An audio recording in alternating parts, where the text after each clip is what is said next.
think we are live. We are live, y'all. Okay, yes, we are live. Let me just go ahead and check this on YouTube real quick.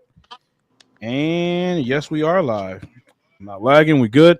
What's up? What's up? What's up, y'all? Sorry for the delay. Had some technical difficulties per usual. As you all know, if you've been following my channel for some time, that's kind of par for the course. Nonetheless, we are here to talk about another controversial topic. Actually, the most refreshing thing about tonight is none of us really know the details of this story. And you guys saw the thumbnail. Obviously, we're going to be talking about the Texas stabbing, which involved the two teenagers. I don't know much about it. JP, I think you said you saw a few clips, right? Yeah, I seen a couple of YouTube people talking about it. Have you seen enough to formulate an opinion, or you kind of want to just like reserve your opinion until you see all the evidence? Oh, you know my opinion is niggas always tripping. Damn, what you mean by that? Just outrage. So outrage, and they're always back in foolishness. Okay, always foolishness, guys. So you know me. So you want to take a speculative guess as to what you think this is all about? You think it's just niggas always tripping? No. This is all put in the race bait. This has nothing to do. Why would we use this as a political race stunt? As they they always blaming the black guy for it, and then they gonna call self-defense. Like, nah, bro. Why would you bring a knife to attract me? Why would you bring a knife to attract me?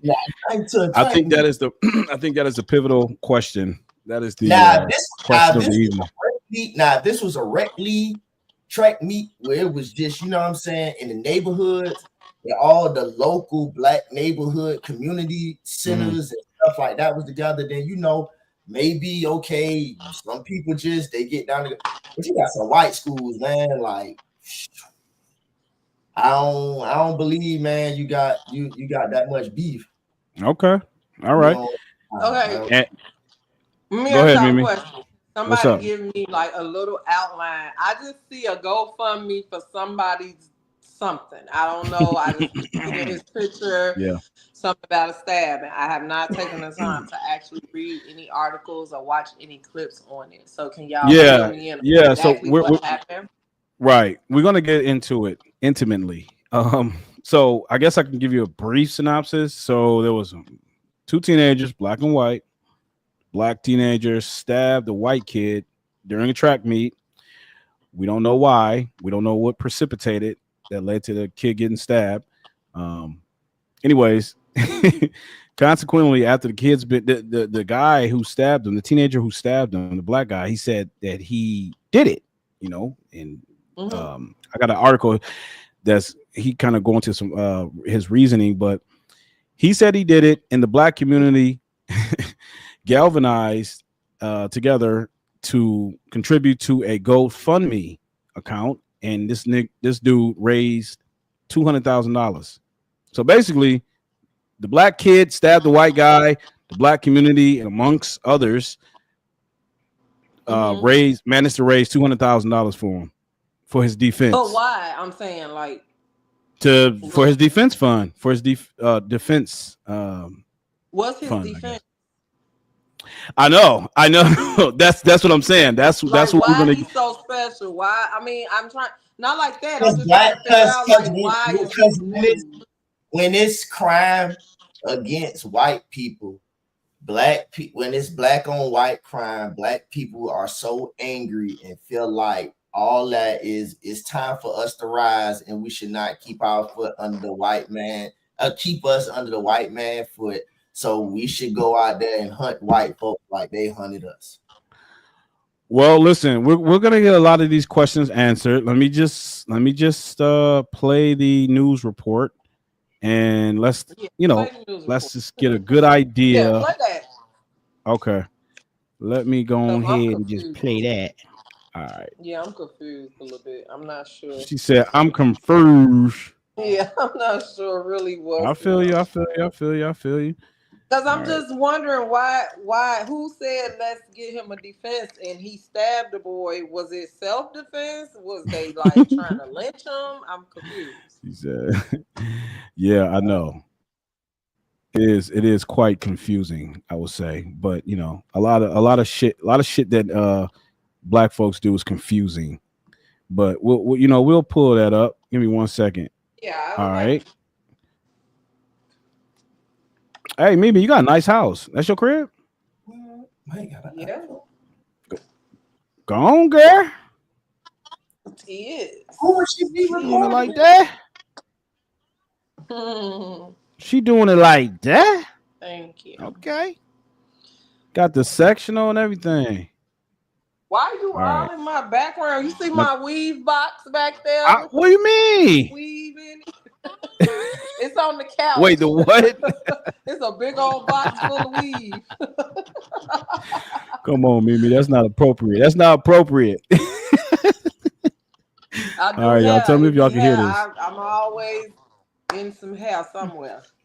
His brother was holding. Can y'all hear that? Yeah. I'm playing his brother was holding on to him, trying to make it stop bleeding. And he died in his brother's arms. Austin Metcalf's final moments, his dad says, were spent in his twin brother's arms. And I rushed up there and I saw him on the gurney. And I could tell. The 17-year-old died Wednesday, police say, after being stabbed by another student at a high school track meet in Frisco, Texas. Not conscious, not breathing. He was stabbed.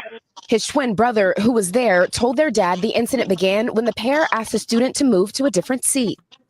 He brought a knife to a track meet and he murdered my son by stabbing him in the heart. Police are not saying what caused the altercation, but have arrested 17-year-old Carmelo Anthony, a student athlete from a rival school, now charged with murder. Anthony has not yet pled. The North Texas community in shock. It's heartbreaking. It's heartbreaking. Grieving alongside Austin's family, who are remembering the high school junior as a bright student athlete who was MVP of his football team and had a 4.0 GPA. He was loved by many. He was a leader. Made me the proudest father in the world. Tonight, his family leaning on that faith to forgive. I already forgive this person. God takes care of things. God's going to take care of me. God's going to take care of my family. Priscilla Thompson, NBC News. Thanks for watching. Stay updated about breaking news and top stories on the NBC News app or follow us on social media. All right. And then I also want to share this article here. Kind of go into more detail of what actually happened. Well, what the accuser, or not the accuser, but the accused, what he said. Just give me 1 second to pull that up. Oh, there it is. All right, let's pull you down. What's up, Shorty? Yeah, I haven't seen you in a while neither. How y'all doing? What's up, Big Lee? Yeah, Suzanne, it is a very, very bad, tragic story. But we're here to kind of flesh it out and see if there's any, I don't know, see if the, what they're promulgating in the news media and what people are saying about it is actually legit. All right. Stop share. Y'all got to forgive me too. Oh, wait a second. Somebody here? Oh, D Nice is here?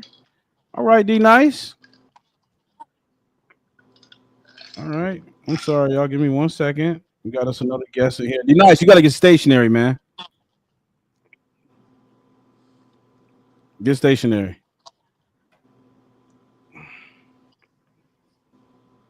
Ooh, man, my stuff is just freezing. All right. While I put this up, anybody got any initial thoughts about that news report? Again, I say, why the nigga bring a knife to the track meet? I'm just still confused on why is this what it is at the moment. I'm just so confused. Because it's a race thing. That's what drives media now, division. That's what it is. Yep. I mean, we have sense to know that he killed the boy. Like, this shouldn't be a big story of self-defense. Nobody was attacking him. You know what I'm saying? He told, from what I heard, from the story that the article that I well, not the article. Hold up, real quick, because this is not letting me pull up this article. It's just my screen is just freezing, so I'm just gonna go ahead and read it. Oops. All right, so the teenager accused of fatally stabbing Austin Metcalf and leaving him to die in his twin brother's arms at the high school track meet allegedly admitted to a senseless killing, but claimed it was in self-defense. He said, "I'm not alleged, quote, I did it." 17-year-old Carmelo Anthony chillingly told police in Frisco, Texas, as he was being arrested, according to an arrest warrant obtained by NBC. Okay. And Anthony then unzipped a bag, reached inside, and told Metcalf, whom he'd never met before. Oh, actually, hold up. Did I just miss a part? Okay. The horrific stabbing was sparked when Anthony, who was sitting under another team's pop-up tent as it rained Wednesday morning, was asked by Metcalf to move. And Anthony refused, according to an arrest report. Okay. And Anthony then unzipped the bag, reached inside, and told Metcalf, whom he'd never met before, quote, "Touch me and see what happens," a witness told police, according to the documents. Moments later, Metcalf grabbed Anthony to tell him to move, and Anthony pulled out a black knife and stabbed Austin once in the chest, police said. Anthony ran away before he was chased down and arrested. He said, "I was protecting myself." Anthony allegedly told cops, quote, "He put his hands on me." He then also asked cops what constitutes self-defense and whether Metcalf would be okay, according to the report. Metcalf, a junior at Memorial High School outside of Dallas, suffered a stab wound to the heart and died in the arms of his identical twin brother, Hunter. Oh, that is so horrible. All right, that's pretty much it.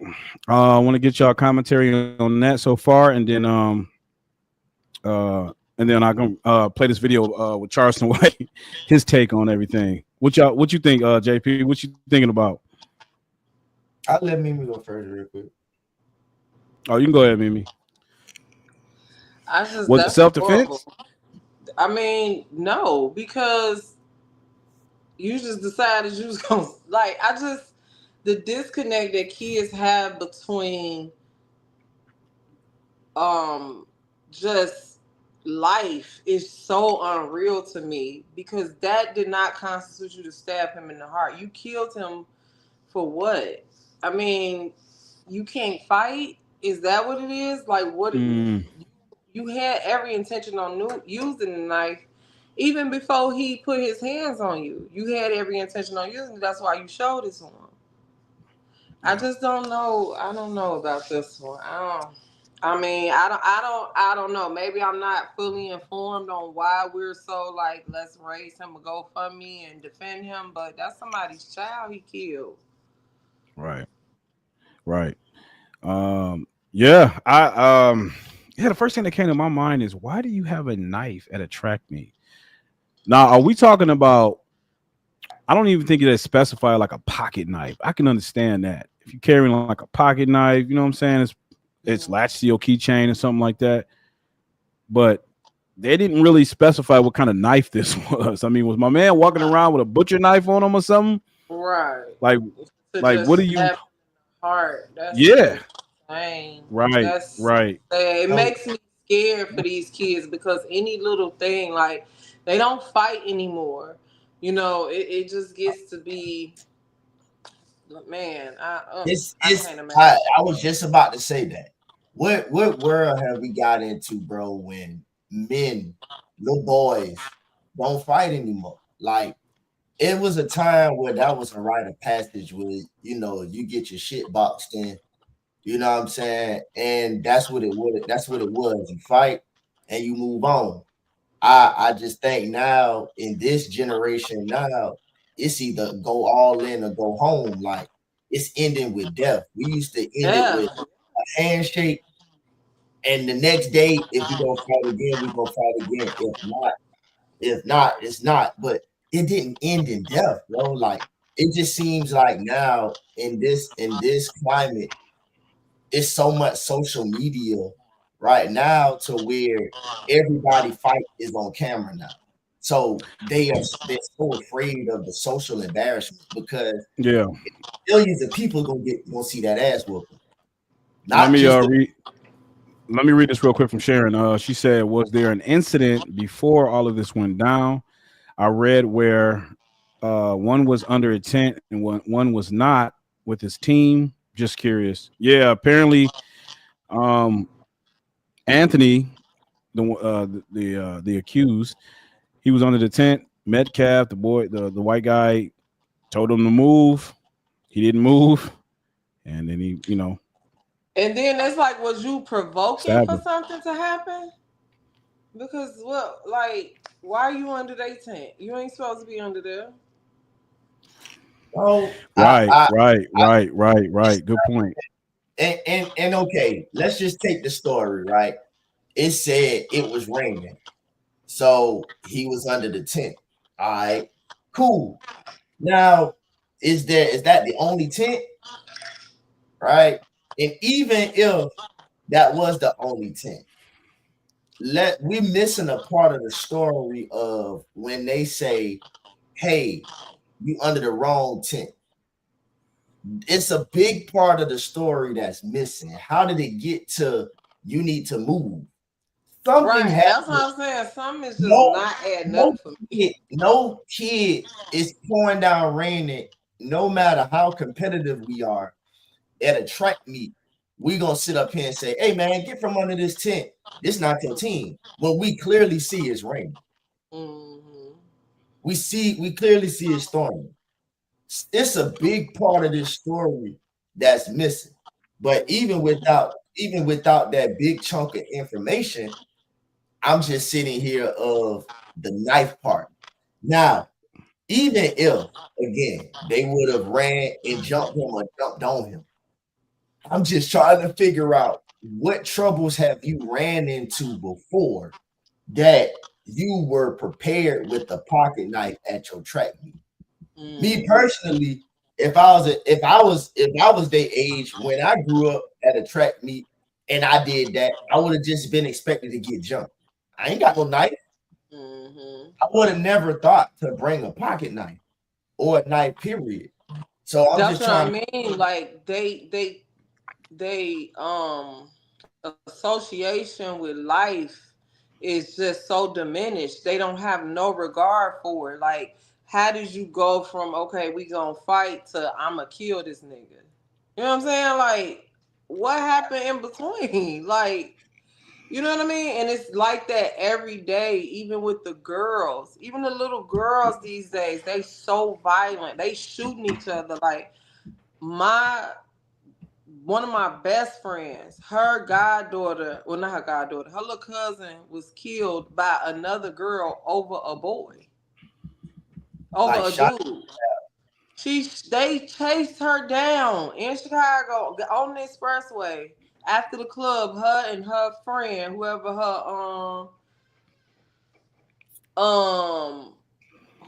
her friend is, little stud girl she was with. The stud girl shot her though.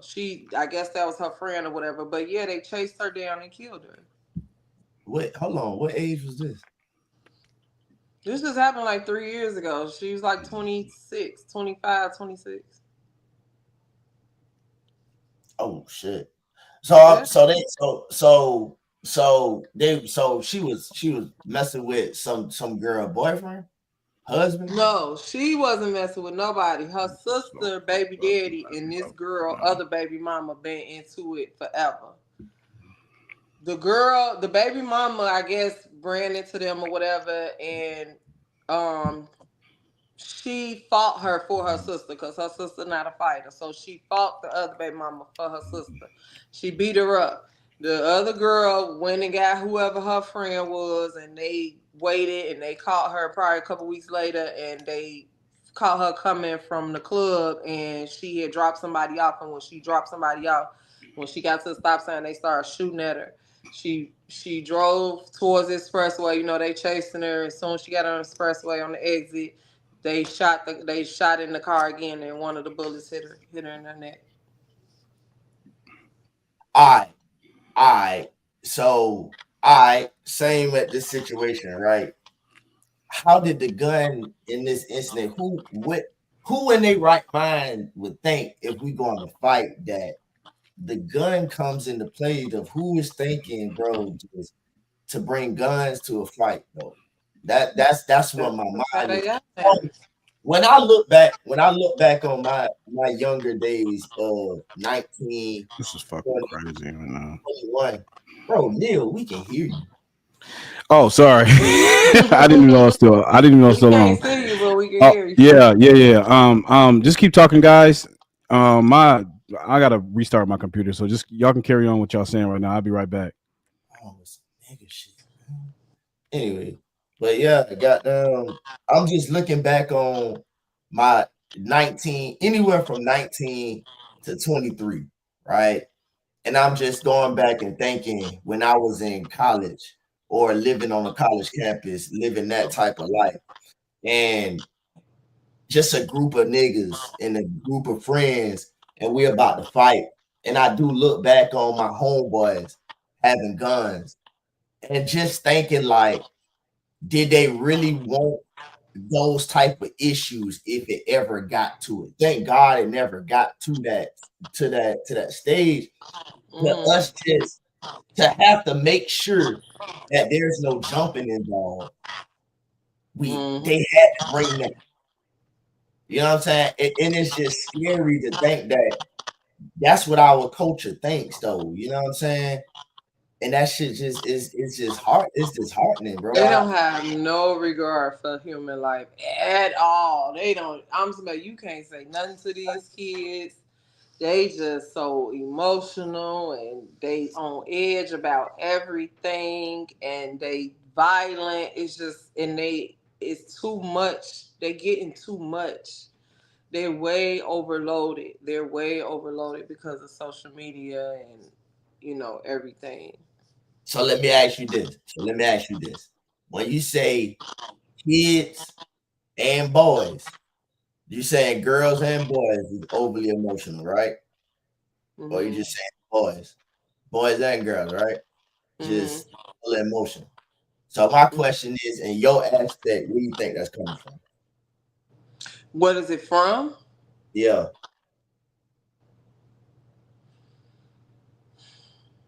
Where it's stemming from? Single parent, single mother households. Okay. And you know what? I ain't even had to pull the teeth for that. I appreciate that. But I'm just saying, right? And from your point of view, because since you're being honest, let's state it. So when you say that single mother's household, like, I really believe, I was talking to somebody earlier, right? One of my friends, and I was telling her like the overprotection of kids and the overprotection of our culture right now in our generation in the last 40 years, right? I don't see that we have this big thing of feeling like we've been oppressed, we've been held down. Feeling like what? Being oppressed or held down. You think we do feel that way or we don't feel that way? I feel like there's this overly feeling that we still being oppressed or being held down. Okay. Right? Okay, I'm following you. Okay, I follow you. So I said in the last 40 years, things have been, you know what I'm saying? We were just getting out of that thing. And then I did the math. I was like, hold on, I'm 35. 5 years from 40, You know what I'm saying? 5 years added on to my 35. If I was born in 89, shit, that's 84. I'm like, well, shit, there's no way any of us should feel that way. Feel no what? Oppressed? Have you can you really say that you've been through some oppression? Some real oppression. We go through oppression every day, but it's not in the sense of we're being held back. I feel like it's just the remnants of oppression, right? It takes 100 years to overcome any major traumatic life event like COVID. You know what I'm saying? It's gonna take a long time before the world is pre-COVID, if it ever get that. You know what I mean? Anything that's traumatic like that. So oppression, you gotta figure it was not even, like you said, 40 years ago. It wasn't even 50 years ago. It wasn't even 100. You know what I'm saying? So you gotta understand that just because the oh my God, what's the word I'm looking for?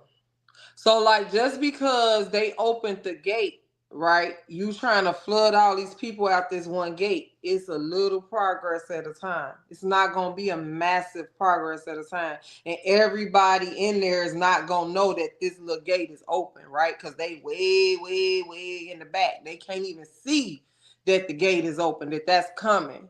You see what I'm saying? So like it's gonna be a point where we'll get there, but we not there yet. So have we went through oppression or trauma? Both. Okay. So trauma is the result of the oppression. Okay. So look, and I only ask that because of this. When I do the math for 40 years, right?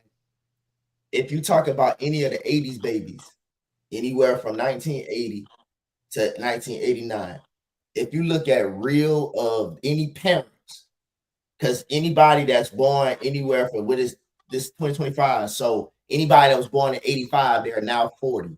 So anybody before then up until 1980, 45. If you really look at that, those parents that's raising kids now, we're talking about oppression. But the only if you really look at it, the new parents now, they're over sexualized because they have been touched.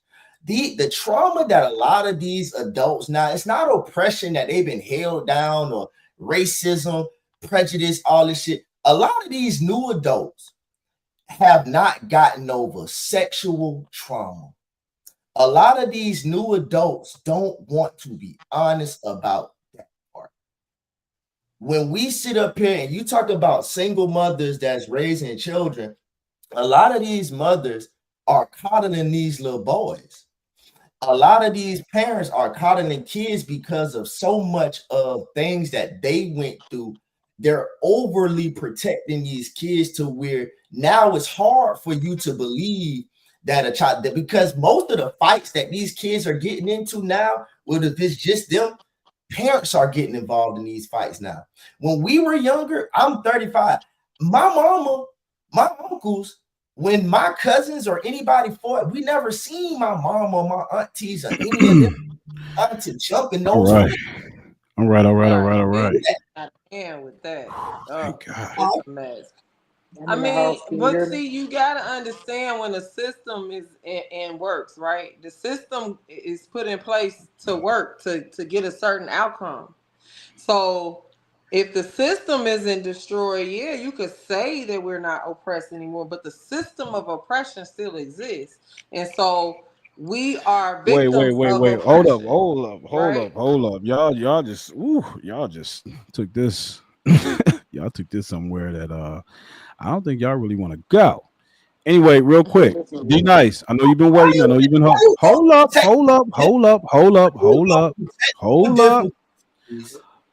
You too, shorty. Let me D nice. I know you've been holding off. I know you've been waiting. I'm sorry I had some my computer shut down, but I'm back.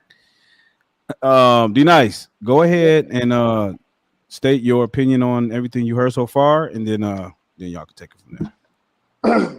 Okay, we're talking about the incident with the two young men, right? Yes, sir. I am always going to be the devil's advocate in the conversation. I'm going to bring reality to the forefront. There's things that we learn early on in life as young men, as young women. That's to keep our hands to ourselves. That's numero uno. Number two, you do not know what anybody's reaction is going to be. This is why you keep your hands to yourself.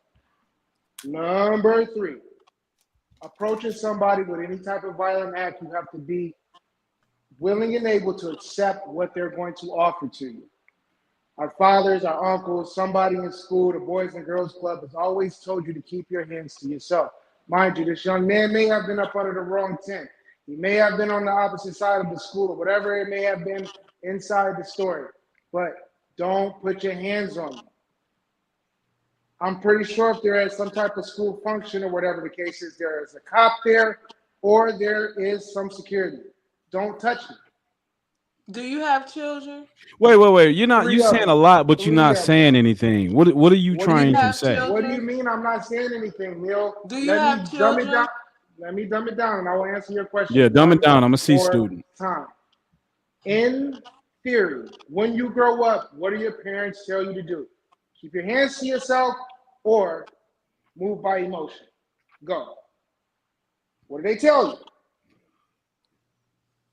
Keep your hands to yourself. What's your point? Okay, keep your hands to yourself. The point everybody, but first of all, we gotta understand everybody does not teach that. Hold on, Mimi. Let him land his plane. Let him land his plane. Go ahead. There's two things that's going on in here, and I'm going to react to what you just said in 2 seconds. But we tell people that because we do not know the reactions of the next person. So this young man, whether he's up under the wrong side of a tent or whatever the case may be, you should have took a different type of action in that. Don't touch him. Especially after he tells you, watch what's going to happen if you touch me. Now, mind you, one guy is a football player, one guy is a 4.0 student, so they both know what's going on. Now, if we're talking discipline and knowing the rights and the wrongs or whatever, one plays football where it's instilled into you discipline and all of that other good stuff, and the other guy's a 4.0 student. Yes, I have 3 children, and I make sure that they move the correct way.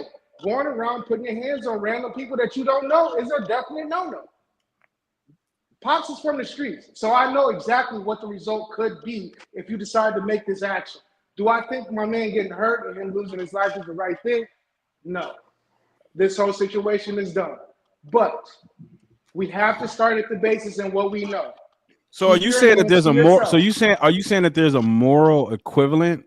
So basically, he got what he deserved because he put his hands on him? I'm telling you, it could have been avoided. It could have been avoided. You have to understand. Hold up, JP. I think Mimi wanted to say something. Everyone does not teach their children the same moral standard, right? So just because that's your moral standard or that's what we were raised, oh, you keep your hands to yourself, you don't want, right? Some people are not raised with those type of tactics. They don't even really even have those conversations. You know, if you look at where their chastise is in comparison to our children and our culture is totally different, right? But that's beside the point. Let's take it back. You have children, right? And say you did it, you got to understand that it's a two-sided coin. So just because you teach your kids to keep their hands to themselves and then they keep their hands to themselves, but the next person may not, right? So your child end up being the person who commit the act. Your child still got to go and sit down in that jail.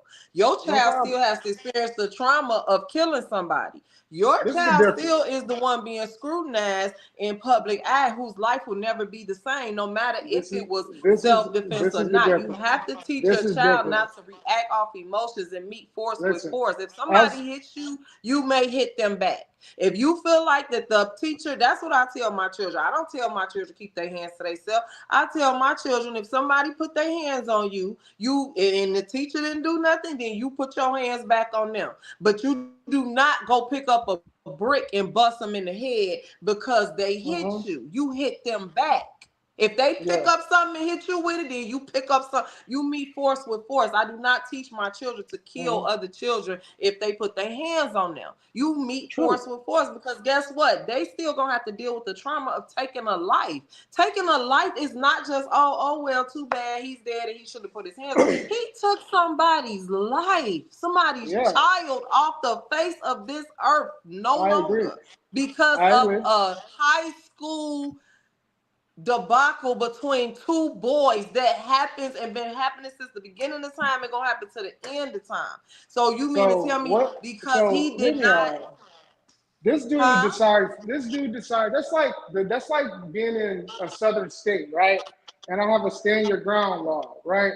And this dude deliberately comes over and punches me in the face at a stand my ground law, not knowing what the situation can be. The reason I tell my kids to move like that is because it's going to help them prevent the bullshit that just happened. Now, mind you, if this kid comes over and snatches up my son or my daughter, by all means, because I have daughters, and she pull out and yab him because she feel like she's scared for her life and she's in a stand your ground state, I'm going to support her. Don't touch my kid. It's just that simple. And if y'all want to fight or whatever the case is, that's one thing. Now, you're explaining something totally different. If somebody's standing around and the kid comes and picks on him or whatever the case is, that kid has to worry about what the other kid is going to do to him. You know how we can prevent that? Don't fuck with him. Guess what? You can say the same thing for school shooters. We can say the same thing for school shooters. One more thing. This is the big thing for me. This is the big thing for me right here. The kid who played football, played football for 3 years. And there's two guys on here. Have any of you gentlemen ever played sports? Yeah. I play a little basketball. Why? Okay. Did you play for like an organized team, a school or something like that? No. Yeah. Did you have a decent or a good coach? Yeah. Okay. Was your coach a good coach because he let you get good, fucked up grades, he let you go around causing trouble, he let you come to practice late and do all of this stuff a good coach does not want you to do? Did he do that, or did he make sure your ass was disciplined? No, I always got punished because of that reason. Now, mind you, these things are put in place so we can help kids develop good characteristics or whatever. For this young man who's been playing football, whatever the case is, he has an aggression problem. So whether he's like I said, I do not condone it. Wait a second. I didn't even say nothing. I didn't even say nothing. They go that I didn't even finish.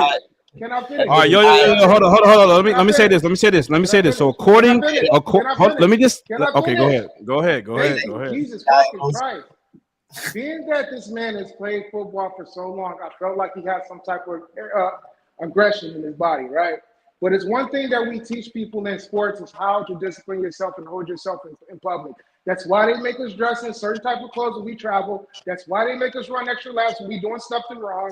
We make sure, coaches make sure you recognize what you've done wrong, and then there's a consequence after this action. That's all I'm trying to get down to.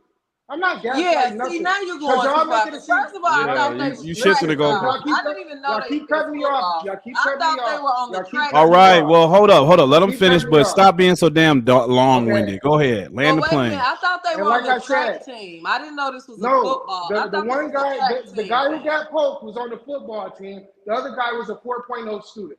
Now, let's take away their father figure and all this other stuff. There's some type of support in these young men's life on the school side. And all I'm saying is there was at a point where they told this guy, you shouldn't do this. You shouldn't touch people in a certain type of way. This is the manner that you should address yourself in. That's all I'm saying. I'm not saying they should have So you say all that, and let me ask you this. All y'all play sports, right? All y'all play sports. Let me ask y'all a question. Did you or did you not see scuffles, back and forth, guys get into it? Oh yeah, all the time, all the time. Okay then, but that did not mean pull out a knife and stab your fellow or Yeah, that's what I'm saying. It's a opposing false. team member. That's what I'm saying. It's a You're false asking the equivalency wrong that he's dude making. because I was all the way with all of that shit, and I'm telling you this, and I'm telling you that's exactly how it was. Neil, hear me out. Can I level with y'all? Because y'all asking me a question. All right, let real quick, D-Nice. Let me let JP say something. He haven't said anything in like 10 minutes. Go ahead, JP. Football coaches never ever. That was never a conversation of discipline with that based on aggression. That's martial arts. That no football coach has said in certain areas this is how you conduct yourself because you had an anger problem. No football player. All football players are not meatheads. That's not what. All football players don't just walk around with aggression. Football players use their aggression on the field. They're not walking bullies. That is not football. Those are not. No linemen, even the crazy linebackers don't walk around just want to run through a wall. There's a thing when you are in battle on the field that you turn it on. Football players know how to hate people on the field. When we walk off the field, bro, we don't apply that in life. Now, wrestlers are different. When you're on the wrestling team, that's different. Martial arts and wrestling, fighting and combat is when you have to explain discipline to your students or your athletes, not football. Bro, I don't know what school you went to, but you have to explain that to all teenagers because most teenagers have that fire in their gut. That's what I'm trying to get across to you. Coaches, wait. They do have the fire. They have that fire in their gut, my man. And listen, most teenagers is ready to pop off of, off the rip. But that's so when you get a coach and something happens, like you get cheated inside the game, somebody pull your jersey or something, you ready to fight. Your coach slaps your helmet and be like, "Yo, get your head in the game. Calm down. This is what we here for." On the field. Now, in the field of play. Now wait. If you don't have good grades, if you don't show up to class, if you don't act like this in class, you won't fucking play. What is that doing? But you just gave an example of someone pulling their jersey in the game. I gave you two on the field. So what about the second one? You talking that has nothing to do with aggression. Failing grade. If you don't go to class on time, if you don't behave a certain type of way, if you don't get a certain type of grade, if you don't show up and act this way, you won't play. That is you putting them on discipline, bro. Because if I go to class and I'm acting crazy and I'm talking shit, acting like a class clown or whatever the case is, that's a behavior problem. But that has nothing to do with what does that have to do with the sport within itself? Just because he played football, he didn't deserve to die just because he had a common high school scuffle. Like kids, that's the problem. So, there's no line you're using all this. Y'all are examples trying to justify crashing out. Yeah, he crashed out. But check this out. Check this out, though. According to the reports, Carmelo Anthony told police that he had the knife in his backpack because he used it for eating lunch, specifically cutting fruit. He claimed he carried it daily for that reason and that it was not intended as a weapon. What do y'all think about that? Well, where's the fork and the knife? I mean, the fork and the spoon. Baby, you gonna have to tell me a little bit something. Maybe you said, boy. With a knife. Who is you, the karate kid? Right. I mean, let's be real. Let's be real. This is another case of another young man, another black young man being overzealous because he's in fear of his life, or he has that subconscious, almost like I have to protect myself because that's what the culture already push. It pushes that you need to be on guard. You need to be willing to stand up for your, stand on business. You know what I'm saying? Somebody test your gangster. And, he had to do what he had to do. Now, I don't think what he did was right. I think was what, the consequences that he's going to face once all the evidence comes out. Going to jail, first of all. Yes, I mean from an objective standpoint. Oh, what state? Oh, Texas. Oh, he going to jail. So from oh, you saying he going under the jail? So from an objective standpoint, that white boy down there, from he going to jail. from an objective standpoint, it looks like from all available evidence right now, he's 100% guilty. And my question is, what keeps popping in my mind is, like, why are you bringing a knife to school? Like, what is it? Think about that. I'm thinking about my daughters. Like, man, yeah, Dad, I got my hair grease, I got my comb, I got my knife. What you got? What do you got a knife for? I have and Darren, I hear what you're saying. I just think the context is not. I think you're misappropriating the context of what you're talking about. All of that discipline, be able to, compose yourself, be measured, all that stuff.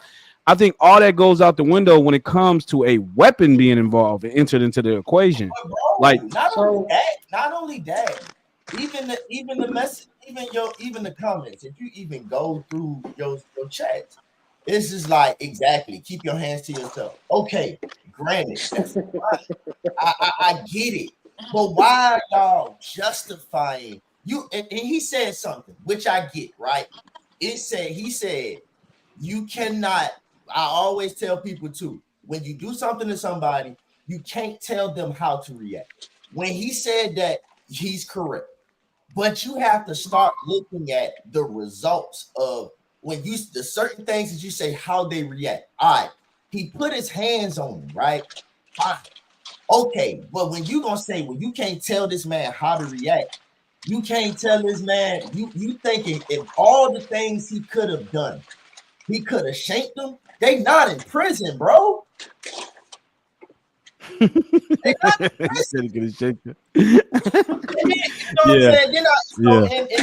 And there was a rebuttal of saying, he didn't think that he was gonna kill him. He thought he was just gonna win. All right. You think it was self-defense, D Nice? Well, I would say I was gonna take the fifth, but that don't make sense. Well, listen, I'm just listening at this point because I want to soak everything in before I make my next comment. Go ahead. Go ahead, JP. I mean, it's even if you plead the fifth though, like I get it. We've heard how you broke it down.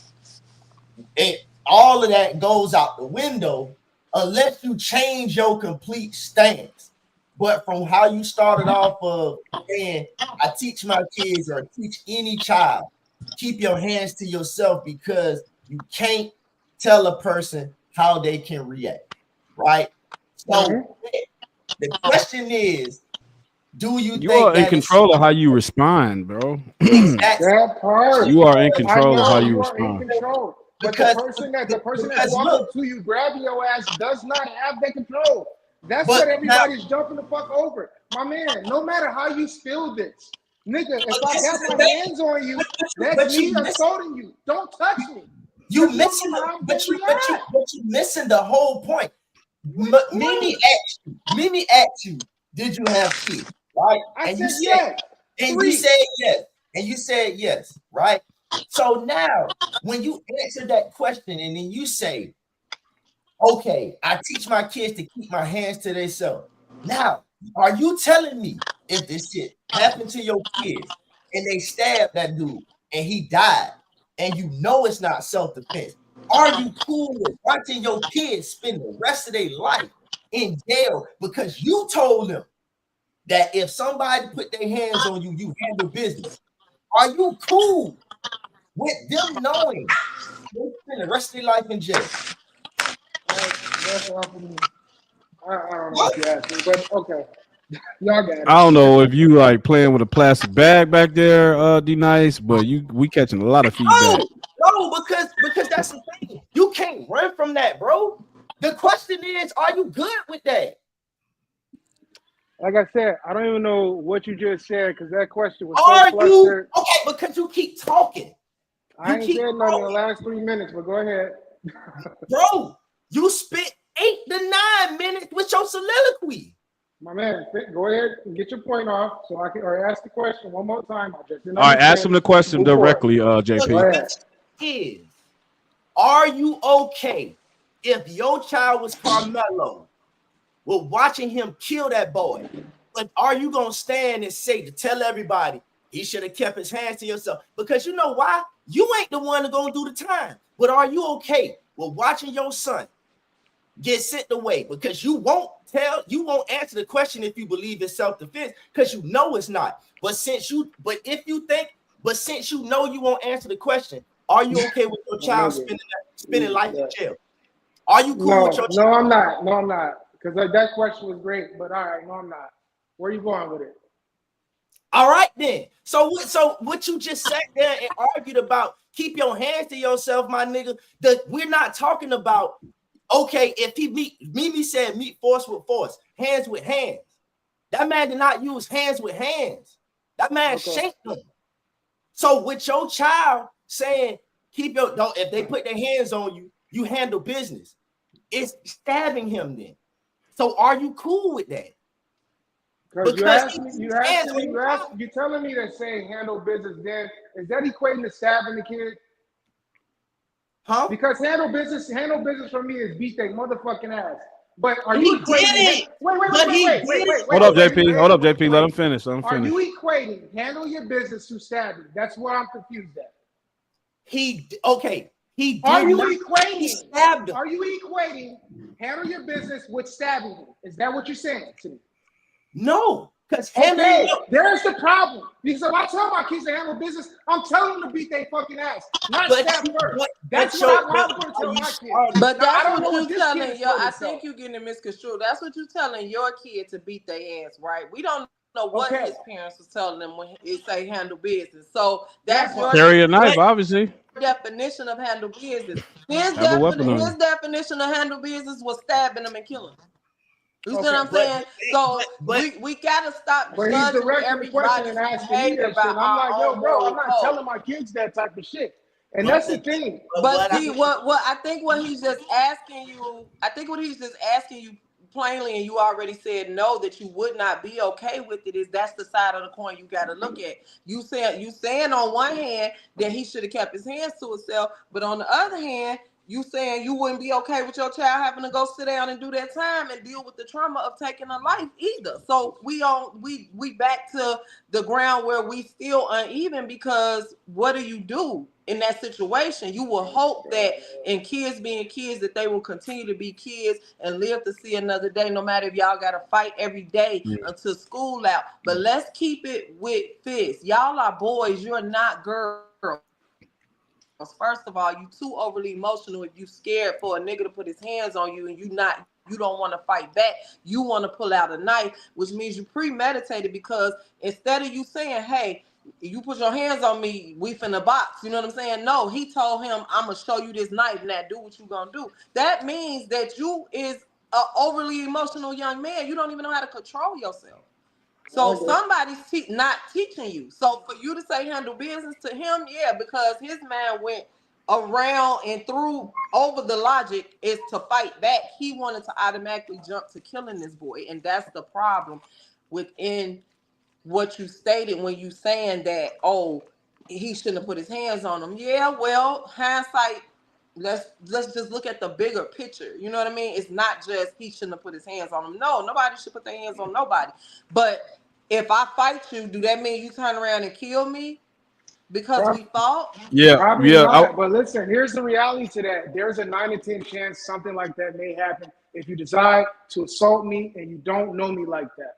That's all I'm speaking, just pure reality. So are you saying that you're saying it was incumbent upon the Metcalf, the white guy, to not provoke the situation? That's what you're saying, D-Nice? I would have told him simply, just go get somebody to get him up out of the tent. If the kid is not supposed to be there, don't. But the burden of responsibility fall on both, though, not just him. On both of them, I agree.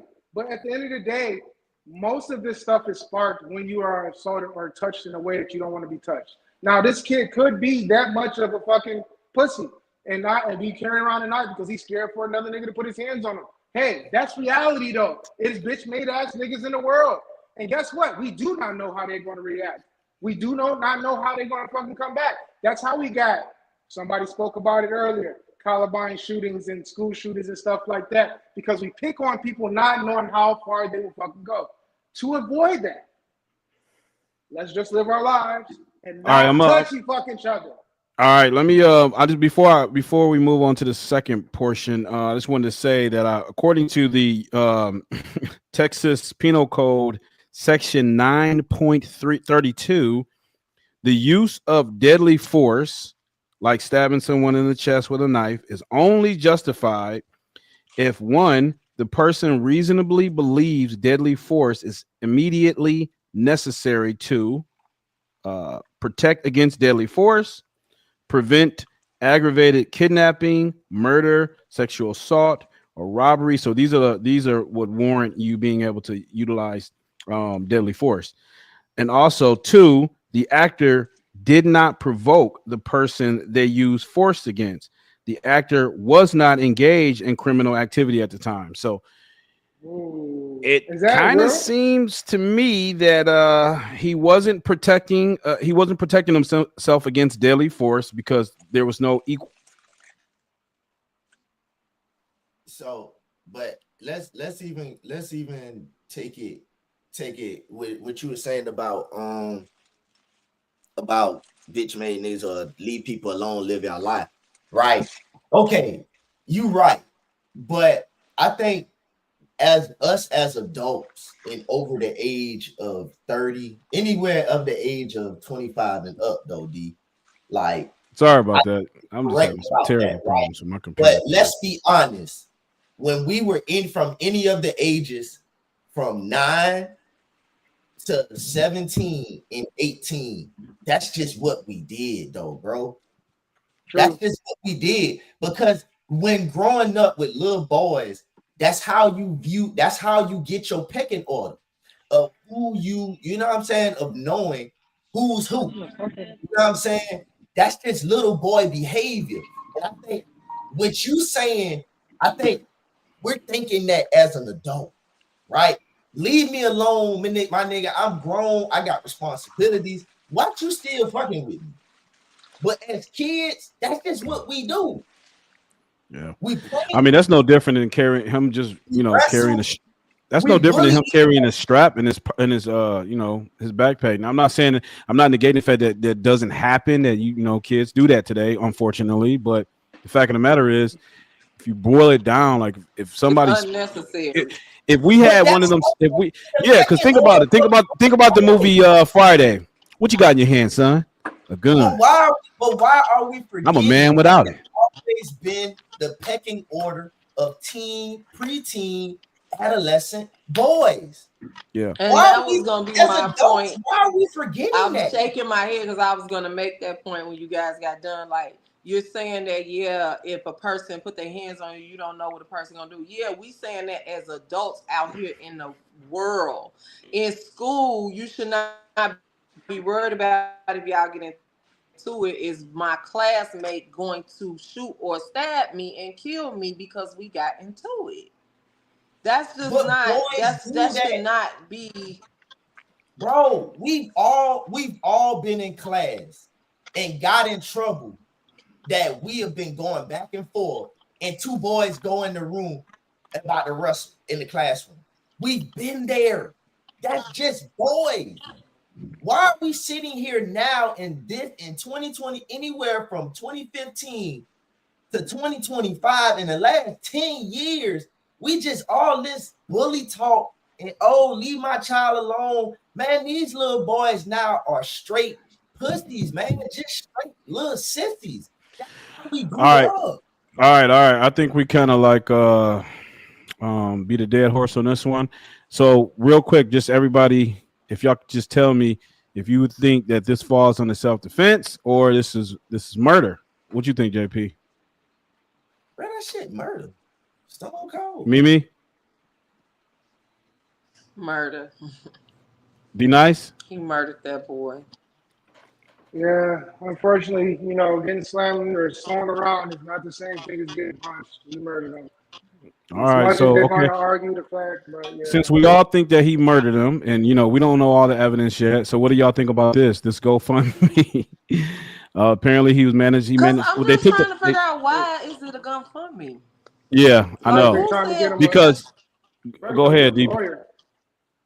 Well, that's Probably what I'm trying to get saying. him a really Why is strong there so lawyer. much? But I'm saying why? Okay, question. First and foremost, why isn't there if not an equivalent amount of funds being raised for the kid that just lost his life or the family that just lost Exactly. his life? That You part. don't hear that, but Because this is if I just don't get it. Like, what is the goal?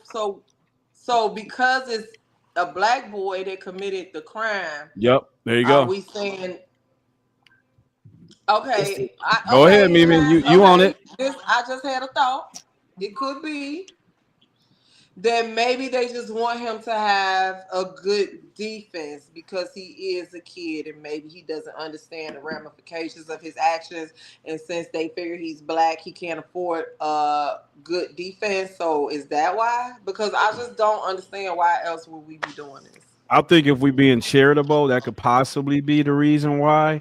But what bullshit. my suspicions are is that I think this is just another one of those tribalism Yeah. things where they like, he black, so he ain't do nothing wrong. I even heard they already they're already starting to ascribe this as a white supremacy situation. So I And mean, see, that's black people problem. We always doing the wrong stuff. Like The it's opposite. The we opposite. always doing the opposite of The forward opposite. motion. We The opposite. can't get it together. okay, get it together. It's the Hey, so do focus. you think, D Nice? Do you think that it was even necessary for them to raise this money for the like? Okay, I get it. They're gonna try to contribute to his legal defense fund, but why not levy this much support or leverage this much support for the family that just lost their son? Like, damn, you would think that there would be, people trying to support the family that I mean, the kid was stabbed to death. You would think there'd be some sort of Because fund as a raising mother, I effort. cannot imagine them people calling me saying that my daughter got into a And then fight and the killer, and you then watching now they raising money for this they boy raising and my money for the baby killer. is dead. Right.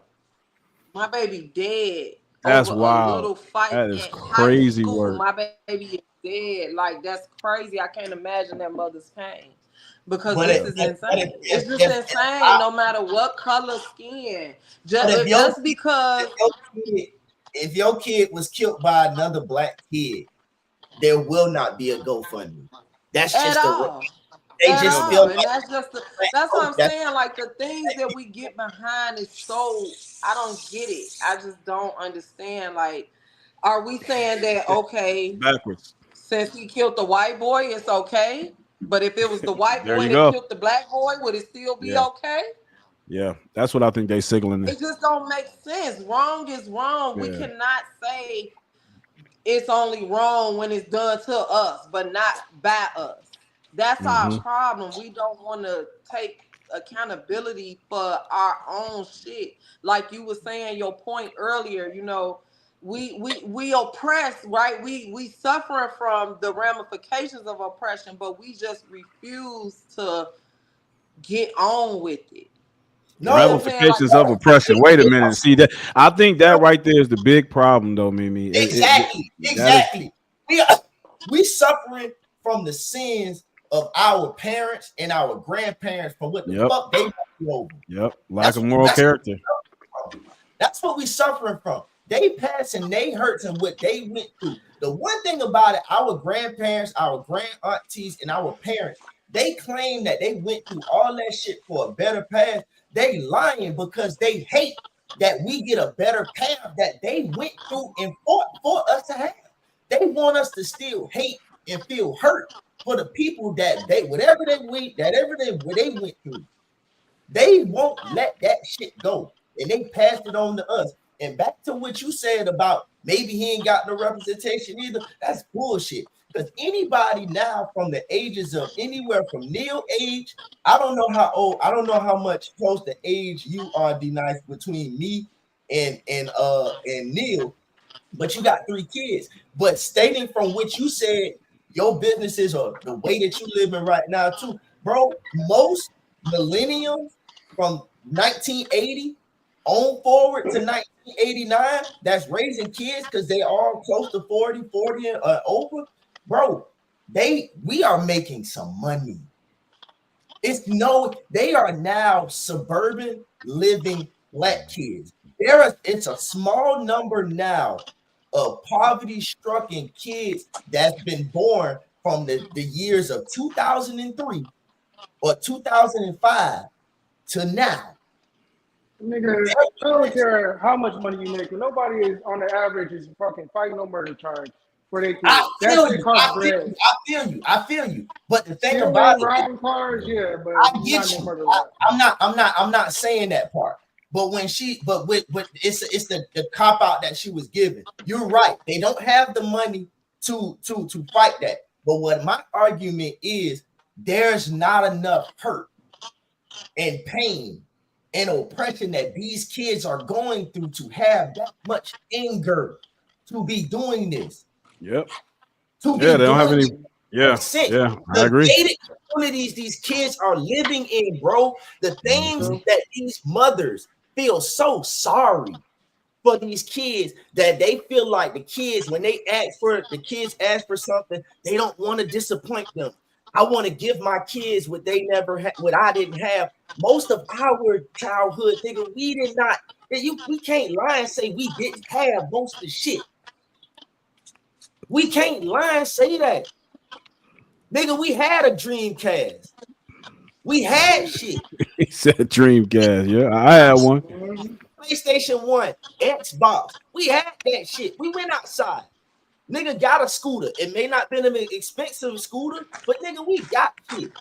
All this talking about giving my kids what I ain't never had, man, is bullshit. These new kids. But you know, that is the oppression mindset, though, right? Because you giving them the things that you never had, not the things that you can't teach them what you never learned. You keep saying delusion. Hold up, JP. You can't teach them what Hold up, JP. Let her finish. Let her finish, JP. Let her finish. Go ahead, Mimi. So I know what I didn't have, what I saw that I wanted and I couldn't have. So I'm finna try to get that to my kids.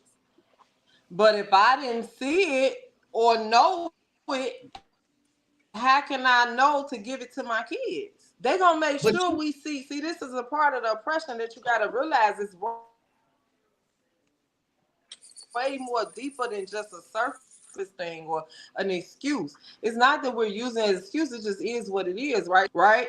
So now that leads to, okay, well, I don't have these things. How can I get these things? Right? So every generation thinks by accumulating these things, they're gonna make it better for the next generation. Not understanding that you can't teach your next generation what you don't know or that you've never seen. You only seen what's in your peripheral the most. So that's the oppression of it. That's the system. So that you can keep passing down that oppressive mindset of thinking that you don't have, that I'm going to give my kids all the things that I didn't have. I can give you all this material stuff, but if I die, did I leave you life insurance policies? Did I make sure that I had everything taken care of? Did I create some form of generational wealth? No, the average Black American does not. Do we have way more wealthy Black Americans now than we ever had before? Absolutely. But that's a small, minute. I just don't understand to what extent does the oppression actually? She keep using the word oppression when the word you should be using is delusion. It's just more or less the word oppression is just like it's like a filler word. It doesn't really have any effects of a system. No, you can escape it, but it's gonna take time. But the very system that we criticize, we benefit from. Really? Yeah. And we become dependent on it. Huh? Yeah, we absolutely become dependent on it. We abuse it. We stay on it. Who was the first one? Who the first one out there hollering when Trump was about to well, they started to hear misinformation about him taking down Medicaid in Section 8. Black folks. That's what you see. Food stamps. He's going to eliminate food stamps. Black folks. Bro, That you can, they but show we are that. the minority in We're all not of the it. ones that Understand? benefit. We from will it as white people. always and forever be the minority of any recipients of any type of assistance because we But are that's the our fault. minority in the country. That's our fault So, that we've gotten so far under the totem pole that now we are dead. We may be portrayed. Even us now. Even they portray us, huh? We did that. We got so far not the Caucasian Americans. We are the minority. That Mexicans are above us now. I wouldn't go that far. Shit. Now, when I say minority, I mean I'm numbers. I'm talking about Mexicans being above us. There's numbers. Like, I'm not talking about like as far as status and class. I'm just saying numbers. One mic. What were you saying, I'm D-Ray? just saying numbers. I would not go that far as saying Mexicans is above us. So that's not true at all. So I'm just for 1 second, right? When you think about that and you think about levels and stuff like that, you think about lifestyle, you think about education, you think about drive and stuff like that. Right now, their drive is nowhere near what a black man or a black woman's drive is. That is by far the truth. Now, they might be fighting for something that they want or they really, really need, but no. So you said their drive? Drive, yes. And what I mean by that is overall. Before you ask me that, I want you to think overall. And I want you to think about black people being in the top 10% of damn near everything right about now. From entertainment to sports to certain parts of education. Not at all education overall. But we're in top 10, brother. And I don't see a lot of Mexican people doing that right about now. Okay. So check it. That wasn't that that was a joke. But let me ask you this. Let me ask you this. So when you say drive, are we equating work ethic with that drive? Overall, yep. Okay. Now, when you say work ethic, now can you honestly say black people cherry pick what the employment that they feel that's offered, that they feel like, oh, I'm better than that? Oh, absolutely. Everybody does though.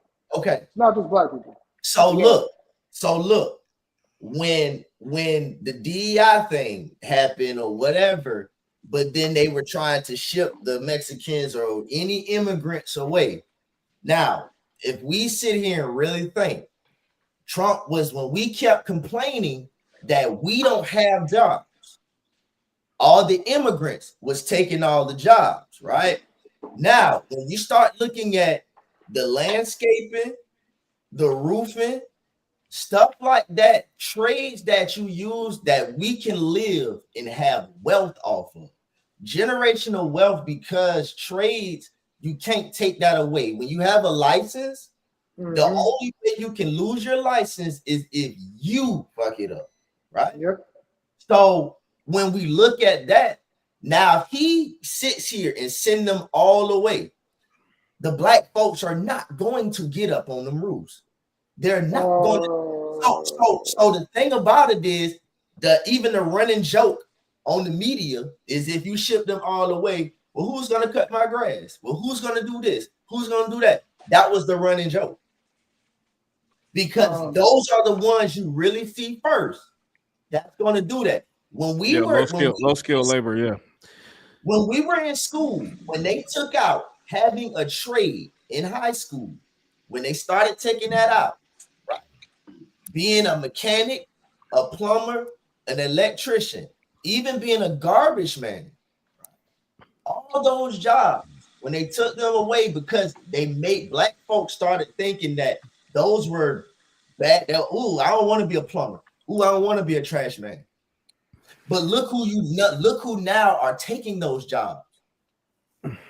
Look who's taking those jobs. When we gotta have those jobs. Let's just admit it, man. Black folks are lazy, and every single listen. The black community, which I don't even support that whole phrase, black community, because community would entail a community of people, which we don't have. We all think differently. We all don't act alike. We are not a monolith. So I'm just going to use it for the sake of conversation. The black community have waged this projection campaign for nearly 70 years. Every single thing that they complain about, they do it to themselves. Every single thing. You point to any sort of disparity that you can point to in society, whatever aspect of life, wage growth, population growth, all of that. Any disparity that you find in society, it is attributed to black dysfunction, black degeneracy. That's the facts. Anything that we're talking about right now. What contributed to black but dysfunction and black degeneracy? What contributed? Well, for one, we represent 13% of the population, responsible for 51% of the murder. That's one. That's just one aspect. No, what I'm asking you is what contributed to black. What you just said? Choices. Yeah, self-choice. Choices by whom? Choices by grown adults. Self-inflicted. Self-inflicted by grown adults that made conscious choices because they have free agency and they can think for themselves. Especially in the last 30 years. Totally. Like, what are we talking about? Are we going to infantilize black people and say that they're not smart enough to make their own decisions? Or do we believe that they are capable, thinking adults, rational adults that can make independent decisions and choices in their lives, and they're responsible for whatever choice they make? Which one is it? We cannot do both. Can I say something? Go ahead. In the last, I would say, 5 to 6 years, I have seen the most black men I've ever seen in my life get on the internet and support and teach financial literacy. That's number one. Number two, when it comes down to traits, maybe it's because I'm in New York and wherever y'all are at, but I see a lot of brothers getting A, out of prison, or if not, straight out of high school and going into construction, if not HVAC. By the way, I'm in the hair industry. I'm telling you, the hair industry has grown tremendously in the last 20 years. And that's really dominated by black people. Just saying. But go ahead and finish your points. I'm done. No, go ahead. Beans, what do you want to add to this? And thank you for coming, my brother. Don't thank me yet, man. Uh-oh. I can't believe you. I can't believe you asked me to come up here for this, man. Man, I didn't know you was a conservative douchebag. I did not. I'm a conservative motherfucking asshole. Listen, he's a conservative douchebag. Okay, well, go ahead, Mr. Liberal douchebag. You know that's like my whole thing. Like I literally created the conservative douchebag. That's what I call all the conservative. I wear it with honor. I don't know why. I have no clue why. Because the thing about it is, the sad part about it is that in order for you guys to be these conservatives, you have to dumb yourself down. And that's why I don't get it. Like you could, whatever the actual political principles are of conservatism or Republican, you can espouse that, right? Without also regurgitating this rhetoric that somehow black people are just degenerate innately. It's insane. No, what my issue is, the contention that I have is what the societal overarching view is of the black race. Either we're going to settle with the idea that blacks are fully incapable, they lack free agency to make their own decisions, and they needed to be guided, they need a handout, they need to be coddled, or they are fully thinking, capable, rational adults and responsible for the choices that they make. My contention is we cannot have a bifurcation. There has to be one or the other. Pick a side, pick a lane. So, and I happen to believe, let me just close it with this. I happen to believe blacks, just like every other race, are fully thinking, capable adults of making their own conscious decisions and their choices in their life. That's what I believe. Do you think that blacks had? Do you think that black Americans have the exact same start time and leverage that any other group of people has had or has now? Do you think that that's the case? You mean historically? I'm just saying, period. Now or then, historically or currently. I think historically all races have to some degree had to deal with some sort of, level of oppression, if that's the word we're going to use. But as far as what black people are today, I can't find any advantages that any other race have today that blacks do not have. Educate me. Wait a minute, because you think you slick. So do you know of any other group of people that so I'm from Chicago, right? Y'all know that already, right? I'm from the South Side, right? I live in Atlanta now. I used to live in Iowa.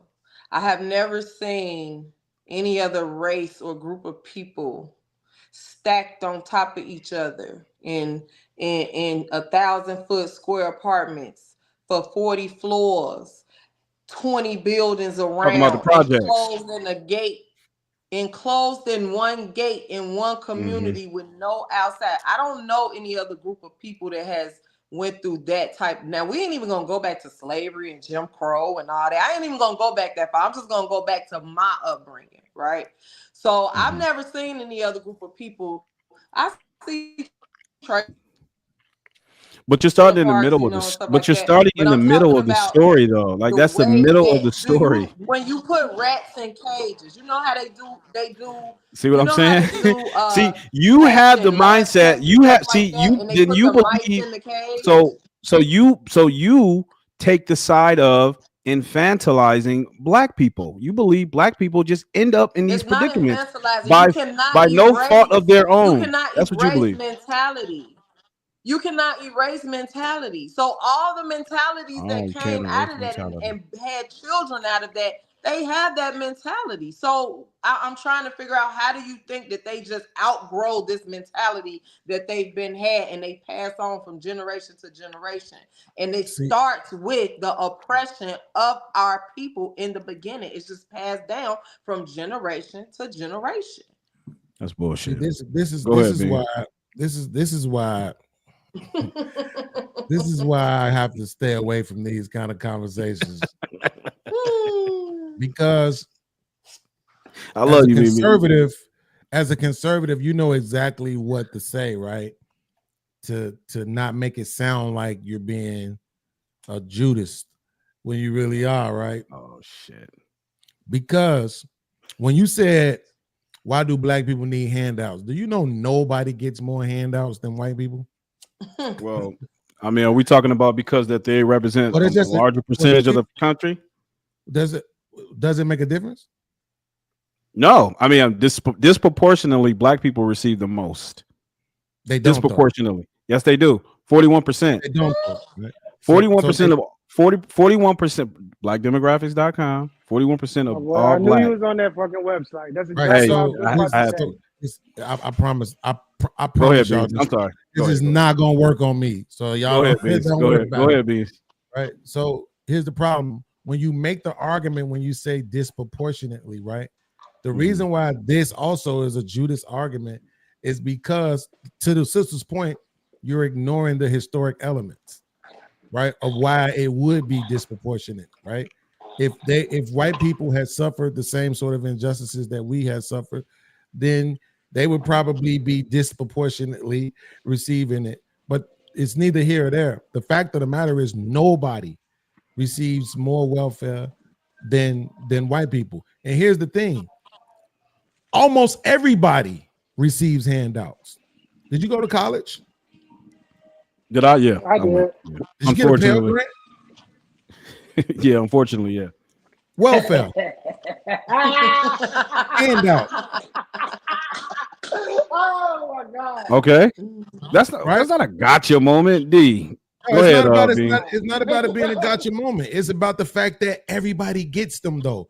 So it's hysterical to me at this point when black people. You don't think that's hold on. You don't think you making like a false equivalency here, because because it doesn't have to be equal, right? Here's the thing: if you get $100,000 worth of welfare, and I get $20,000 worth of welfare, and I'm judging you because you got more than me, does that make sense? But wait a second. You don't think that it matters the degree of the longevity of the government dependency? You don't think that has any merit, or excuse me, any bearing on this argument that you're making? Meaning, when someone's on welfare, Section 8, for example, you can pass that down. You can pass that down from your mother to your sister to your cousin to your auntie. Well, I think it's like restrictions on.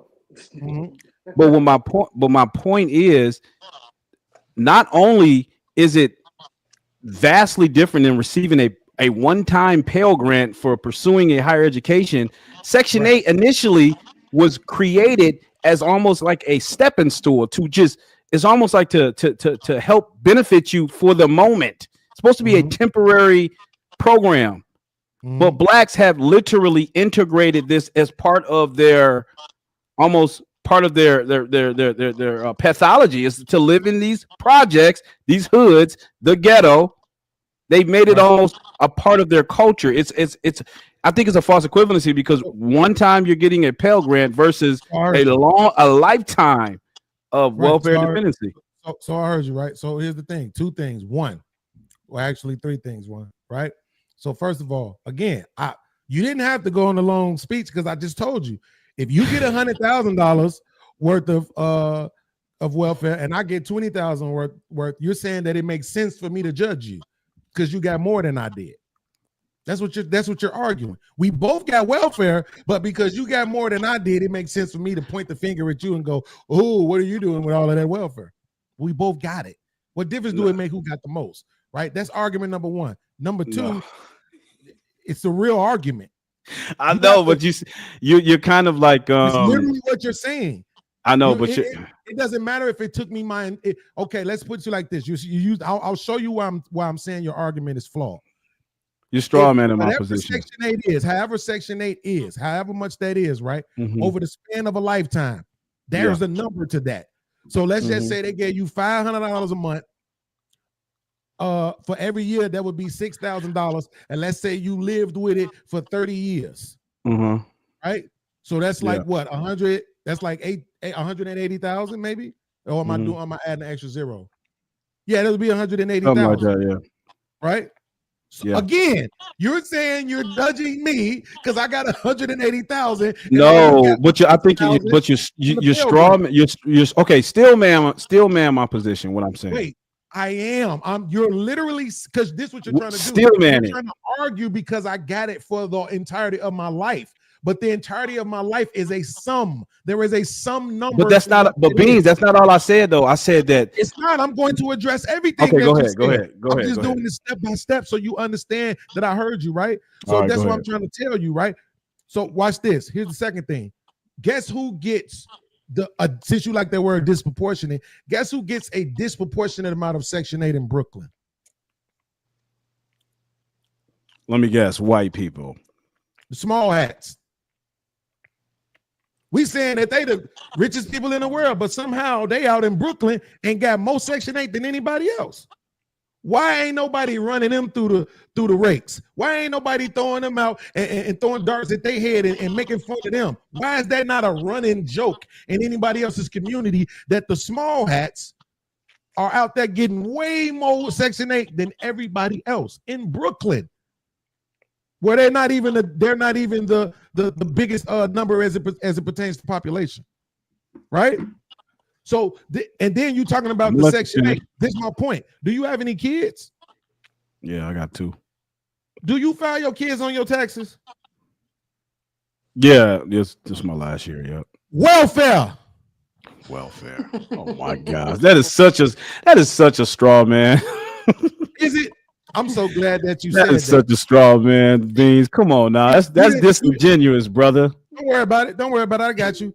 You could pull that up for me. See, you didn't spend enough time with me to understand that I know what I'm talking about when I'm talking about. Listen. No, don't say it's a straw man and then don't put it up. I'm saying you straw man in my position because obviously, when it comes to things like welfare dependency, such as Section 8, food stamps, and things like that, these things have this is the major part of what my argument is that these things have detrimental effects to them. When you have these communities, blacks in particular, who situate themselves in these Section 8 housing communities, they're not managed well. The neighborhoods typically tend to fall into squalor. They typically, are breeding grounds for crime. You know what I'm saying? So it nurtures almost like this festering environment. It's almost like this toxic environment.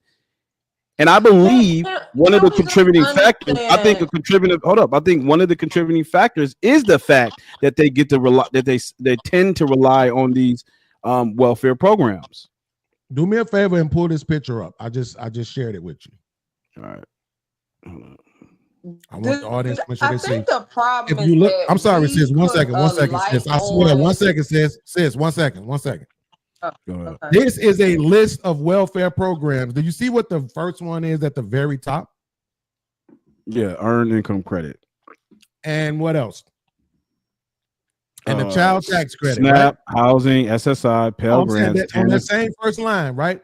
The earned income tax credit and the child tax credit. These are welfare programs. The government does not owe you for taking care of your kids that you brought into the world, right? But here's the bigger picture about this. Look at the number for 2024. This is in billions. So the people who file their kids on their taxes and get that welfare, that's 85 billion. Look at housing assistance is 69 billion. So you get more welfare than the Section 8 people that you trying to shame right now. How crazy is this? See, there you go. You're making, that's what I'm saying. You're making I don't know who that over chuckling. You're not addressing what I'm saying though. You're not. It's almost like you're scapegoating my point. I'll address that part too. You know, that's the part I want you to address because you're still making almost like a monetary argument. I'm not talking about I'm not talking about I'm not talking about the distribution of the welfare, per capita or anything like that. I'm just talking about merely the effects, the long-term effects of receiving these programs. Okay, so do me a favor. Specifically, housing. Okay, so do me a favor. Can you acknowledge first that your first statement was you had an issue with people getting the handouts and expecting handouts and welfare and how it's being distributed? Can you just say yes or no to that? No, I can't say no because I inherently don't have an issue with welfare in general. I don't. But my thing is, rewind the tape. We're not going to hear you say, "Why do people need handouts?" That was the first thing that I addressed. That's not what I said, Beans. That's not what I said. You would never find me saying. Go ahead. That's literally what you said, bro. You said, well, it seemed like why black people need these handouts and stuff, like they aren't like these, logical and autonomous beings who can't make their own way. That's what you were saying in the beginning, right? No, I said that there's a bifurcation. There's a societal view of black people, and it's bifurcated. It's either blacks are dependent upon government assistance. They're lazy. You know what I'm saying? They need coddling. They need handouts. They need that. Or it's blacks are rational thinking adults who can make conscious decisions. I'm saying we have to pick between the two. Okay. That's what I was saying initially. Okay, cool. So here's my question then, though, right? You would agree that broken homes is a problem in the community, right? Yeah, I would agree with that. Yeah, but here's what I'm saying. All of these broken homes, all of these people are still, while breaking their homes, using those very kids to get welfare. Well, the number is there. 85 billion. You're saying housing is a problem, but housing is only 69 billion. I'm saying before we move the goalpost and talk about how housing is harmful, because housing isn't what's harmful, but we'll address that. Can you just acknowledge that you and people like you who file your kids on your taxes are getting more welfare than the people who get housing assistance? Because the numbers is right here in front of you. Can you just acknowledge it to be genuine? But I never made that. But that was never. That's why you should just be able to say yes, so we can move forward. Hold up. Can I acknowledge it? Okay, hold on. Reiterate it to me one more time so I can make sure I hear you clear. Yes, people who are filing their children on their taxes, you are getting more welfare than people who get housing assistance. The number is right there for you, 85 billion to 69 billion. 85 is more than 69, correct? 85 to 69. Also, we just comparing those two. That's it, because we specifically right now we're talking about housing, so that's what we're going to do. Yeah, sure. I'll concede to that. Yeah, sure. Okay. I'll concede to that. Okay, sure. So now here's the real problem. Sure, I'll concede to that. Thank you. So here's the real problem with the housing, right? Because what you're suggesting isn't necessarily false. But the real problem with the housing is that people who get the Section 8 vouchers, a lot of times, and I would argue more often than not, are not allowed to use those vouchers to move to other places that would be less dangerous, less violent, less drugs, less alcohols on every corner, less poverty pimping preachers on every corner, right? So if you can take that Section 8 and move somewhere, get out the hood, go into the suburbs, go into a better neighborhood and show your kids something different, what we tend to see from those peoples is their children don't end up on government assistance. Can I interject? Yeah, go ahead. I'm sorry. Go ahead. Let me interject real quick. So I think two things can be true at one time, right? But also, just to take a step back, what you just said. So that the Section 8 program actually encourages you to move out of the city, right? They want you to move out of poverty areas. They want you to move into a better school district, right? I think that people put such a negative connotation on what Section 8 actually is because of what you think, your perception of what you see, of what people say, oh, Section 8 tenants are this, that, and the third. The program itself is actually a very good program. They do want you to move out of poverty-stricken areas. But what happens is those people that have those properties, when they see that Section 8 is starting to come out there, they start to raise the prices, right? And then so when they raise the prices, you still have a cap on your limit that you can go. So now that puts you back into the lower to poverty median income family households in the neighborhood. That's where you got to go because that's the only thing that your voucher can afford. That is where the system comes into play because yes, if you guys don't make sure that these landlords are not jacking up the prices so that people can take advantage of these programs, then they may be able to work the program the way they're supposed to. But because they don't make sure, because of the system is designed for them to stay in those neighborhoods. Not the program itself, but the system of where, hey, because these are federal funds, what we say go.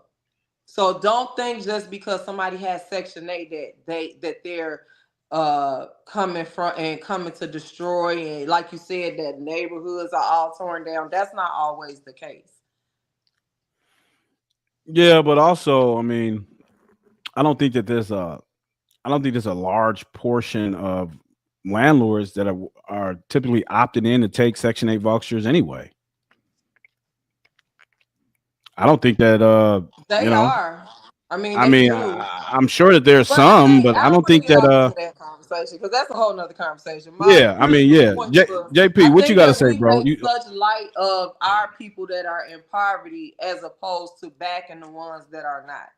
Right? Every demographic of people has their people that are degenerates, right? Or the ghetto or whatever you want to call them, right? And they don't focus on those. They don't make those their focal point. So it doesn't seem to we do as we do though. So we make it a really huge deal instead of like every other demographic pushing them to the wayside and pushing forward. We push them to the forefront. Thinkers, the ones that's gonna bring upon change. JP, what you got to say, bro?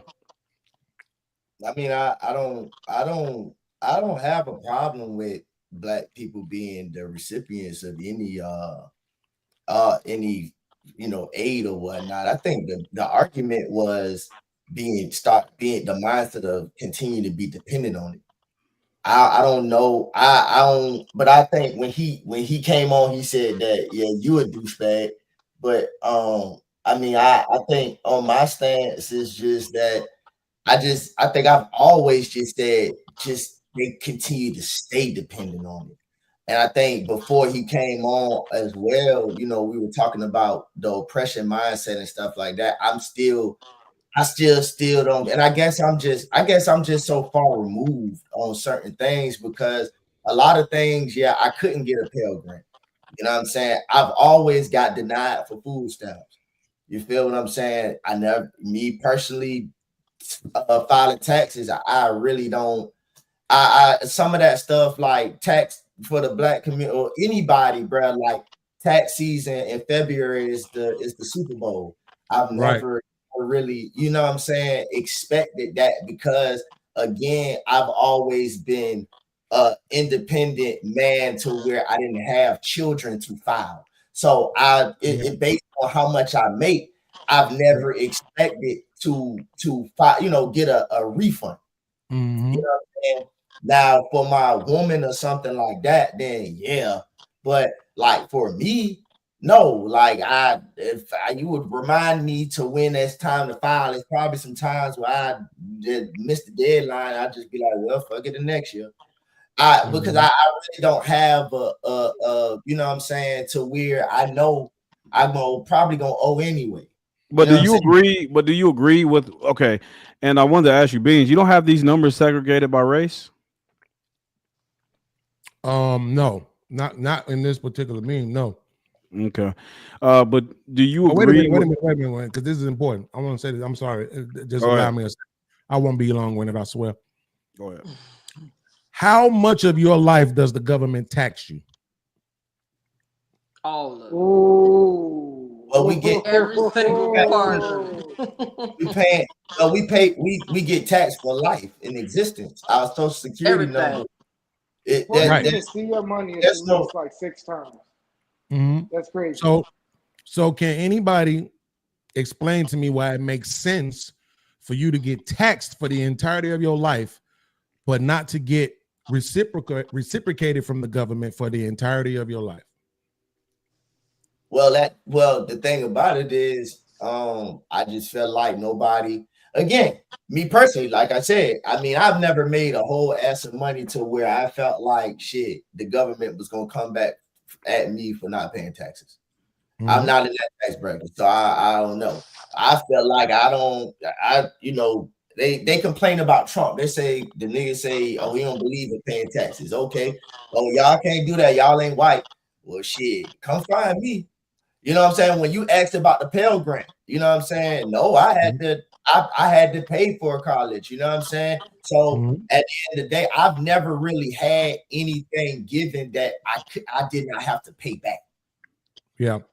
You know what I'm saying? So I don't really have the luxury of being a recipient of something that I didn't agree in a portion of time that I had to pay back.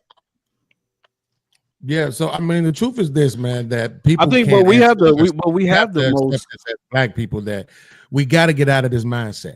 Every other demographic in this country believes that they ought to get things out of their government. That this relationship shouldn't be one way where I'm giving the government money and they never giving me anything back. Right? Everybody else gets whatever they can out of the government, whatever that looks like.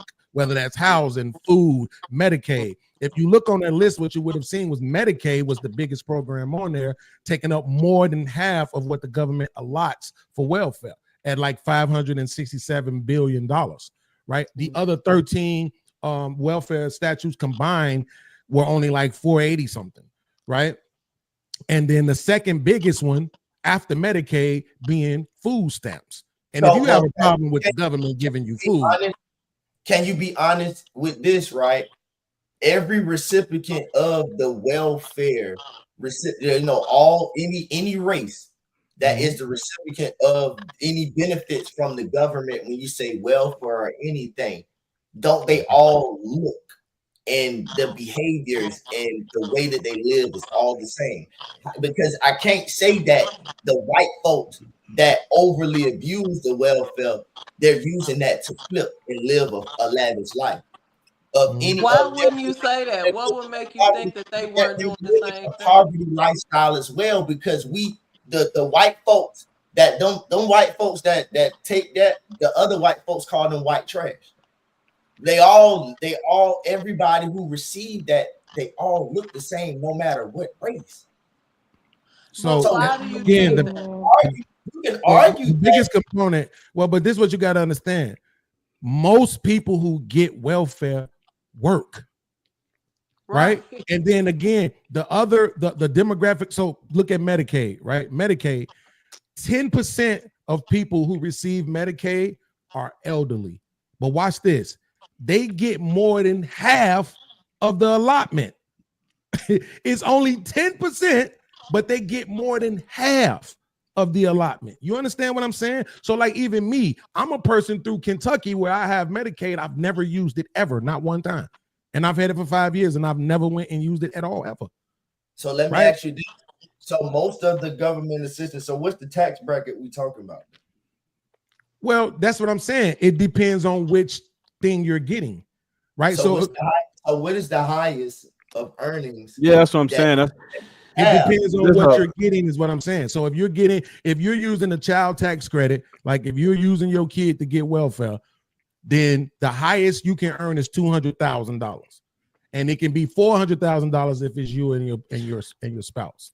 Well, if you wait a second, hold up. Hold up. Something off about that. When you go to the tax credit, though, I have to agree with Neil. You are straw man in his argument because you're holding strong to just that. Because if you want to just when you want to just say holding his foot to the fire with welfare, you're gonna keep holding that part to his feet to the fire.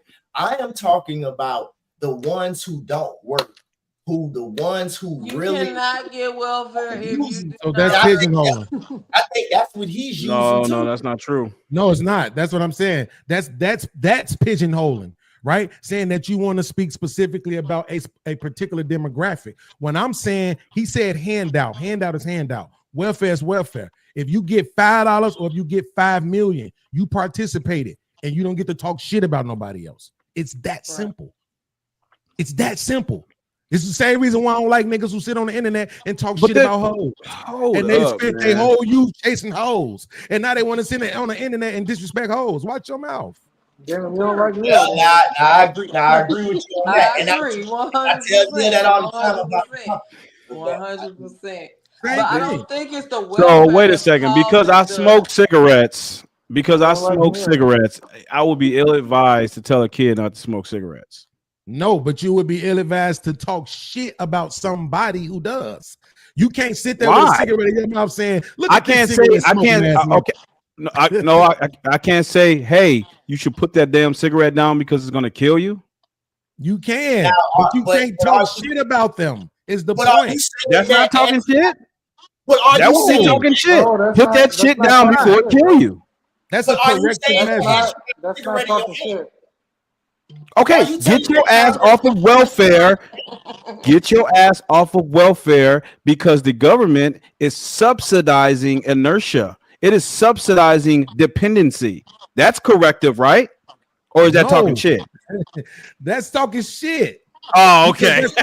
Here's the reason why. Because that's not true for everybody, right? So that's the point. That's not true for everybody. That's what we're trying to get you to realize. Okay, and that's what. Now we getting down to the nitty gritty. Now we getting down to the actual criteria of welfare for the recipients that actually need the welfare. Now we're talking about those who actually need the welfare versus those who are actually become dependent upon the welfare. These are two separate categories we're talking about now. Now y'all talking about, y'all done brought it down to y'all pinpointed exactly what I'm talking about. Well, but that's what I'm saying. We could have that kind of conversation, but I don't. That's the conversation I want to talk about. We always seem to negate that conversation. But why? I'll tell you this, brother. You're gonna lose that one too. The ignorance, like everybody else, push that to the back. Like, let's give me a justifiable reason. Okay, why? Give me a justifiable reason why we make such light of the negativity. I don't understand that. That's why we don't have no forward motion, because why are we studying something about something that's gonna always probably be there? Really? Every race is gonna have disparaging groups of people. But that goes back to the negative. When you say we always bring light to the negativity, that we got to talk about again with that stabbing. When they made a GoFundMe $200,000 for that representation for this boy, knowing that was murder. Exactly. That is what the black culture, that is what the media has pushed. That is what the powers that be have sat there and made black culture believe that's their culture. They don't believe. That's what they. What do you mean? Perpetuating this Art imitates life. Like we Come on now. Talking about welfare and why shouldn't be on welfare. And like that's what I'm saying. It's the same thing. We keep perpetuating the same narratives. Let me ask you this, Mimi. Do you think those shows? Yeah. Do you think the shows, those reality shows like Love and Hip Hop, all these wild little shows on Zeus or whatever? Do you think these shows are a reflection of life, or life is a reflection of those shows? I think life has become a reflection of those shows. I think. So you said. I think at first it may have been the latter, but as of now, I feel like people are intentionally living in a certain type of way to hope become in that. I don't even watch TV. First of all, so. Normalizing. They're normalizing this behavior. Normalize like dysfunction. It's insane. See, this is the thing about it, right? People, and I'm not gonna say that because that's gonna sound insulting, and I don't want to do that. No, say the conversation, often the subject or the topic inside of the conversation is not actually the subject of the conversation, right? So while we're discussing meta conversations, while we're discussing on welfare, what we're really discussing is how black people view other black people. Right, and the ignorance that we actually perpetuate. So unwoke, this is my man, right? I look, I 100 grand. call him, you know what I'm saying? Like it is what it is, right? I don't hate the brother, none of that, right? But this shit that he's holding on to, he need to grow the fuck up. Like it's really that simple. Like no, it's really that simple, bro. No, yeah, you gonna come at me like that? Hold on. Let me tell you why. Let me tell you why I'm saying that. Just let me tell you why I'm saying that. A few seconds ago, he was about to ask us to give him one reason. I believe he was about to ask. I could be wrong. You can correct me, but I believe he was about to ask us to give me one reason why a person should be able to receive the handout their whole life. But I already did. Right? No, if you could tax me my whole life, I could receive a handout of my whole life. Yeah, because it's that simple. I go to work, you tax me, and you take money out of my check before I even get it. I go to the grocery store to buy some shit, you tax me again. I buy a house, you tax me some more. I pay my house off. You keep taxing me and make me keep paying for my house being there. It's always a way for you to tax me, but it's a problem if I'm taxing the government. But you know that America, you're not presenting a logical argument. And I understand this now because most people don't debate. Most people never debate it. They don't actually understand what it means to substantiate your argument instead of just making an assertion or presenting your opinion, right? Mm-hmm. So I'm substantiating my argument when you say, well, why should you? Well, why should they? Why shouldn't they say, hey, listen, we're going to give you $1,000 tax this one time and that covers you for your life? The issue is when you going back and forth with Neil, word semantics is what, you know what I'm saying, is the reason how he can straw man the arguments as well.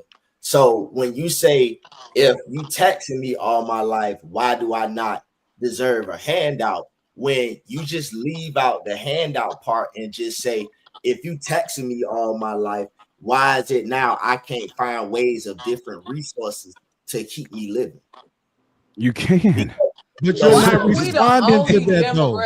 You can. You very much can. Everybody else use this government. They come from other countries. They get the school. Everybody else. Us, we want to get on our own people for using the same government that everybody else use, and we pay for because we pay for this. Middle and upper class is not even no upper class no more. It's only we see exactly what the consequences are. So why we have tons and tons of data.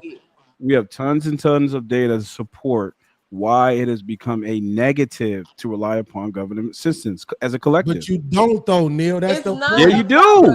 No, Neil, hold on. That was my. No, Neil, what you're doing, everybody else come over and get all this free stuff. Yeah. But we get on our people because they getting free stuff in the country where they paying for the free stuff. Well, so let's address what he just said, though. So, Neil, here's the problem. You're using correlation in the place of causation. You're making it seem like it's the cause of the degenerate behavior. Oh no, I'm not. It's not. Wait, you are. You're literally trying to. No, I've always maintained it as a contributing factor. That's what I've always maintained. Well, y'all can go back and listen to it. That's causation. That's a part of causation. That's just correlation. That's just correlation. That's merely correlation. Then your argument falls flat because correlation literally. I'm gonna explain it to you, Neil. Correlation is this. Correlation is, let's say JP swings on me, hits me, right? And at the same time, it's snow on a car. He hit me, I fall on the car, and the snow falls off the car. Correlation is at the same time while it was snowing, he hit me, which is the reason why when I hit the car, the snow fell off. You're making it seem like him hitting me caused the snow to be there. No, you see, I love how you just you just smuggled the word cause in there. You smuggled the word cause in there, and I didn't say that. I said it's merely a correlation. It's all it is. I'm gonna tell you why I'm thinking it, Neil, because I can rewind. No, he's pounding the table with passion, but he's straw manning me again. Once again, I'm not trying to. That's my point. That's why I'm trying to. That's what I'm saying. Let me finish, Neil. I can go back in the tape and show you things that you said. You will correct them, but I'm telling you what you said. I will concede if I did. You literally blamed public housing on degenerate behavior. You did. I did not. No, I did not. Yeah, you did. You did. Oh my gosh, y'all! That's not what I said. I have been consistent this entire conversation. I said first and foremost, government welfare is it's not the cause for the degeneracy. It is a correlate. It is certainly a contributing factor to this toxic, dysfunctional black culture that we have cultivated over time via government assistance, amongst other things. And first of all, let's go right back to what you were talking about when I was going to say initially, what'd you say? I said, give me one justifiable reason why someone should want to be dependent upon government assistance. But that's not what I was going to say. I was going to add that give me a justifiable reason why someone who is able-bodied, who is fully functional, should then rely upon government assistance. For what? Because they're being taxed their entire life. Because they're making it to where they can't survive. They're being taxed. So essentially, you're making an argument that we all should be be on government assistance. Then I'm making an argument. You don't think there's distinctions between each program? There's not no distinctions between these programs that we're alluding to right now. But there are. That's the point. So what you might need is the Pell Grant. What I might need is food stamps. What JP might need is housing assistance. What Sis might need is Medicaid. The point is, whatever you need, you should be able to get that from the government that's taxing you your entire life, even if you have to get it for your entire life. So you don't think there's certain things? Do you don't think there's certain things that we charge our government for ensuring certain protections from like other countries? Other countries, domestically, foreign, domestic, either or. But you pay for that. Is my point. I know. I pay for that. So then that does not substantiate why I should then be compensated even more if I'm paying for these services. If I'm paying for these protections. Hold up. Yeah, I got you. If I'm paying for these, hold up. If I'm paying for these, if I am already paying for these protections, right? These securities. Why then should I get more Why should I then be compensated for services or protections that I'm paying for? I'm already paying for these protections. Why would I then require my government to pay me more? No, see, you're missing the point. You're paying for it is the point. I'm paying for it. I'm not. Okay, so you're conflating and calling it a tax when I'm paying for it. That is the semantics here. The reason why it's called a tax is because come on, right? man. You know how your paycheck Y'all tripping. You know how your paycheck work when you get paid, right? You know how many times it's taxed before you actually see it, right? Because that tax that they have to pay for that employment tax, you pay the tax because the employer must match it, right? So how do they match it? They tax you to match it so that they can match the government, right? So that's already twice you've been taxed. Then they're going to take out Social Security and all the rest of them taxes, right? Then you going to get your check. Then in order you pay to into, whatever you don't get taxed. You're paying you into gonna it. get paid. You gonna get taxed again. So then you gonna take that money and pay your bills. You gonna pay taxes on paying them bills. Then you gonna go to the store and you gonna pay taxes on the stuff you buy, right? So if you got to do this every single day of your waking adult, I'm not defending life, our why tax. in the world would you get everything from these people back that you can't? No, Neil, I want to address what you just said. Listen, because you thought that you heard me, but I'm saying wait, listen, Neil, you're literally saying the words that we're paying for the services. So why shouldn't I be able to get them? Even if it's for my whole life. Hold up. Do you want police services in your neighborhood? Not necessarily. Do you need police services in your neighborhood? Yes. No, that's a need, not a want. A need. Let's go with yes. Do you need fire departments? Yes. Do we need water? Do we need resources in our neighborhoods, in our communities, in our cities? Yes. Okay, then you pay for those services that you need. It ain't a tax. You pay for them. That's not. No, you're missing the point. What I'm saying is, y'all calling. No. The conflation is y'all are calling. Hold up, Beans. Right there, Neil. We're only using the word tax because that's y'all dirty. Neil, just listen. We're only using the word tax because that's the word used to describe how it comes out of your check.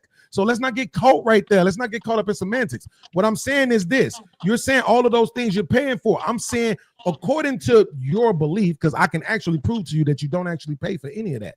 But according to your belief, you pay for all of those things. What I'm telling you is you also pay for the Medicaid. You also pay for the food stamps. You also pay for the housing. You also pay for the phone service. You also pay for child care. You pay for all of that shit. So what I'm saying is, what sense does it make for nobody to be able to use it when you pay for it?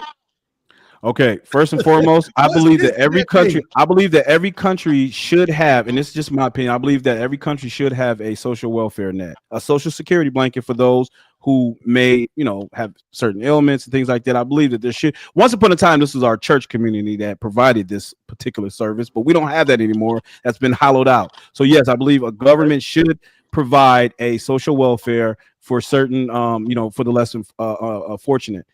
However, to the extent that we are paying for these services at an exorbitant rate that we are paying today, and put that on the side for real quick, put a pin in that.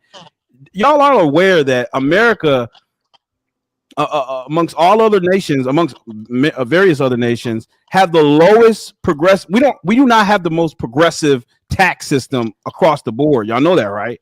There's other countries today will tax your ass 60%.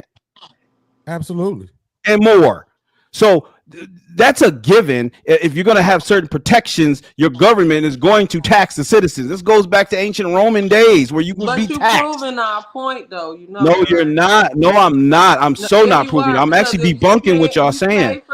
Okay. You realize that people get taxed that much here too, right? Available to you. I'm saying to the extent that these services that are available to any goddamn Tom, Dick, and Harry who just woke up and says, you know what? I'm fully able-bodied. I'm about to go get me some Medicaid with no sort of criteria, no nothing to follow. They just go sign up. I am against that. I am against that wholeheartedly, but I'm forced to pay it.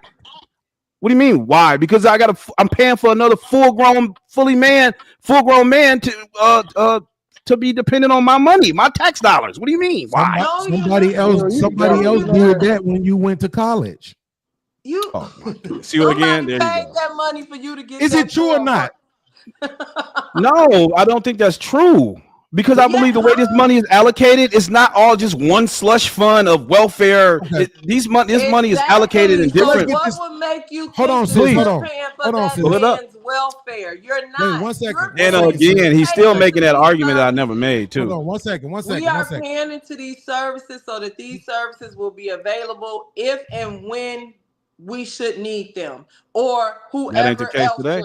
Hold on. But that's what I'm saying. Like, you're not wrong, right? But his argument is about people who's using it for the entirety of their life, people who's using it who he believes don't actually need it, right? And then those who may pass it down to others and keep them in this perpetual state. Thank you. I'm not no dummy. Right, that's what I'm saying. I can have this conversation. You're just gonna lose. He still made my argument. That's what I meant. I just did that, right? So I'm. You did good. Yeah. Right. So what I'm saying is, but when you hear the thing that conflicts with what you're saying, you start to have cognitive dissonance, and you don't want to accept what is true. Right. So what I'm trying to tell you is this: I can prove to you, Neil. I can prove to you right now that not one penny out of your check goes towards any services from the government. Not one dime. I'm sure that's probably the case today. I'm sure that's probably the case today.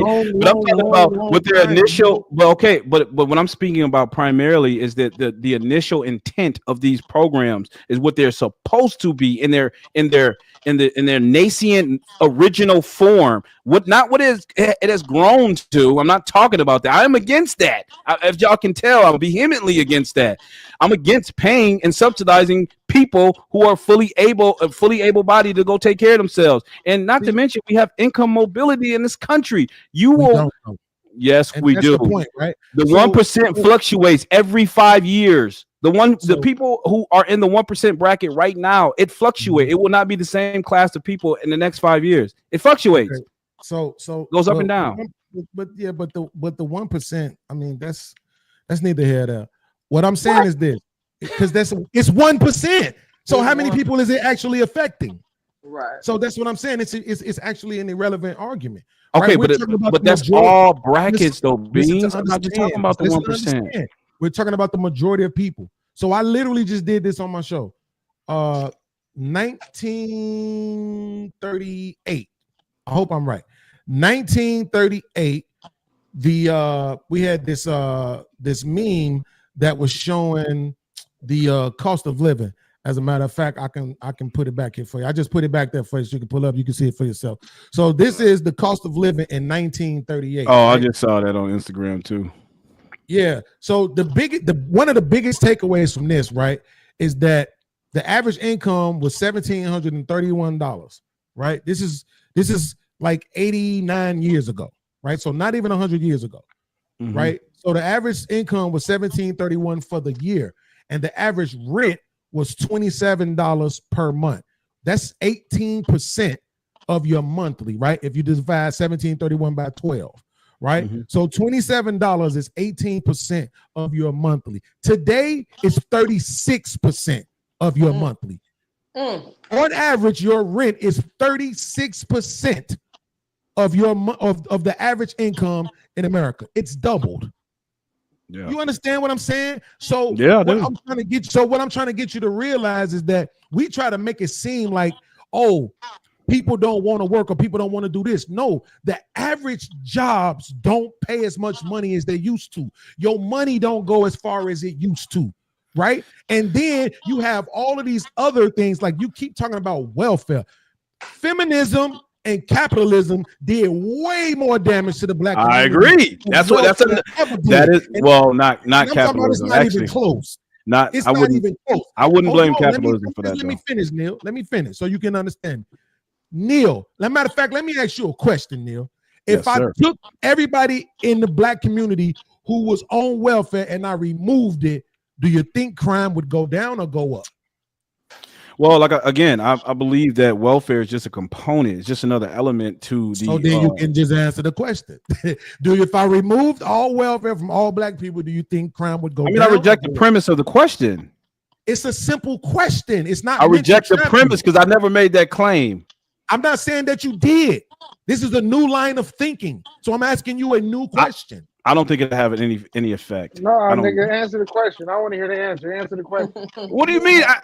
How can I answer a fallacious question? That's this is the problem. Look, this right here is more of a problem than welfare, right? Communicating with other black people who I cannot answer that question because I inherently don't believe that. I do not inherently believe that predominantly due to welfare is why the black community is where it is. I believe it's a variety of factors. Then I believe it's a argument about it being correlated. No, I said it's a correlation. I never said it was a cause. Which means I'm being consistent the whole time. Listen, what I'm saying is that means it actually has an impact. Yes, it has an impact. Then if I remove it, what will happen? Okay, if you remove welfare from the black community, first and foremost, I think it will probably drop a few ticks, probably. So you think crime would go down? It wouldn't drop. Yeah, it'll probably drop because people would have to be forced to move. That's why. Okay, so that's fine. If you believe that, right? I could ask you to substantiate it, but you seem to have a problem doing that. I'll substantiate why it will go up. Because now you just took the bare necessities that people have that will stop the majority of them from committing crime. You just took it from them. And they already don't have the skills or the access to the resources that you think everybody has access to when they don't. Let me make sure I'm clear. Hold up. So let me make sure I heard you clear. So you said if you remove welfare or food stamps? I'm talking, food stamps is welfare too. No, I'm saying specifically because these are different welfare programs we're referring to. Housing, that's Medicaid. why I said welfare, because I'm talking about so if you remove housing, just by default, these people would be forced to move. Why do I have to substantiate that? If it's a housing program and you remove it, they have to move. I don't know where they're gonna move to, but that exactly. I can tell you where they're gonna move. In your house at 1 o'clock in the morning, tapping you in your head with a 40. Oh, you said so keep them all segregated in their own little See, this is the problem, Neil, is that you actually believe the white man's rhetoric that he created this as a stepping stone when it's obvious that he didn't. No, I don't believe what it pays for. If the government wanted welfare to be a stepping stone for people to come up, that's what the fuck it would do. I think it was created those limitations that you think that there should be, but they didn't, because it's not meant to be a stepping stone. I think it was. I think it was created. Okay, go ahead. My bad. Go ahead. You can't understand if you're not listening to me, brother. They created this shit to keep people out the way. Yes, you're 100% correct when you say that the impact that this is having is that it's keeping a lot of people in this poor mindset, right? But that's not stupid. That's actually smart. If right now, let me ask the sister something. Sister, your name is Mimi? Mm-hmm.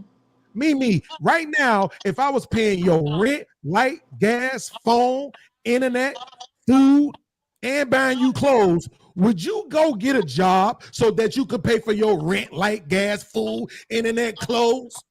It wouldn't make no sense for you to do that. For what? It's already being covered for you. So why would I then go get a job that's only going to pay me enough to get me the essentials that I'm already being afforded? There's no logic there, Neil. You said the essentials, the bare essentials, right? Yes. So rationing. If you want to call it that, so Mimi, you'll be comfortable just receiving your rations monthly, right? Most people are comfortable. Most people live and strive for comfort. You think those people are comfortable? Most people money allows them for rations, Neil. Y'all must ain't been to no section. Y'all must ain't been to no Section 8 housing and walked into these apartments. These people are not comfortable. Let me drop this on you, Neil. These people are miserable. Watch this, Mimi. Hold on, Mimi. They don't travel. They can't do anything outside of their monthly allotment. Watch this, Mimi, watch this. Neil, I can't believe you didn't know this. I got Section 8. Okay. I can't believe you didn't know this. Everybody fucking knows this. Oh yeah, no, Beans. You say it all the time on your channel. I heard you say it a few times. And guess what else I got? I got a car. I got bank accounts. I got credit cards. Right? I got a YouTube channel. I got a mama. I got kids. I got food. I can go places. Right? I'm not just some. But I'm saying, despite you having it, my argument still stands. Yes, but what I'm trying to get you to realize is you're not understanding that is the purpose. You think that it's not. That is not. You can't make an assertion and you can't make that assertion that that's the purpose. You saying that was the purpose? To accept new information, right? I'm trying to give you new information. So listen, bro, this is not new information. This is rehash material. This is all rehashing. No. Yes, it is. All these talking points you're making, that they're literally rehashing. Everybody makes this argument. Most people make this argument on the left. Which is hey, if you're going to be taxed, then why not just take advantage yourself? Absolutely, that's not what I'm saying right now. What are you saying? In essence, that's what you're saying. No, not right now. What I'm saying right now is a whole new train of thought. What I'm saying right now is that you don't understand that the system is designed to do exactly what it's doing. To your point, it's keeping a bunch of people suppressed. But that's what it was supposed to do. Keep them suppressed. I think people are keeping themselves suppressed, oppressed. These are conscious decisions that people are choosing. No, it's not though. That's the point. Is that it's designed to you argue that this is what it was doing, and now that I'm agreeing with you that is what it's doing, you say no. I never said that. I said these are conscious decisions that people are making. When you go enroll yourself on the welfare recipient, you have to wake up, go down to the DHS. You got to stand in that long ass line. You got to go up to the receptionist, sign the paperwork. They give you this big ass packet. I know this is all this. You got to wake up, drive. Look. This is a conscious choice. I'm trying to tell y'all. People wake up and say, I'm about to go get some Medicaid. I'm about to go apply for some food stamps. Wait, you're talking about it's a systematic progression of conscious decisions. But you're talking about the people going to get it. I'm talking about why it was instituted. Right? Do you know welfare was around for white people for about 30 years? Jail was instituted for criminals, and people blame the system for that. Process what I'm saying. Welfare was around for white people for like 30 years before it reached black people, right? So what I'm trying to get you to realize is you're not wrong about the impact. What I'm trying to tell you is that shit was on purpose. You got 20 million fucking niggas that you don't want to have to compete with. So what are we going to do with these niggas? We got the Vietnam War. We can send 500,000 of these niggas to the Vietnam War, put their ass on the front line, let them get blown the fuck up. What else we going to do? Oh, we going to remove all of the vocational skills out of the schools because for some reason, these niggas is learning all these trades and they able to quit school in the 4th and 5th grade and go get jobs and work to provide for their families. Right? So we need to remove that shit from the school. So now they don't know how to do a goddamn thing. Not only that, we're going to come up with this feminism shit. And now we're going to empower the women and tell them, you need to fucking have free love just as much as the men is doing. Don't let them be the only ones. We're going to give y'all this housing as long as you ain't got this nigga in there. You gish galloping right now. You gish galloping right now. No, what I'm doing right now is showing you that it's you are substantiating what I said. It is a multivariate. It's a multi-level. It's a choice when it's a system. I am, Neil. You're right. And a system is two different things. It's a system and it's working. No, y'all keep on. Oh my God, you're killing me with this whole thing. Okay, so I'm about to make me smoke. You're a recipient of those. If you are a proud recipient of those resources or those things that's provided for you, right? You just asked her of all the necessities or anything that you can give her that she can have monthly and not go get a job, right? And to do. But my thing is also you have people like that and still find some shit to complain about. It's always just some other shit that you want more. You want more of something. When you just want more. You want, but you ain't doing shit. He just asked you, would you sit on your ass? Why? No, he didn't say would I sit on my ass. He said would I go get a job. He said, well, what you I'm not gonna go get a job. Why am so let me ask you this.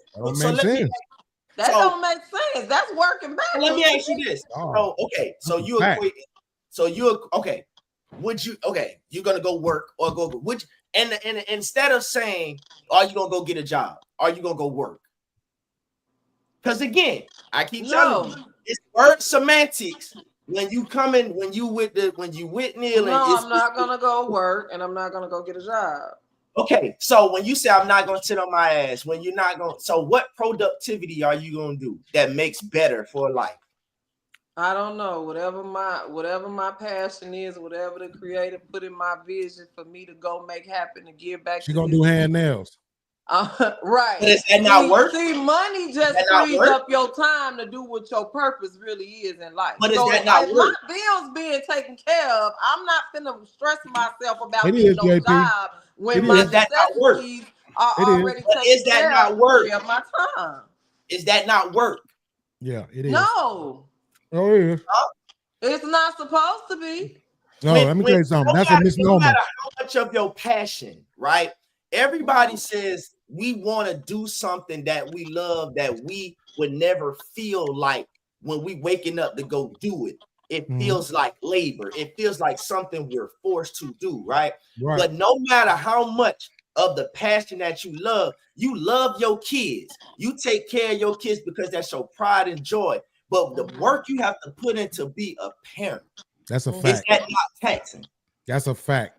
No, you're making a great point. Now, yes, you have to work, but I'm not going to work for no one. No.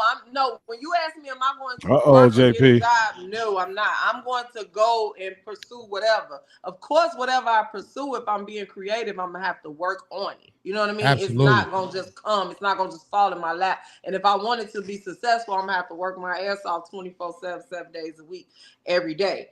But I'm not gonna go work for no wages. No, I'm not.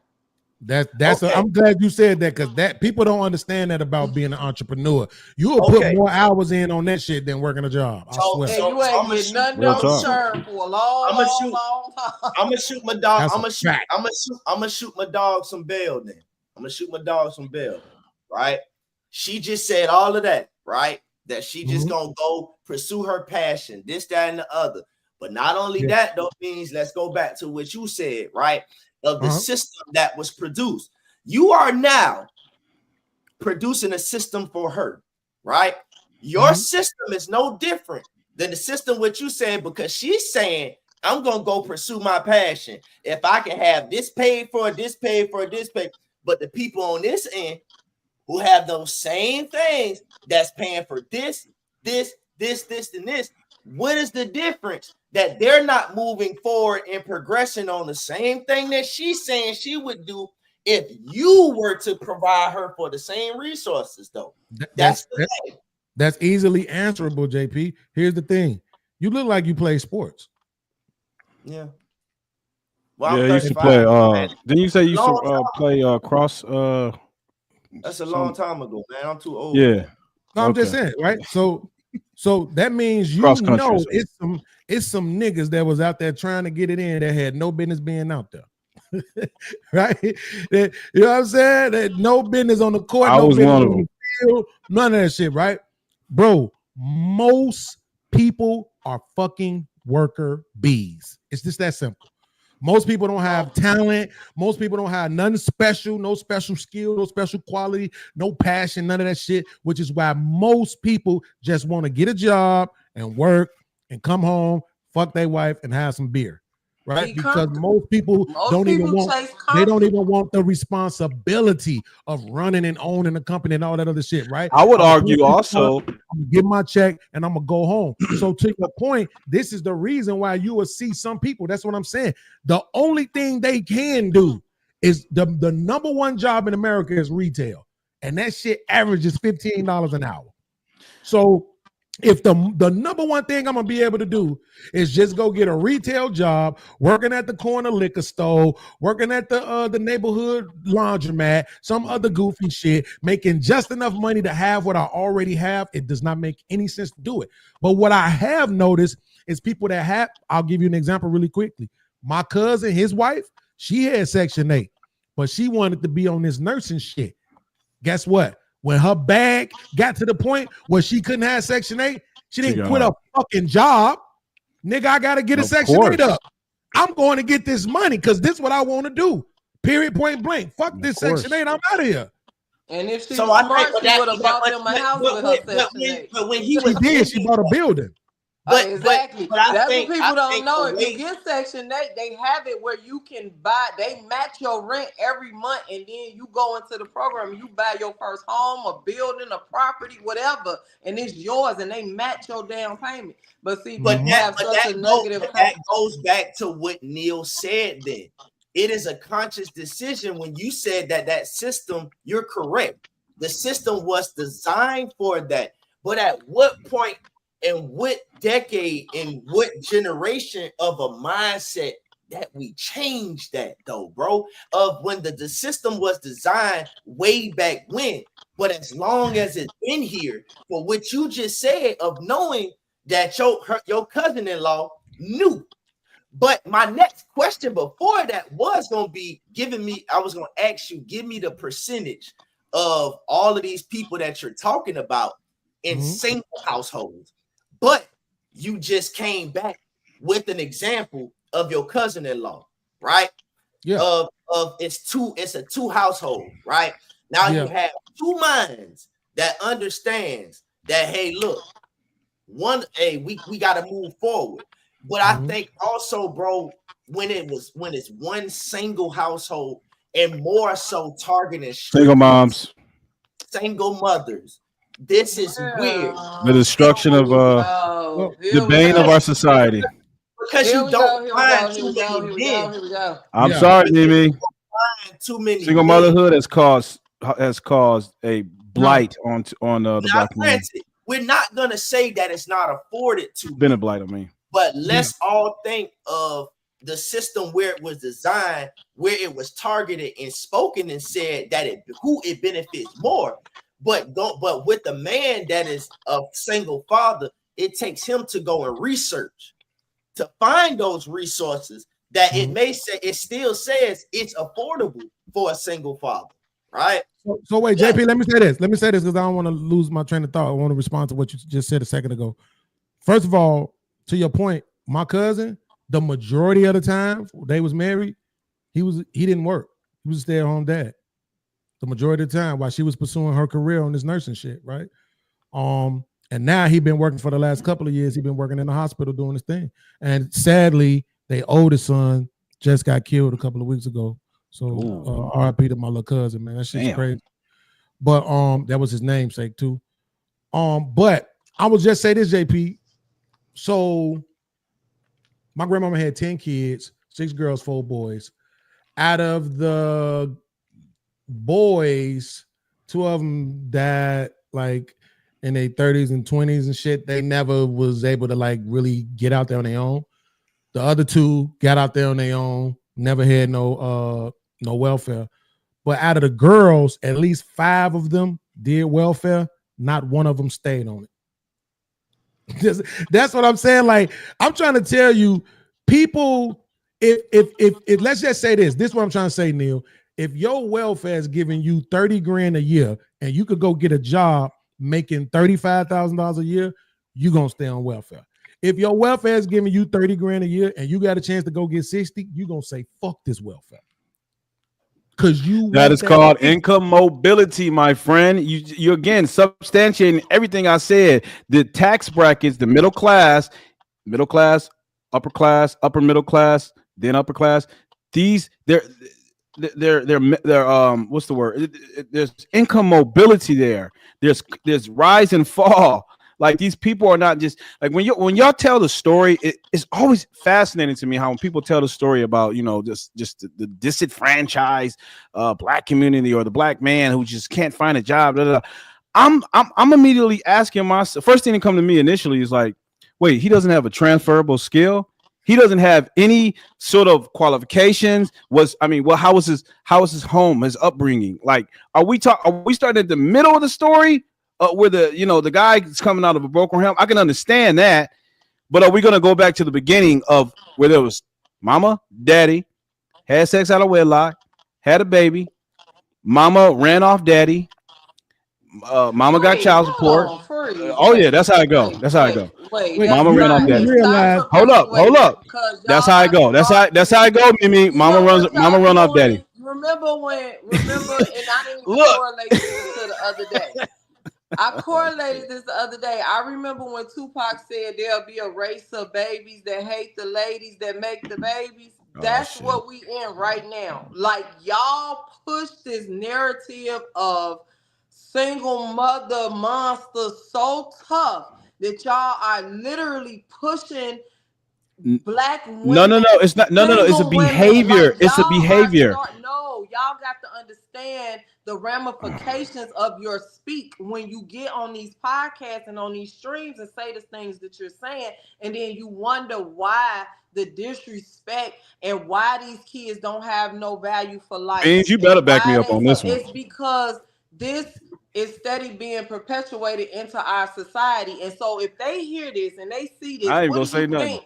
All you got to do, it's just like a cycle. Every podcast now is, oh, women this and men this. It's like you got to be careful, because if we not on the opposition of the problem, we are a part of the problem. And when you say stuff like that, it feeds into a part of the problem. You could continue with your point, but I'm just saying, be careful when you do that. So Mimi, here's the problem with this, right? And I really don't want to stay on this. I think we're having a dope conversation. Yeah, I agree. I will say this part though, Mimi. The problem is this: when you make the statement that you just made, it's gaslighting men.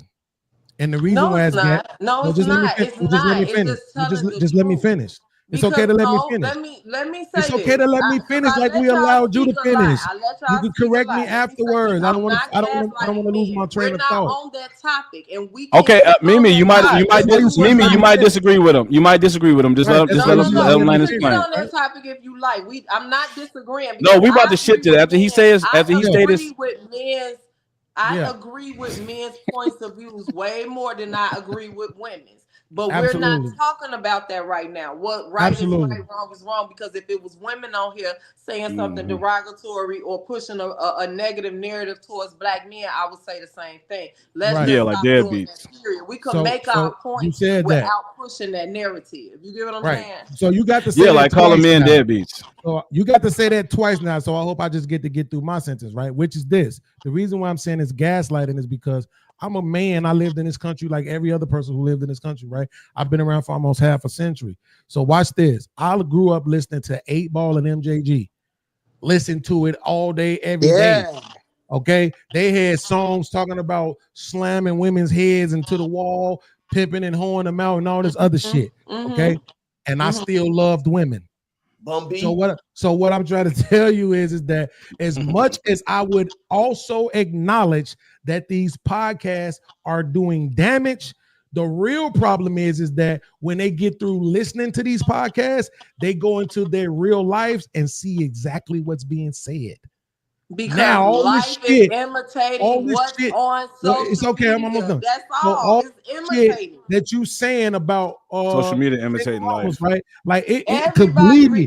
It happened to me too, right? When I first came on to YouTube and I started jumping on podcasts and I started jumping on panels and I started listening to Kevin Samuels and I started listening to Fresh and Fit and Anton Daniels and all these different people. And while they're talking, I'm like, damn, that's my mama. That's my auntie. You can't unsee it. You cannot unsee it. That's my niece. That's my like all this shit they saying. But that is your perception. Almost done, sis. See what I'm saying? It is, Mimi. Yes, it is. Men are comparing notes. That's like me saying. You think it's bad? Wait, you think it's bad that these men say certain shit about single black mothers? But look at how we're engaging with each other. You won't even allow somebody to land their plane. Damn, man! I wish I had my FX. You don't think a young black boy?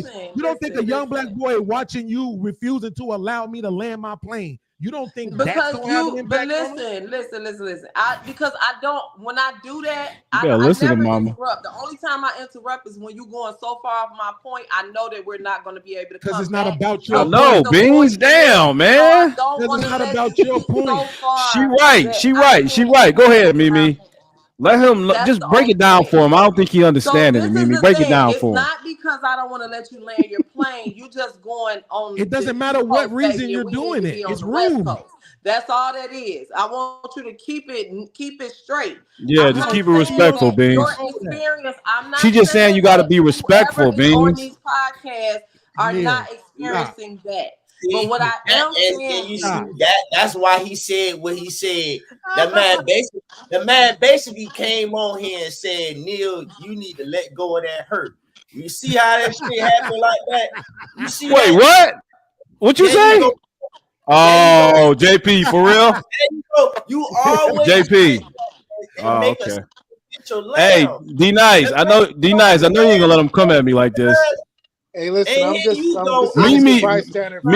Mimi was senseiing their asses Mimi was sensei and they asses samurai style, and now they want to come at me. Come on, D Nice, don't let them. But just because I didn't do nothing, I'm the innocent bystander. D Nice, come on, man, come in here, bro. Because just because you want it, you don't just agree with her to let her ride. When his point is, can you respectfully, just because you don't want to hear it, just because you feel like it's wrong, can I still talk? But you sitting here, what you doing is okay, but you filibustering now. You're giving the same behavior. He just said women is. And what you think you doing, JP, right now, this very moment? Filibustering. Telling the truth. Yo, he telling you got feminine traits, JP. Don't take that. Telling the truth. Oh yeah, I stand 10 toes down on that. Because JP got the cape on tonight. JP got the cape on, swung from that building. He's offering you corrective. He's offering you corrective analysis. No, JP is saying that I should not allow her. I should correct her filibustering in the same while simultaneously filibuster the conversation right now. No, you shouldn't provoke it. No, either you stop it. You don't gaslight the situation. All right, I'm guilty. All right, fuck it. Tell him by himself. You were able. All right, JP, I stand corrected. All right, Mimi, you gotta listen. All right, you gotta just listen. Let the brother talk. See, that's Let the brother talk. That's what I'm saying. We get so far off topic that we can't even. I don't even remember what we were talking about. All right, JP. God damn, you feel better now? Damn, look at him go put his hands. Yeah, whatever, brother. You're a real one, Neil. You know how difficult it is to get people to say what you just said without calling you a bitch afterwards. They be like, "All right, I was wrong, bitch." I don't even know what we're talking about. Right. Anymore, so. No, I'm gonna let him close. Go ahead, Beans. Finish. No, we good on that. But okay, cool. We're gonna move on from that. This is the thing, again, though. So, but the point is this, though. So when you're talking about specifically about the impact, right, of the single mothers in that situation. Well, it's the same argument that you made about white people being the ones who get the most welfare, right? The single mothers are the ones who typically are going to get the most welfare because they have custody of the kids, right? There you go. So it's if I look at it and I say, oh, who's particularly coming out of these situations? It's not that the majority of single mother households lead to degeneracy. It's that most people who are degenerate come from single mother's household. Those are two different statements, right? Yep. So, but what I'm saying is that if that person, and this is the point right here, JP, I hope this land for y'all. If that person can do some shit to level up, they will. If they can't, what you want them to do? They might as well just stay there and take the little bullshit government assistance and stay the fuck out the way. Cause that's exactly while Ray and Daquan terrorize the neighborhood. We got it. Well, that ain't got nothing, but again, that don't got nothing to do with the government assistance. Because it don't. So little Ray, hold on. So little Ray, neighborhood where niggas when they mom and the dad was there, even though the mom was getting some assistance, them niggas acted right. Fuck you talking about? Hold up. So you telling me no housing? Hold up. So you telling me that right now, mama is at work. That's why they out there doing whatever they want to do because they ain't got no supervision. Lil Ray and Daquan, Lil Ray and Daquan's mama Keisha is receiving cash assistance, SNAP. How much do y'all be thinking cash assistance is what I want to know. It don't matter. The point is that you're getting it. That's why. There you go. He can't make the argument about how much he got because it don't matter. He got households off of cash assistance. I be want to know how much y'all think they get. See what I mean? Look what you did, Mimi. One single mother and a child. Leave that comment up there. Look at that. Look what you did. And a child gets $325 a month. It's a sisterhood. $325 a month for a mother and her child. If she has two, she goes to $425. Well, according to Beans, that should be sufficient. Your rent is $2,000. My rent right now where I live at is $2,027 plus fees, trash, valet. I have 2 children. I have other expenses. I have a car payment, car insurance, all of that, right? And I am Okay. She said that, right? a single mother. Okay? I am I'm talking now, about the even though I chick did in everything I was comment. supposed to. I Who, got Mimi? married, I had children from my chick in the husband, comment. I did Oh, all you that. talking about Divinity You know Young? why she said that, right? Why This she is say what I'm that? saying. Because she liked the fact that she was over talking. Divinity Young just made the comment. I don't know if you can see it, Mimi. She said, "I like Mimi." Yeah, she liked the fact that she being aggressive and over talking. She sounded like that when she said it, Neil. Yeah, that's how she hey sounded. man, watch Be nice. Come on, I'm man. Don't fair. come at me like I'm that. very fair. I agree with men a lot of the time about single motherhood. I do understand. Name me one thing about name me one thing. Name me. We said we wasn't doing that, Neil. All right, we not. Let's move on. I do Let's move understand on. the type of All right, products forget that it. the majority of single mother homes create. I do understand that, right? I do understand. So do we want to continue promoting this behavior? Yes. Promoting what? Absolutely. Single motherhood.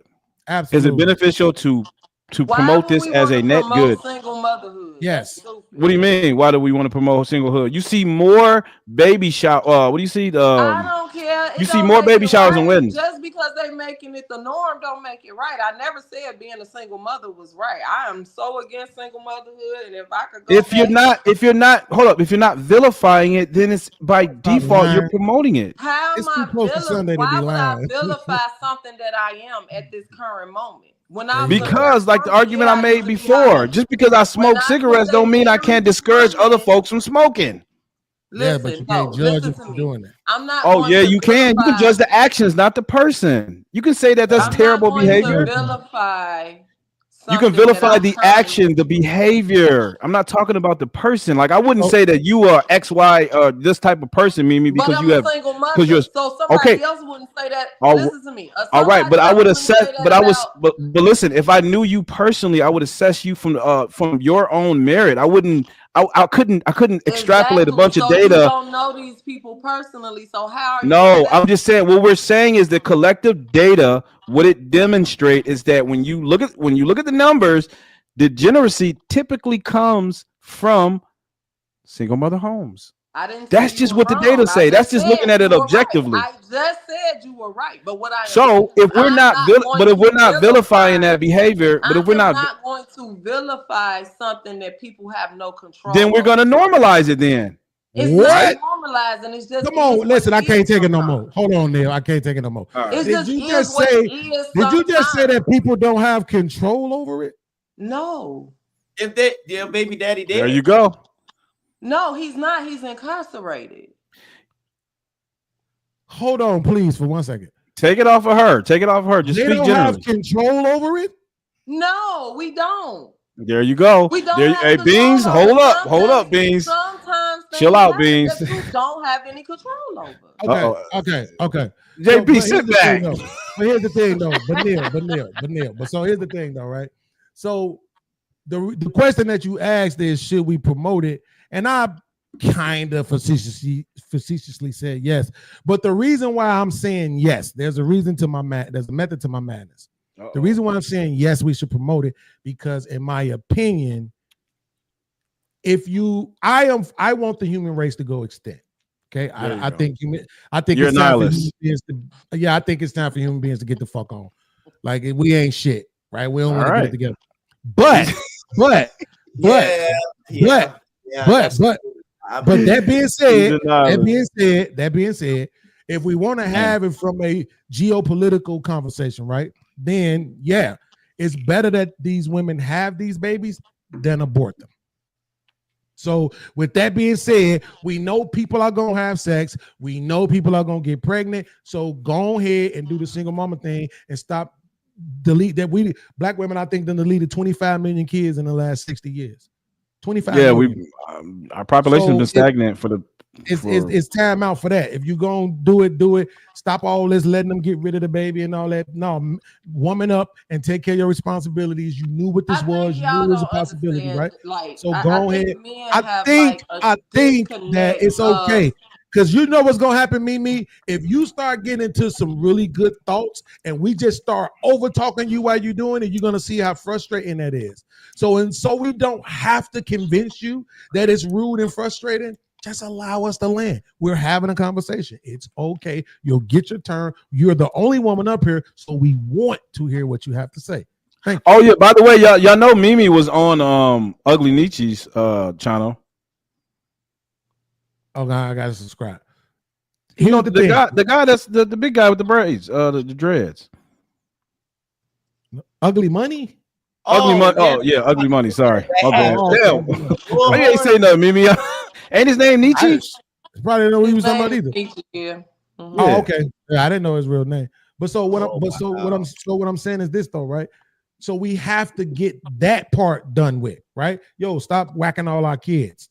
like this shit is incredible. Start having these babies, but we could do a better job of co-parenting at the same time, right? This is going to happen. And the second reason why why I'm saying it's okay to say, hey, listen, go ahead and be a single mother is because women don't actually love, respect, or value men. Right? Oh God, y'all are so insufferable. So the point is this, right? So the point is this.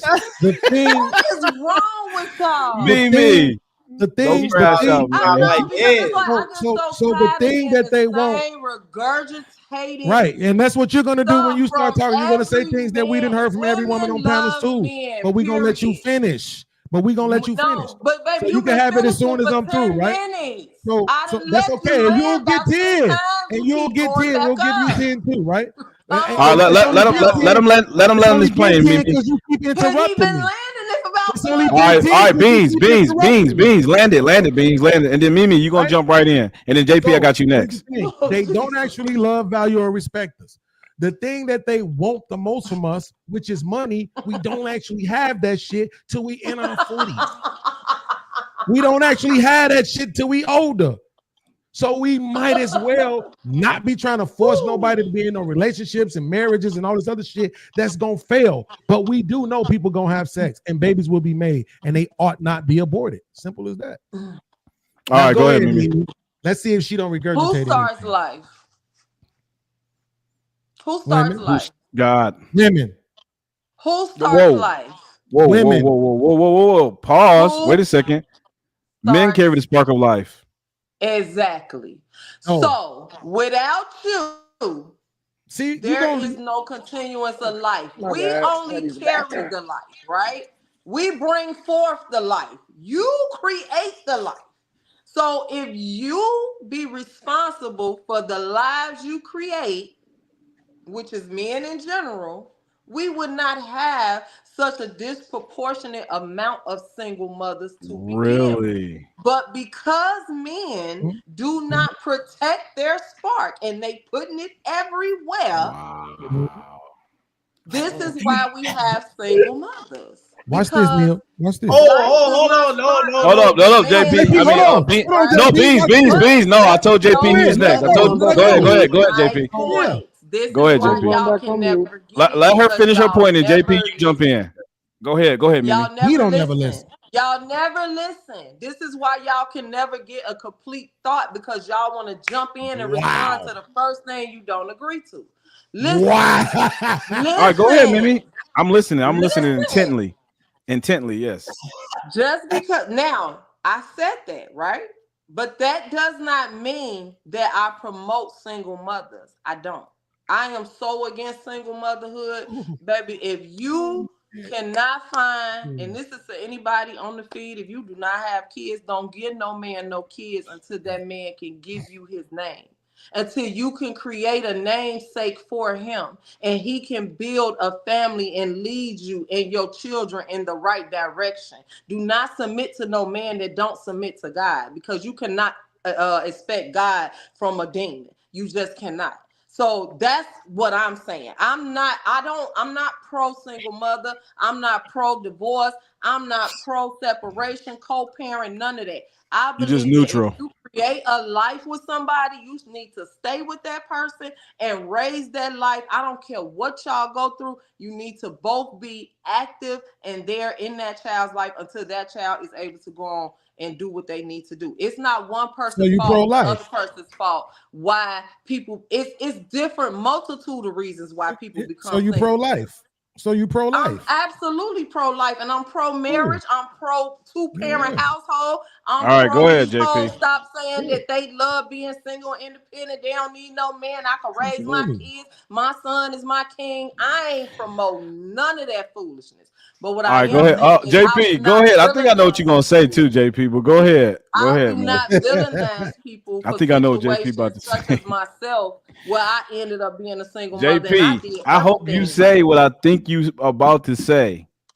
I still don't get the point of all these women who say what you just said, that they negate the fact of, you say that man protects their seed. Why can't the ones at the beginning, which is the women, do what they when you are the one that you can provide and you can dictate if we have sex?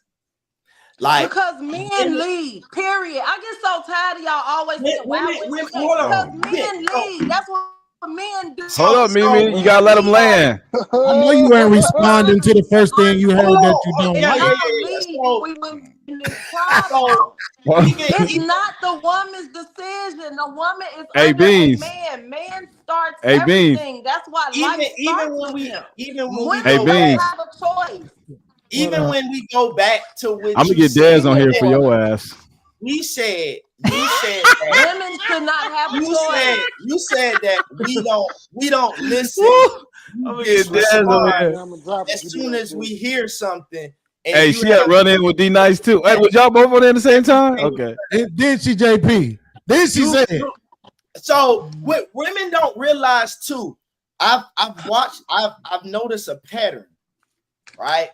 Of you have this thing where you personalize and you internalize certain things, and when it triggers you, that's when you have to stop our trains of thoughts because you don't want to hear it. Absolutely. No, it's not because I don't want to hear it. I just don't. I Said, want men to said stop that we asking do, why women don't. what you Why said women that don't. what you Because said you that should we not be concerned with what women are doing. Men should lead. That's it. That's Checkmate. all. If you so read the Bible, checkmate. if you read any, if you do any spiritual or any but type your of body enlightenment, is a temple. men It lead. command Men do you not women. ask women why Hey, women JP, do I what beg of women you to let do. her say this shit. Please let her say it so I can react to it Men should tomorrow. not be asking why women are doing anything. Men lead, period. And if she ain't letting you lead her and she not submitting, that's not your person. You should So not it's be so it's concerning cool. yourself with what she doing. You So need to it's find cool the for one y'all you to can just lead. allow us to lead y'all in the bedroom when y'all have the Huh? access and the control of sex. You keep No, saying, baby, that's because that's who you can lead. You can only but lead who you can lead. we're talking about protecting yourself with sex when women don't know how to be sought. Because at the end of the day, you keep saying we got to protect our seed, but as a woman, why are you? I don't care what you say about love. I didn't have my first child. I didn't have unprotected sex until I was married.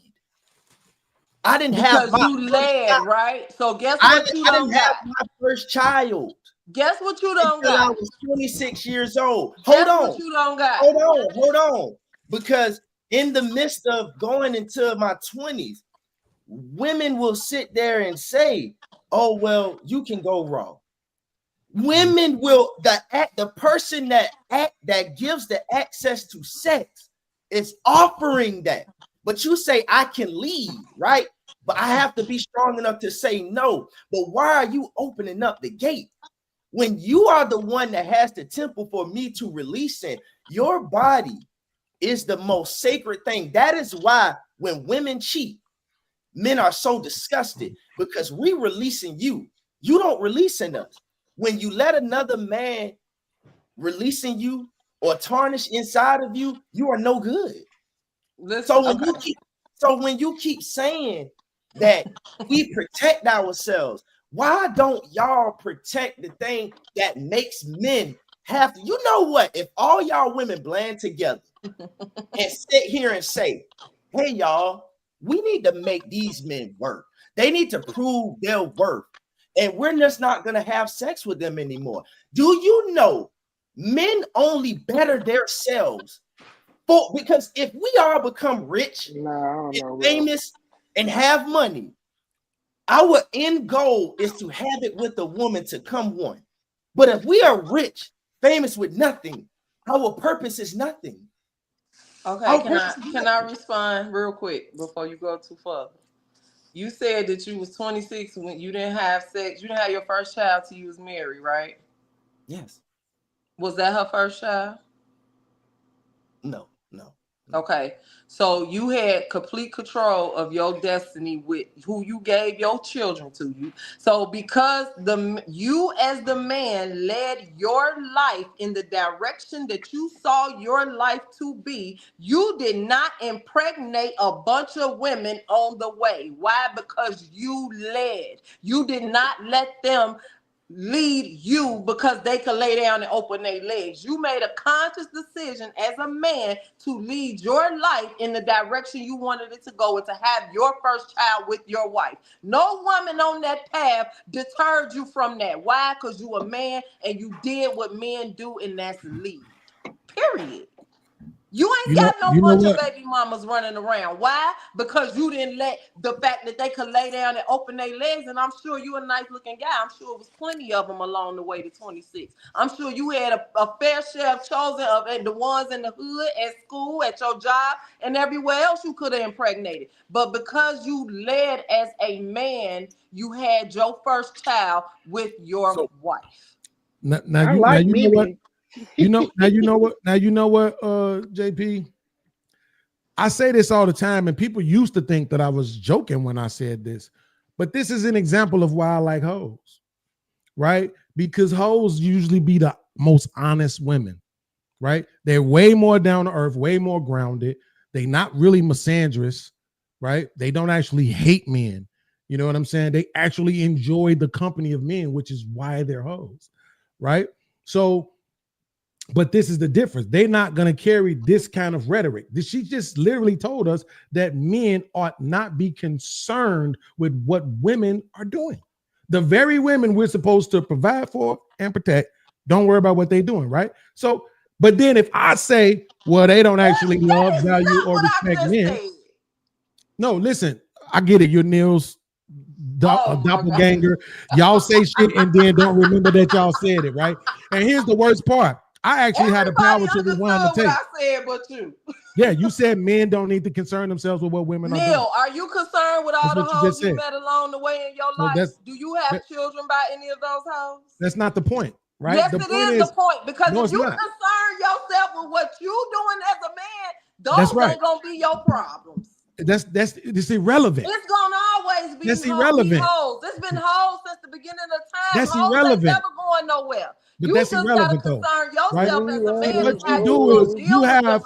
I'm gonna just be honest with you. Mad at the you have a very simple-minded conversation, right? So I have conversations based on the fact that I have conversations at this point with like 1,000 women, right?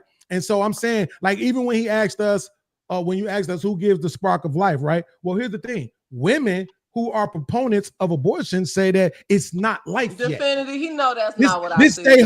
This they whole argument, right? Is that it's not life yet. Right? That's the reason why they say it's okay to get rid of it by this trimester and that trimester, because it's not actually life yet. It's a speck of goo and all this other stuff. So which one is it? Is it the spark? But that's not what I just said. I know it's not what you said. Right? Which is why I just acknowledged. We can't stay on topic because see, I don't expect you we can stay on topic. I don't expect for you to we speak can for stay men on that topic, don't right? take care But of the their problem is that you think the topic has to be what you're saying. Right? If somebody else has something to say, then they have something to say. It doesn't have to be what you're saying. So wait a second. So who expect for you to speak for men from your level? I don't expect you to speak for niggas that got kids running around by 5, 6 baby mamas. Because you could never speak from their level. You could never speak from their level. So wait a second, Mimi. Are you saying that? Are you saying that men? Are you saying? Are you saying that what we're saying is considered a form of bashing women? No, that's not what I'm saying. Bashing. No, this is what I'm saying. When you say with the rhetoric that we're using, right? No, Is that a form of bashing? See, I'm the type of person we got to finish one conversation. Like I don't like bouncing all Okay. because I'm gonna Okay. Are you saying that we're bashing single mothers?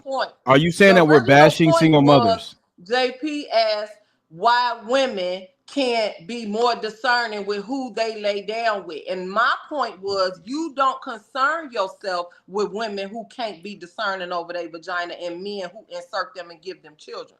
JP is a perfect example. He led his life as a man. Men lead. When men lead, they don't worry about, kings don't worry about what peasants doing. They got people to take care of that. Right? So JP said, I want to go to school. I want to do this. I want to have my first child by my wife.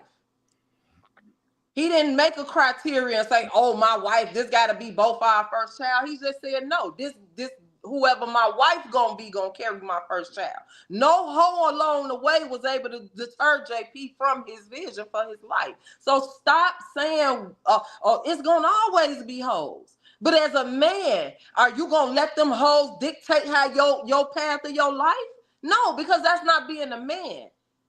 That means you can't control your flesh. You want to put your seed everywhere, and then you want her to be responsible for the outcome of you not being in control of your spark, your seed. You can't be mad at her. She is who she is. But if you lead and you are who you supposed to be, you'll find the right woman. But most men don't want to do that. They want to sit up here and talk about, oh, the hoes this and the hoes that. Why you entertaining the hoes if you don't want a hoe? You can't be in the circus and be like, oh, I don't want to be a part of the show. Baby, either you in or you out. You get Neil, do me a favor and pull that up. I just shared something with you. Pull it up for me. What?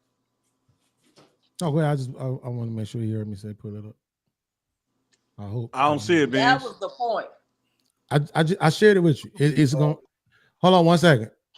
I just don't. I want men to stop asking why women don't. Why women don't? Because you should not be concerned with what women are doing. Men.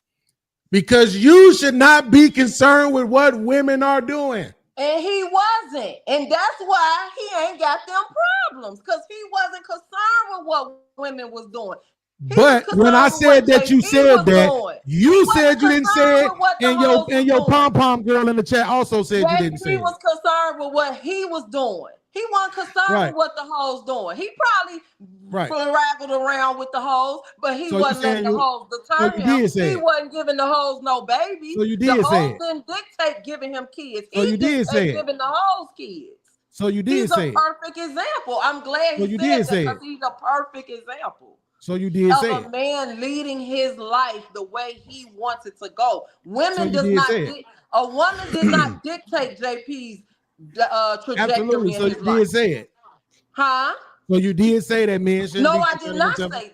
I did not. Who just played you saying that? I just said again. Men who lead should not concern themselves with what women are doing. How can you? When I said you said that, you said you didn't say it. When I said that, you said that, you said you didn't say it. I'm telling you what I'm saying. When I said that, you said that. I just think that you didn't say it. I'm gonna say it again, just in case you didn't hear it again. So turn a blind eye. Turn a blind eye to it. Concerning themselves with what women are doing. A man that is on his path should not be concerning himself. But it's not even about what women. But it's not. That's what I'm saying. I think that you kind of like straw man and misrepresenting what we're saying slightly, or what I'm saying. I'm saying. No. She was making her own point. She was, and I want to make sure that's understood, because she needs to understand that the same way how we understand she was making her own point. She wasn't even saying what we were saying. She was just making her own point at that moment. And she needs to be able to do the same thing, but just allow us to make our own point. Yeah, I think I don't think you. Okay, Mimi. If you could still, man, exactly what we have been trying to say, and we'll do the same for you. I don't know. I guess the last person you're talking with. Not concern themselves about what women are doing. As a man, concern yourself about what you are doing and the type of woman that you want in your life. Picture that woman, and are you the type of man to have that type of woman? If not, you got work to do instead of worried about why she not that type of woman that you picture being that type of woman. No, worry about why you not that type of man that don't got that type of woman. Period. Do you see how small-minded this is? With women's reproductive systems, what women are doing, what women are wearing. You are just reiterating. If all men would just be men, feminist rhetoric. Women ain't got no It choice is but hardcore. to fall in line. Yes. Because who's going to be their man? Nobody. If y'all if men lead, women ain't got no choice but to fall in line. Right. So men bear all the responsibility. Hold on. So men bear all the responsibility, or women totally absolve themselves from it. So y'all have hold on. What about the art? Hold up. Let me ask you this. Hold up. It's so much. Hold up, Mimi. There's so much emphasis in the Bible. It's but men, God, man, wife, woman, child. Ain't no but in Mimi, between. Ain't no Mimi, well Mimi, if the man. Mimi, ain't no if the child. It Mimi. is what it is, and when you don't operate in that order, that's Nigga, why shut we up in and this catch But mess. Mimi. But this shit is retarded. Hey, Mimi. Okay, you're right. You're putting so much emphasis on what the men's burden of performance is and what we're supposed to do. What about what women? Hold up. What about the art of following? Hold up. What about the art of following? Women don't even know how to follow a leader. How do you lead someone who doesn't want to be followed? Does your wife follow you, Neil? Does your wife follow you? Yes. Does your wife follow you? That's a special case. JP, does your wife follow you? Huh? I mean, if you're talking about in that instant, does your wife submit to you? If you're talking about what my choice that I made, yes. Okay. Does your wife submit to you? Me? Sexually, yeah. Sexually. Okay, so why the hell are y'all concerned about what the hoes who ain't your wife doing? Because the hoes who ain't our wives, because the hoes who ain't our wives are breeding degeneracy. Thank They you. breeding killers. There's a such thing as moral law, Mimi. What you doing? Because it's gonna always be hoes. Hey, you like that one, Neil? I got that one off always the has been. It That's true. always will be. Hey, It's don't do that again. Period. So you telling me men are not even allowed to hold up. Mimi, don't you believe in moral law? Don't you believe that whenever you observe something? Okay, so if you stepped outside, hold on. So if you stepped outside and saw your neighbor beating the shit out of his puppy, you wouldn't say anything. It's his puppy. So I'm saying you wouldn't say anything, call anybody? What I'm gonna do? Damn. No, that's the wrong question. The question is, if I was walking down the street and saw your boyfriend kicking your ass, should I help you? There you go. Okay, well then there you go. You bet fucking there not. You go. I'm glad you being consistent. You At know least why? You being because consistent. he could possibly kill you, and I'll be right back with his ass tomorrow. So you better least you not being get nobody domestic violence. All right, I have to hear. I gotta hear Miss Desi DC in the hour. I wish I had my effects. I ain't got it, but Des, do you agree with Miss Mimi, which I'm sure you do, concerning ourselves of what they doing and their behavior? Huh? Des, we can't hear you. I can't hear you a little bit. All right, we can hear you now. Sorry, did you hear what I asked? In my car. Did you hear what I asked you? I heard you say. I heard you say. Did I agree with Mimi on? And hi to everybody. I don't want to be rude, but hi to everybody. I kind of came in on. I heard her giving an explanation, but I'm not quite sure what she was giving an explanation to. Hold up, Mimi. Just briefly give a synopsis of what you were saying so Des can comment on it. So just basically, my point is this. Men should not concern themselves with what women are doing. You should only concern yourself with being whatever type of man that you want to be. Your woman will follow you. Your woman will, you lead her. That's all you got to worry about. Don't concern yourself with the hoes. The hoes gonna be there.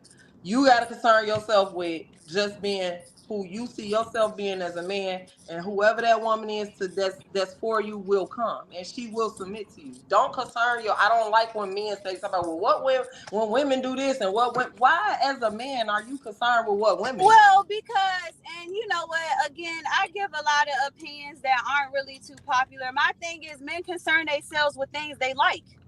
It's just that simple. I don't care how much a nigga say, oh, I don't like a big titty bitch and all this other shit. Yeah, they like the hoes. They love the hoes. Themselves.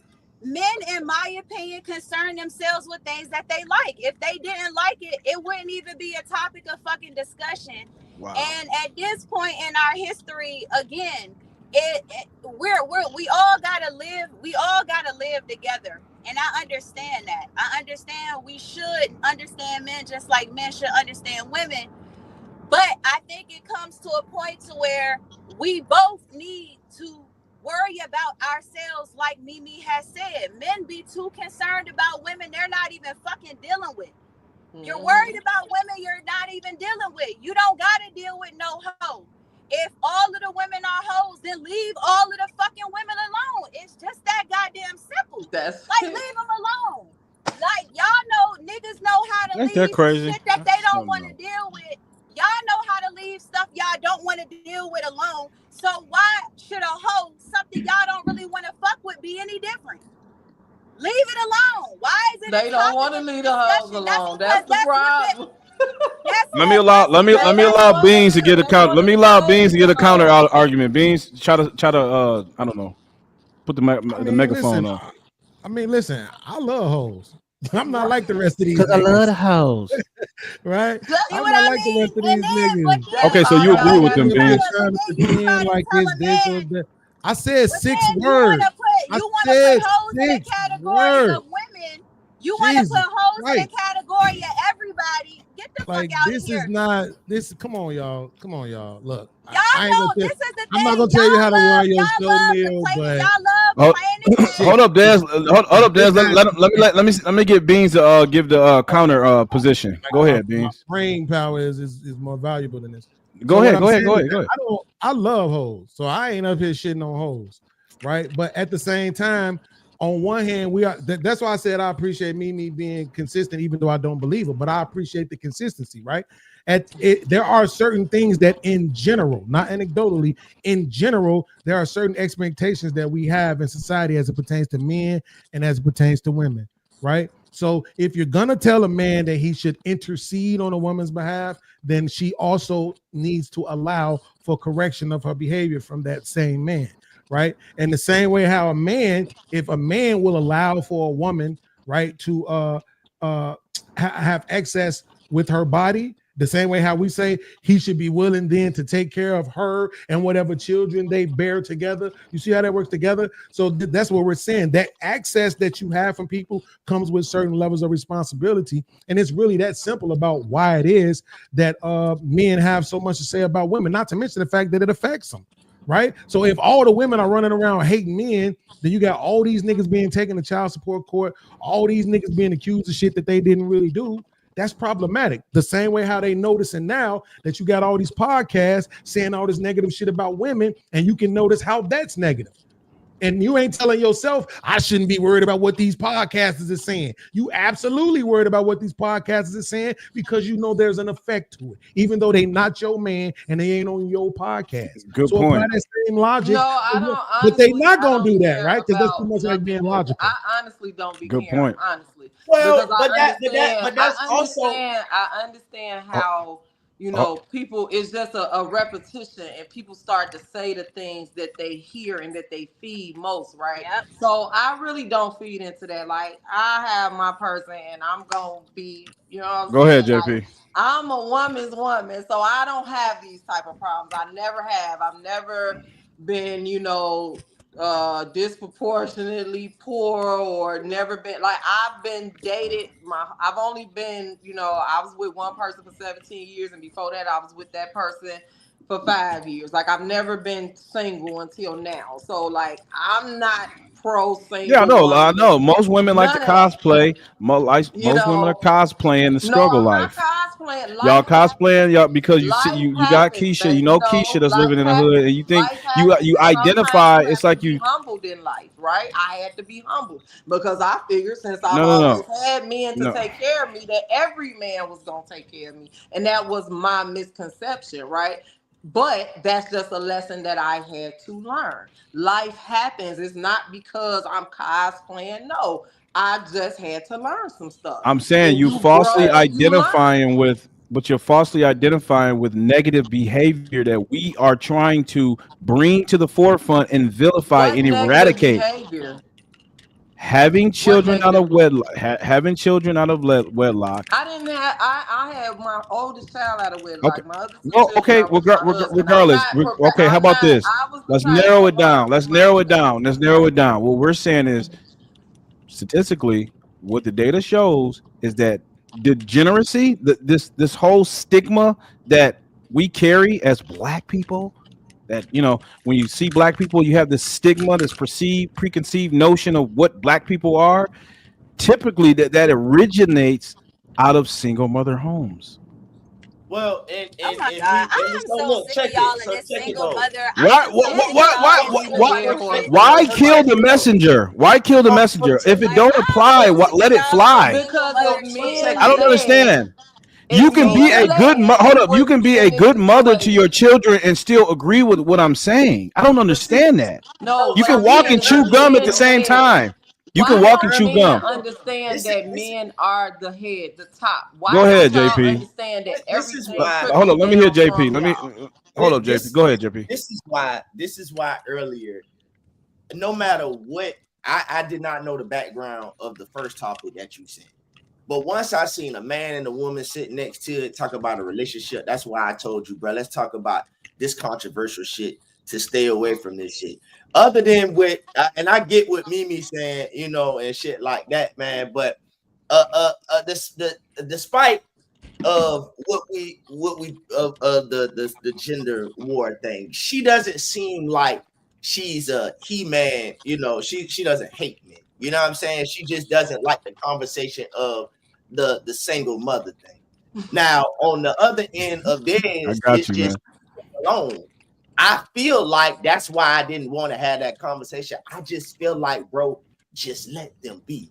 If they want to crash and burn, let them be. I just Wait a don't second. understand.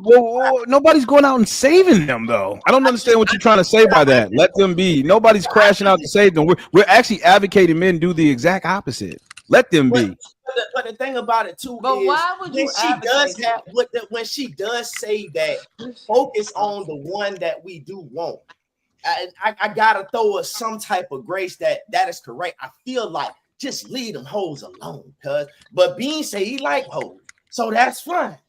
But I just feel like, man, just leave the bitches to be, because it's so they outnumber us.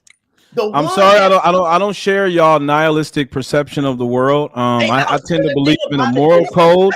I tend to believe in a morality, objective morality, where there's a right and wrong. And when you see certain but behaviors, we you call those chastising the behaviors the fuck out, and you don't just but whistle past the grave as if these don't have negative, Neil, but detrimental most of effects the on time, our society. I'm It sorry. but we always chastising has the and it bitches we ain't always fucking. will. There has That We doesn't always matter, been JP. Jezebels. JP, this even There bleeds into have the been conversation we were just having Jezebels. with Beans about There dependency. have All of this shit been gonna fall back on you. I from don't the give a fuck It beginning of has about it. time you outside have negative stories to consequences go. to it, bro. From I the only beginning of entertain. I time you only have entertain. stories. I only Go ahead. Y'all entertain what tripping. you said. I only Hold on. entertain Do what you have horror Abortion stories? doesn't immediately affect me. Abortion does not immediately affect me at all. But let me tell you Huh? how it has a secondary effect on me.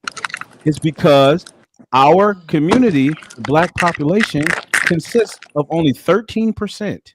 We are the minority, Well, right? back to what So Beans was so hold saying up. though, because at the end of the day, bro, the human existence is gonna extinct Well, anyway. he's a nihilist. I understand he said that. The more Oh Neil, God. the more times they keep going to the clinic and doing those abortions, at All of some y'all are point, nihilists. the more they keep going to the clinic, it's going to now bring more problems to them. They will die. I They will mean, die. Bro, I can't And you listen. know I what? can't. I don't see neither gender, to be completely honest. I don't see neither gender running to the damn store to get no condom. I see them running. They will break a motherfucking Plan B stall Yeah, down. because y'all are saying turn a before blind another eye one. to it. Y'all are advocating to not worry about it. Don't speak on it. Out of sight, out of mind. That is what y'all are saying. Y'all are saying y'all are listen. What is the limits? What is the limits to shaming degenerate behavior? Tell me where's the threshold breaker? Where do you stop? Where do you draw the line at criticizing and vilifying certain behavior? Okay, you don't. Okay, so if you don't have a hold up. If you don't have a distinctive, if you do not listen, Mimi, if you do not have a distinctive line of when you draw the line, if you don't have a distinction between the two, what's right and what's wrong, that devolves into moral relativism. That means everything goes. All shit, everything goes. That's what that means. Lock up all the Other than beans. Oh my gosh. Other than beans, because we can't Get down. stop being. So what I'm about We to say cannot is, stop it. What do you want? We cannot. I know y'all are nihilists. I get it. Y'all don't have any sort of hold What on. do you moral. want us to do? Y'all don't. Do you There's suggest a lot we can do. belts? Like, what do you suggest we do about Go the ahead, hoes JP. and Go ahead, JP. So Hey, I'm gonna hold on, y'all. I'm gonna hang up and I'm gonna log in from my computer. When you have somebody like Beans, right, who's saying being upfront about what he like and what he is going to say he can be able to tolerate, right?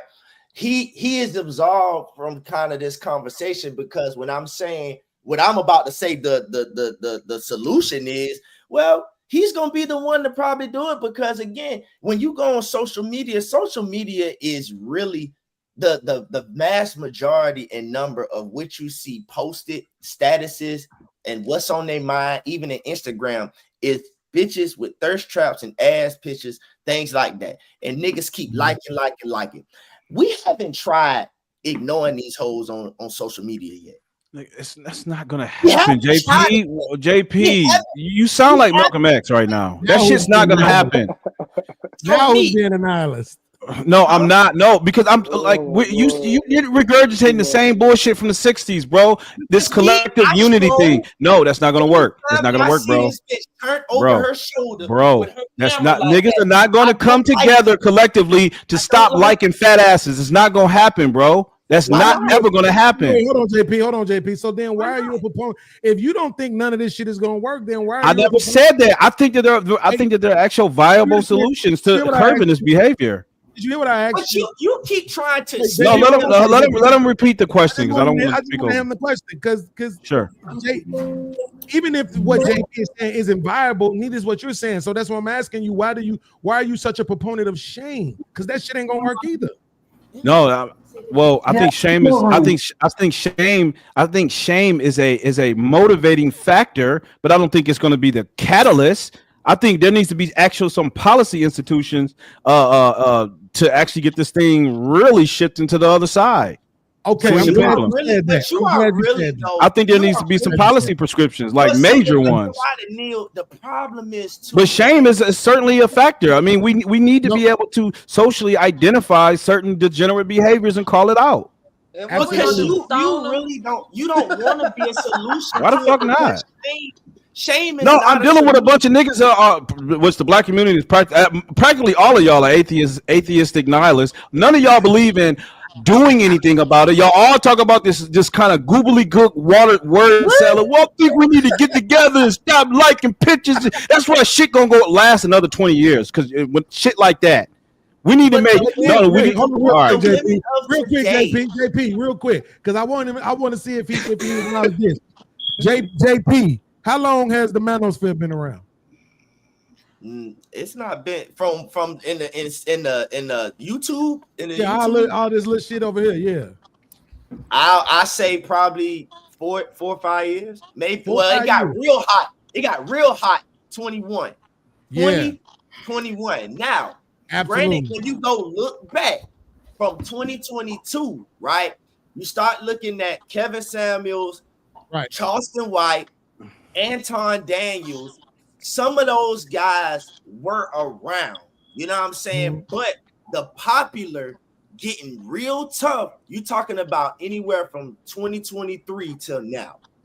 Okay, so 2023 to now is when it got really popularized. Yeah, they have a body of work that we can say probably extends back to 2020, right at the pandemic, right? Yeah, so well, all encompassing, we could just say 5 years. So watch this, Neil. 5 years of niggas shaming women for hours and hours and hours on end. And what has it gotten us? Not a goddamn thing. They got got agree, worse. but and Tasha K. But They I got agree. worse. But what, like I The said, what same shit don't work. I think if anything, what the manosphere has done, it has certainly given men more information of how to True. move when it comes to dealing with women. Because essentially, the manosphere, the red pill, Yes. all that shit is just a data pack. It's just data information. That's all it is. And I think Yes. men can choose to do with it what they please. But I think what it Absolutely. also has done, which this is my opinion, I think it kind of has delineated a few things a little bit better for us. Not it has refined the dynamics between men and women a little bit more better than what we have seen in the previous past. Agreed. Okay, so hold up. Has it changed the women? But hold up. But that's what I said. But that's never my proposal. My proposal is not merely the shaming factor is going to I know be. you said the policy part. Yes, that's what I'm saying. I'm thinking that shaming is an aspect, certainly. But even in a policy-driven society where we oppose that behavior, there's still going to be a societal perception about certain behaviors that we're going to have. Yeah, Neil, that's true. Let's be real. Let's be honest, right? That's true. Your grievance is not from having to shame the bitches. It's that it has become overly normalized that it's so outward that this is the norm now. Because let's be honest, you can't go if all the bitches stopped showing their ass and turned around, like for somebody who outwardly hated that much, because you would go crazy if you start strolling and don't see no ass on. You said what? Let's be honest. Let's be real. If there is no porn, there's and not even at JP, at one point in my life, bro, yes, I would have gone crazy, but not today. That shit don't phase me. That shit it's overly saturated. I want it to go. I want it all to go to defunct. I want it all extinct right now, abolished. If it happened today, I would be absolutely fine. Brutally honest, true. Don't make me report those. Yeah, you might be, but you ask the average being man serious.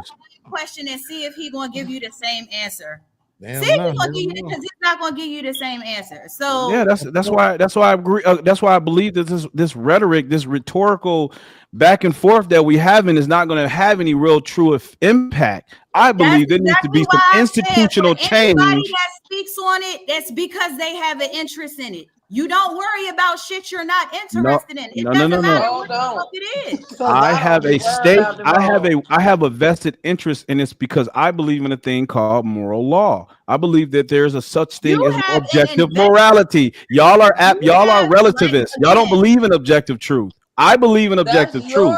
Nobody said that. Nobody. Well, I tell you what, my objective truth propelled the black community at a point in time in history when the black community aligned more with my objective truth. It didn't. Just want to throw that out there. Prior to 1960. But you don't have to like it necessarily. I'm just saying, why not? Why? Listen, why not just utilize an experiment that once worked before? Because it's 2025. No.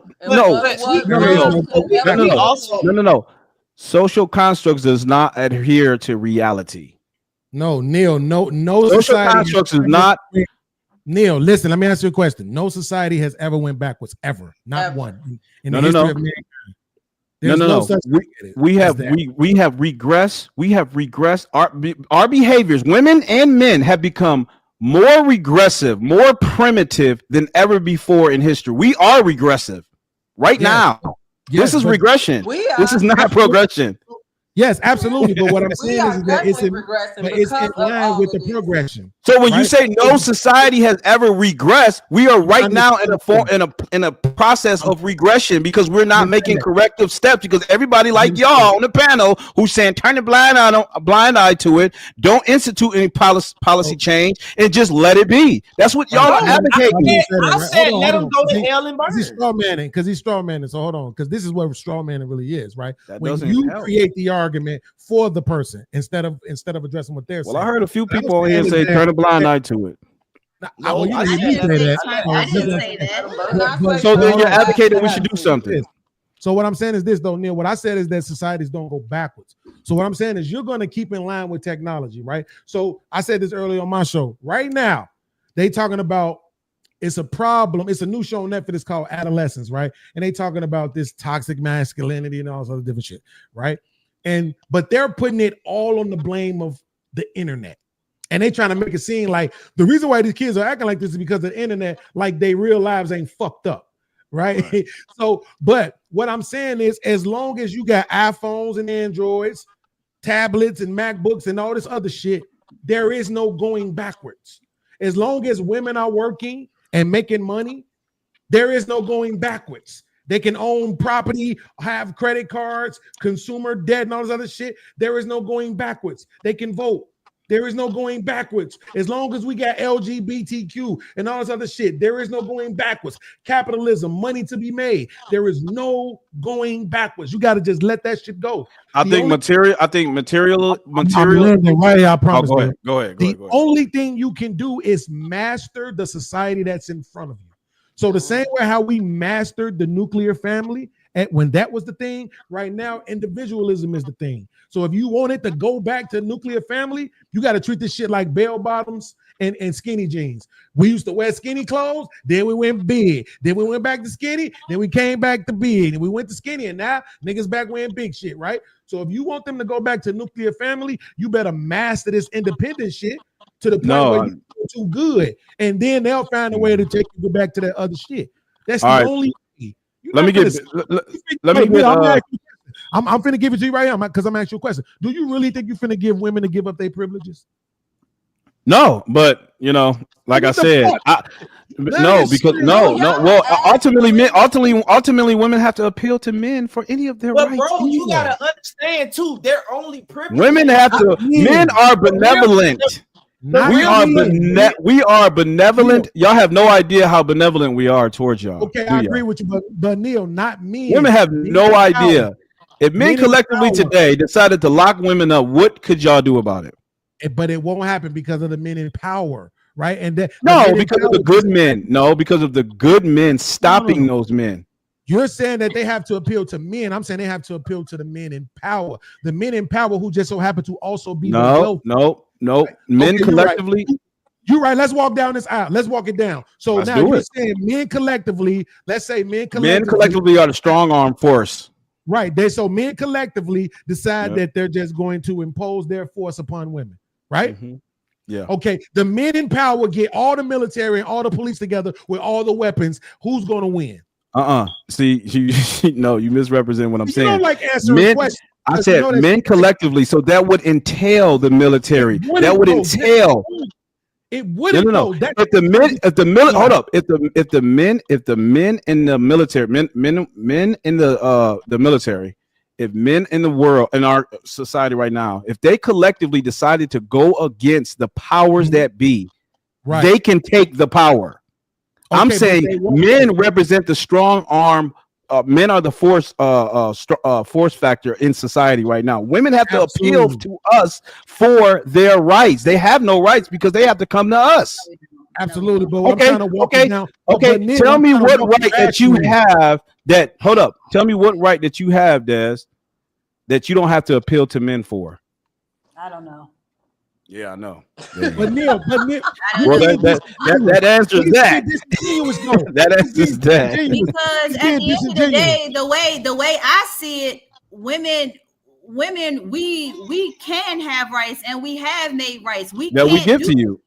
No, No, we have rights because we're smart enough to make them. We're smart enough to initiate them. We're smart enough to be a part of something. What laws do women At the end make? of the day, the thing is, men don't know how to sit their asses down and mind their fucking business.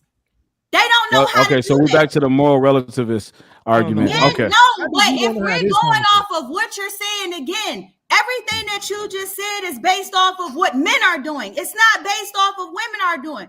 Women have their own fucking minds. Women make decisions. Women can be fucking leaders. Should men have to be forced to go to the draft? We can't And fight. Hold on. because men don't know how to I just need to answer this question. Should men be forced to go fight the wars on your behalf? If a man told them, If what? If a man made Hold him, up. Hold up. If a foreign enemy was coming to rape and pillage your community, the men that are in that community should not go and fight that foreign enemy. They don't have any obligation to. Morally, yes, they should. Okay. Yes, they should. Morally, but you don't believe in morals. Morally, but at the end of the day, I live in reality. Nobody is obligated to do anything. Y'all are moral relativists. Y'all don't have a defining line of what morality ends or what it begins. Y'all understand that? I don't know why it is that you and men don't seem to understand what you all don't understand. I'm gonna tell you. What y'all don't seem to understand is we are not obligated to you. Why don't y'all get that shit? We're not obligated to you no more than you are obligated to us. You all force us to do shit that we a lot of times don't want to fucking do. I don't know why that is so hard for y'all to understand. Why don't y'all, just like JP said, leave motherfuckers alone? Y'all don't know how to do that. He's a nihilist. That's what y'all don't know how to do that. But see, that's where you're wrong at, though, Neil. Leave people alone. Why do y'all feel one second, Des. Why do y'all gotta force everything y'all feel should happen, want to happen off on fucking women? And they get mad at the women when we start retaliating, doing stupid shit. Then it's all on us. Then you want to turn around and blame it on the single mothers. Everything is the single mother's motherfucking fault. So Neil, this responsibility for your shit. You can't sit down. You want life the way you want it to be. Just say that. Just say that. So Neil, this is what you did when JP tried to say what if all men would just stop following the chicks on Instagram. You was like, that ain't gonna happen, man. That's unrealistic. But then you just said if all men chose to apply force to women, right? And that's what I'm trying to explain to you. That ain't gonna happen either, because you live in a world where there are men in power, and those men just so happen to also. What do you mean? That's happening right now. That's actually happening right now. It's not actually. That's the point, right? Wait. What do you think is happening in Iran and Saudi Arabia? Right, but those are patriarchal societies right now where women have zero rights. Yeah, but how long has that been going on? What do you mean? Since the dawn of time. Okay, so that's what I'm saying, right? We're talking about America, right? So okay, yeah, sure. We're talking about America. Yeah, we're not women. Come on, man. Let's let's set the standard on how conversations are supposed to go. Neil, in America, we have progressed past Iraq and Iran, correct? Yeah, sure. That's my point. And that's why I'm saying we won't go backwards. But even if all the men right now in America, if all the civilian men in America right now chose to say, we're going to take our force multiplier and apply it to women, we would still lose. But they have way more access because the non-civilians have, hold on, I'm almost done, JP, because the non-civilians have way more access to weapons that we do not have. We will be fucked up. They will just blow us the fuck up. They're not going to let us do that. You got to understand that women are their biggest consumers. That's their biggest consumer base. There's 2 million more white women and 2 million more black women than there are white men and black men. That's their consumer base. That's why they don't give a fuck about you. Neil wants to be able to have martial law between us to be able to go back to slapping the shit out of them to make them shut up. That ain't what you saying, is it, Neil? Whether or not, but when it all close comes to down it. to, bro, all we gotta do is have this discipline, right? They want. Look, Bro, I'm not. The more thing about there he go. What are you talking about? Women are not having sex with the majority of men. They are by force involuntarily celibate. What are you talking about, JP? The large majority of women are sleeping with the same rotation of men, bro. You know this. Yes, you're correct. You're correct. The 80% of women sleeping with 20% of the men. You're correct, right? You're correct. I understand that. You're talking about in this they're being rotated. So again, I feel Neil, shut up, because you would love to be in that motherfucking rotation. So why are you? So let me ask you this: I'm keeping it real. Why are you so? You would mad? love to be in that motherfucking rotation. You would love to have the baddies. You would love to have the bitches. You would love to have the sluts. Just say that. Why is it so hard for y'all to just come out and say what y'all really be feeling? Listen, go ahead, JP. Finish. 20% pool. Why am I mad with them 80% of bitches who make bad decisions? I don't think that's what I'm saying. Why is pointing out an objective fact automatically attribute someone to being mad? I don't get that. Of bitches is going JP, you didn't hear my question. Why y'all keep using these? Y'all keep using these filler words. He's mad. Why you mad? Why you upset? I'm not frustrated. I'm not mad about this. Are you gonna afraid that the options that the 20% of men it's going to be slim that they have to choose? Because the problem is no, bro. Only 40% of men historically have ever even procreated. So I already know the majority, the minority of men are will procreate and carry on their genes. The majority of men are not going to be able to do that. I've accepted all that. I know that. I understand that. But what I'm saying is, I think that in order for there to be some biblical times, but it's bad for society. Is his point, JP? Right? I get that. I get you know what I'm saying? Just from a health and a prudent perspective, it's bad for I don't mind. I love hoes, but I don't want 80% of the women to be hoes. Thank you. Wait, JP, did you hear what I said? I said I like hoes, but I don't want 80% of the women to be hoes. Thank you. I would prefer if 80% of the women were educated. But okay, Beans, let's go back then. Because you went back to talking about what you grew up listening to, right? Because you're talking about you close to 50. I mean, I'm my bad. I didn't mean to say that. Oh, snap. Absolutely. After this, you know what I'm saying? I'm gonna go back to nigga. Better pray you get here.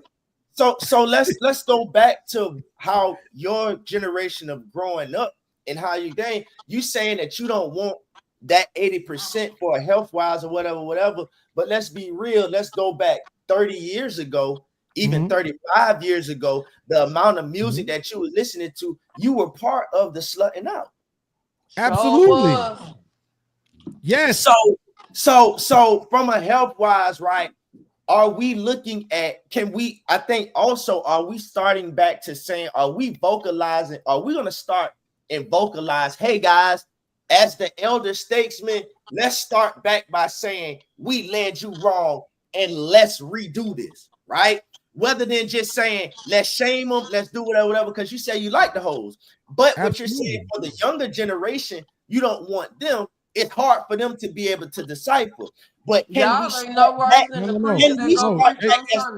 Hold on, Mimi. Can we start back being as the start of the problem? That's my grievance with the older generation, especially with my dad's age and my uncle them ages of the OGs, that they won't go back and apologize for leading the next generation astray by giving them a false perception of what hoes was, what women was, when they were the ones that was slutting them out, saying, hey boy, you ain't got the trick on these hoes, when they were the ones secretly going back and tricking on them.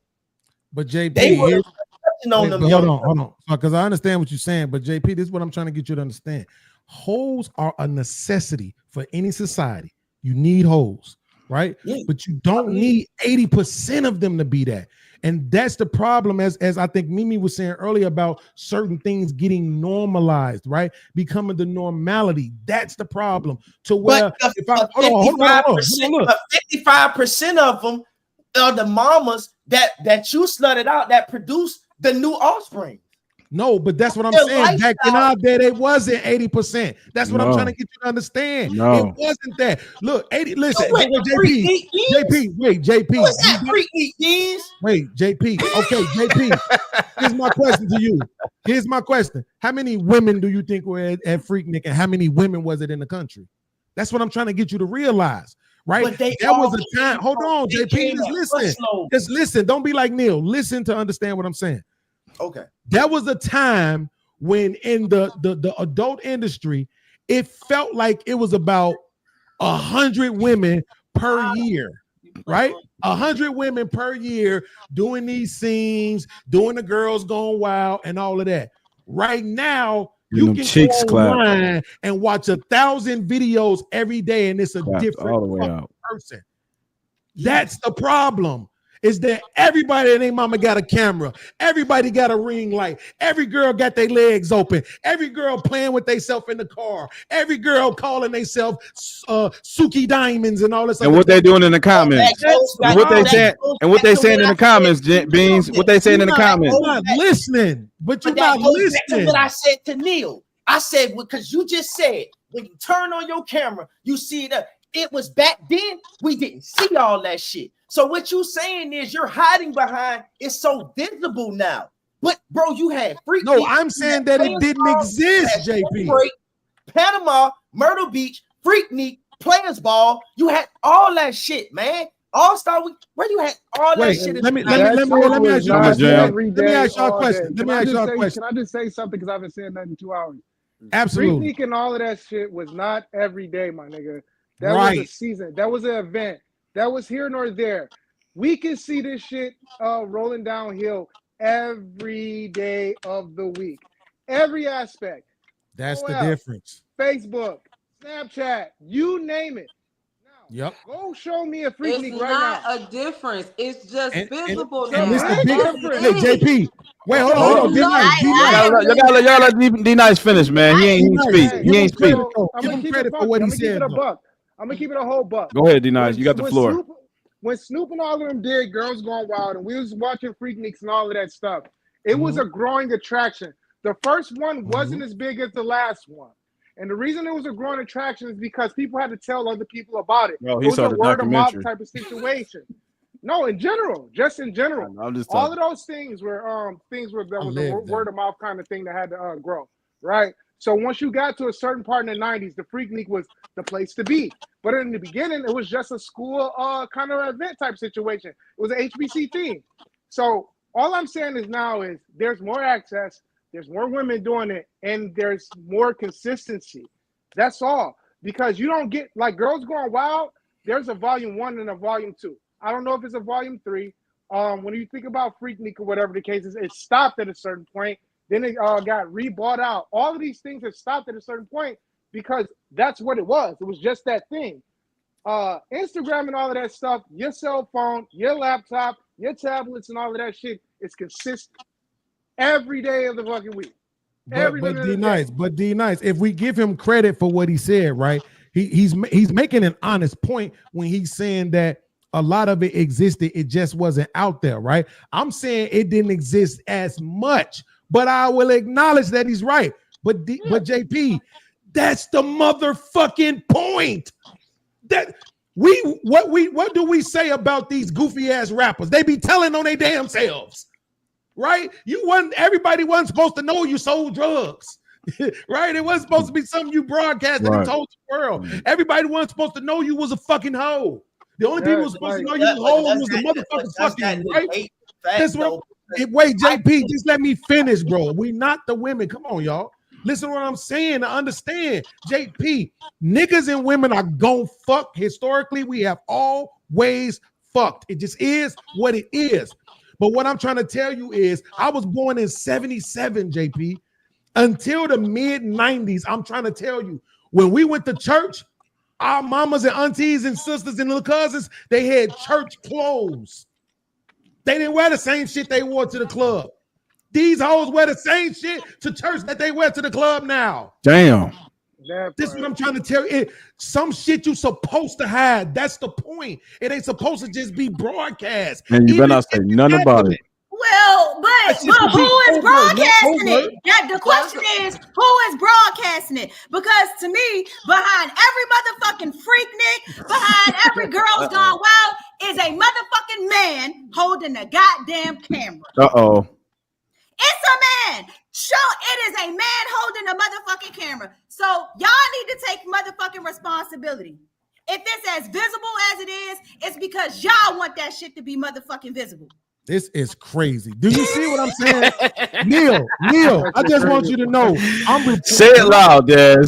When this thing is over, y'all always, y'all can't never. My thing, y'all can't never just do. Y'all can't never just take responsibility without having to add somebody else into the responsibility. Let women take responsibility for the shit they do. Y'all take responsibility for the shit y'all. It's that mother. You know why? Because nobody wants to take responsibility. Everybody wants to point the finger and blame. Neil don't like motherfucking women because we're the Stop. Okay, Neil don't like no motherfucking woman. What? And you can tell by his conversation alone, he don't like no motherfucking women. So at the end of the day, it's a law for any goddamn woman. Hey, D Nice, let me ask you something. If I come to you right now and I put a camera in your face, that's some bullshit. Now I would believe you believe that like 3 years ago, but you know, it ain't about me not liking women. It's about me pointing out degenerate behavior. That's all it's about. No, Neil, Neil, let me ask you something. Is this what happened? Did they say, ladies, we have Instagram, and unless you get on here and show us your ass and titties, you can't be on here? What? They went crazy. They was giving incentives for women to do it, but this is my whole point. Women are freaking adult. Hold up. Women are free thinking, capable agents. They have free agency, Des. You cannot. All right, go ahead. At the end of the day, go ahead. Just like I had said on a previous live, if a lady decides to snatch off her pants and open her legs wide, do you as a man have to take out your shit and fuck her? Do you? Thank you for proving that y'all don't need to have accountability for women. Thank you. Yeah. That's not what I'm saying. If a woman decides to snatch off her clothes and open her legs, you all don't have to screw her. Why do you all keep acting like y'all have to screw her? What's your commentary about the girl snatching her clothes after opening her legs? Responsibility for what she do. Right. What's your commentary about it? Let her be a hoe. Y'all sit and add to the wholeness and then want to completely blame her. No, we accept. Go ahead. What y'all do? Go ahead, Mimi. And you won't talk about the hoe with her legs open though. I have a question. Y'all won't talk about them, so somebody got to talk about them. Go ahead, Mimi. Hold up, Des. And mind your fucking business. Hold up, Des. Let me hear what Mimi does that. Hold up, Beans. Let me hear what Mimi. Go ahead. Some of us do. Yeah. Some of y'all just don't have. You're literally right here, right now, talking about what Mimi. I'm trying, Mimi. If y'all don't got dick discipline, y'all don't got. You're literally sitting here right now talking about men, and you're saying some of us mind our business. All right, hold on. Let me hear what Mimi has to ask. What's your question, Mimi? Okay, so if we need hoes, right? What? Yeah, we gotta have some hoes. But who dictates who the hoes is and who the hoes ain't? See, that's the problem with a Pandora's box. When you want a little bit, you can't just let a little bit out. We coined that. Just let a little bit out. So when that started with Too Short and them and Ice Cube and Too Short telling Nancy Reagan to suck his dick and all of that in the songs and Luke and all of them having them pop the pussy in the videos. It ain't the butterfly, it's Tootsie Roll. A brand new dance. Stop it. Once you open that box and this is okay, then it's all okay. If you okay with this, you gotta be okay with all of it. And you just gotta get what's for you and what ain't. Because you can't say, just a little bit of hoe is okay. But hey, yes, you are, B. No, the fuck I'm not. I'm gonna summon your ass. I swear to the God that don't exist. I ain't never doing this again. Ever. No, this shit is like 1994, bro. Like we're right now. If you go to all of the current channels, right, we're way past this whole thing where it's just all about blaming men. Yeah. We passed that. Run the conversation, talk for the whole. No, I just don't like slow ass conversations. When that's other all. people talk, you talking. Lady, you've been cutting us off all show long. I know you ain't talking. I ain't said a word in the last I know you ain't. I know you ain't. That's why you ain't gonna get mad when I roast you tomorrow. That's why you're not gonna get mad when I roast you tomorrow. This is the problem right here. This is the problem right here. What's the problem? Hold up, what's the problem, Dad? This is the problem right here. She can't even get a motherfucking word out because she got a man that wants to just interrupt. Absolutely. That's how it's always been. We I think it's been. Listen, no. See, we all kind of been interjecting. We all mind your business. Let us mind our business. If we want to be out here being hoes, let us be fucking hoes by ourselves. That ain't got shit to do with y'all. You won't even mind your business about me cutting off. That's public motherfucking information, and she said. At the end of the motherfucking day, she said it's public information. We so never do nothing without y'all having to put y'all motherfucking foot. All right, can y'all just? It's just like in a classroom full of kids. It's just like in a classroom full of kids. If you got one child out the whole bunch, the whole class should not be punished because of that one child.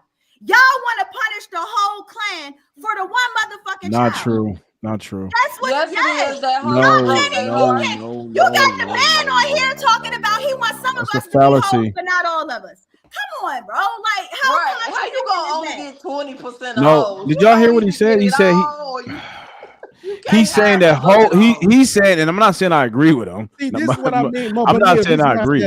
This is why I said I can't do it. Right? Like when you having conversations with people that don't have the same amount of information as you, it's a struggle. Right. So like when she says how you gonna have 20% of women being hoes, right? Well, that has historically been true, right? Where if you go through our history, there's always been a section of the population who were hoes. That's just the way it is. Everybody always understood that. Neil said earlier that historically only 40% of men have procreated, right? But we know that all men want to be able to have sex, but all men can't afford sex or can't afford to pay light, gas, rent, all this other shit, right? They don't have the game, the skill, the money, the whatever to get a wife. So therefore they have to have sex, right? So that's why you have prostitutes. That's why you have streetwalkers. You always had hoes. It is what it is. Hold on, I got something. It is what it is. I got something interesting to read. That's crazy. Let me read this real quick. Let me read this since y'all like stats so motherfucking much. The Girls Gone Wild entertainment brand was founded and created by American entrepreneur and film producer Joe fucking Francis. He produced Girls Gone Wild. So my thing is, when you have a certain type of man in a certain type of position, okay, he has the ability to offer not only incentive but influence to get women to do things. And those women don't have to take that, right? They don't have to accept that, right? They don't have to accept it, but again, then take responsibility. What's your point going? You don't have to sit here and have anything to do with women that want to be fucking hoes. Y'all don't gotta worry if they want to be hoes. Don't worry about them. Why are you like Mimi said earlier? Why are y'all so focused on women? Y'all not even. I just don't understand how you're conflating being able to call out something objectively and vilify something. Okay, how are you gonna conflate that? Now what? Hold up. I'm not talking about you. Stop making it personal. I'm just saying. I'm not making it personal. What I'm saying in general. What is the point? Now what? But listen, I'm not. But Des. Basically saying that men perpetuate the whole culture. They started it, they perpetuate it, they keep it going, they make money off of it, they influence. Well, I wouldn't say that today. Yes, they do. Yes, I wouldn't say that today. We are most definitely in a gyneccentric societal order. Name me one woman who done started the whole culture. Oprah. Y'all create hoes and create a lane for it. That's one. You see what I mean? That y'all sit on Instagram. You said name one. And like all the hoes pictures, but then you gonna have to pay me next time. Same stream and talk about hoes. You can't dictate who gonna be the hoes. If you entertain the hoes, you entertain the hoes, and just entertain them and don't talk about them. You can't be on both sides. Either you like the hoes or you don't. You can't have it both ways because you can't dictate who become the hoes and who don't. And when then don't like the ones that become hoes. It's going to grow. You can't just say, "Oh, I'm gonna just feed it a little bit, and then maybe it won't grow. Maybe it won't. Maybe it will." But you got to take responsibility for what you put into it. So absolutely, and y'all need to stop talking shit about absentee fathers because you don't get to determine which fathers walk away. And y'all need to stop talking shit about men who grape women because you don't get to determine which men grape women. Y'all need to stop talking shit about men who domestically abuse women because you don't get to determine who domestically abuse women. I don't understand why men can't just take no. Get them. Get them. I don't. Why can't men just take no and mind their business? Because we got to pay for it. You don't gotta pay for shit. Damn, beans. Let you tell it. Y'all don't even want to pay bills. We don't. Who the fuck wants to pay I don't bills? even understand. Why do y'all keep I think nobody wants to pay bills, man. Why do y'all keep acting like we forcing y'all hand? We're not making y'all want to do us. nothing, and that's why child we're support. where we at. We're not making y'all. Child support is literally forcing my hand. Child support, but you chose to stick your dick in the girl that you What does that have to do with your choice? You see how you can never address the women's choice, but you want us to stop talking about women? No, what I'm saying again, you won't talk about the women. A lady decided on her own to snatch off her clothes and open her legs. You don't have an option in not sleeping with her or sleeping with her. Right. So why won't you discuss? No, it ain't no right. Yes or no. You keep talking about the men. You keep telling us don't worry about the women. Because you again, you won't talk about the women. Again, if we're both taking responsibility, if a woman takes the responsibility of being a hoe, she wants to be a hoe. That has nothing to do with you. Absolutely, it has I agree. nothing to do with you. You don't have to open your pants. You don't have to stick it in. You could even go as far as putting the hat on. You motherfuckers don't want to put a hat on, but want to put all of the responsibility on a motherfucking woman. And when men get women pregnant and don't take care of their kids, that don't have anything to do with you. Sex comes before pregnancy. But it don't have anything to do with you. Yeah. Sex comes He's mirroring. We're not getting pregnant by ourselves. But it don't have anything to do with you. We're not getting pregnant by ourselves. We could go back and forth. Be in your masculinity. I don't care. It don't have anything to do with you. Listen, I don't care how much you think you're smarter than other people. I am though. That's the problem. Oh shit. That's the problem. Because you're not realizing that you're checkmating yourself, right? If I get this other girl pregnant and I don't take care of that kid, that don't have anything to do with you. But you'll have a conversation about it. But you'll talk about it. But you'll condemn me for it. If you decide to sleep with a woman, you gotta take responsibility for fucking right. And Neil is saying, if you're a hoe, you need to stop being one. And Neil is saying, if you're a hoe, you need to stop being one. I just think it's good advice. It's just general good advice. Okay, and y'all need to have more dick discipline. Hey, that's good advice too.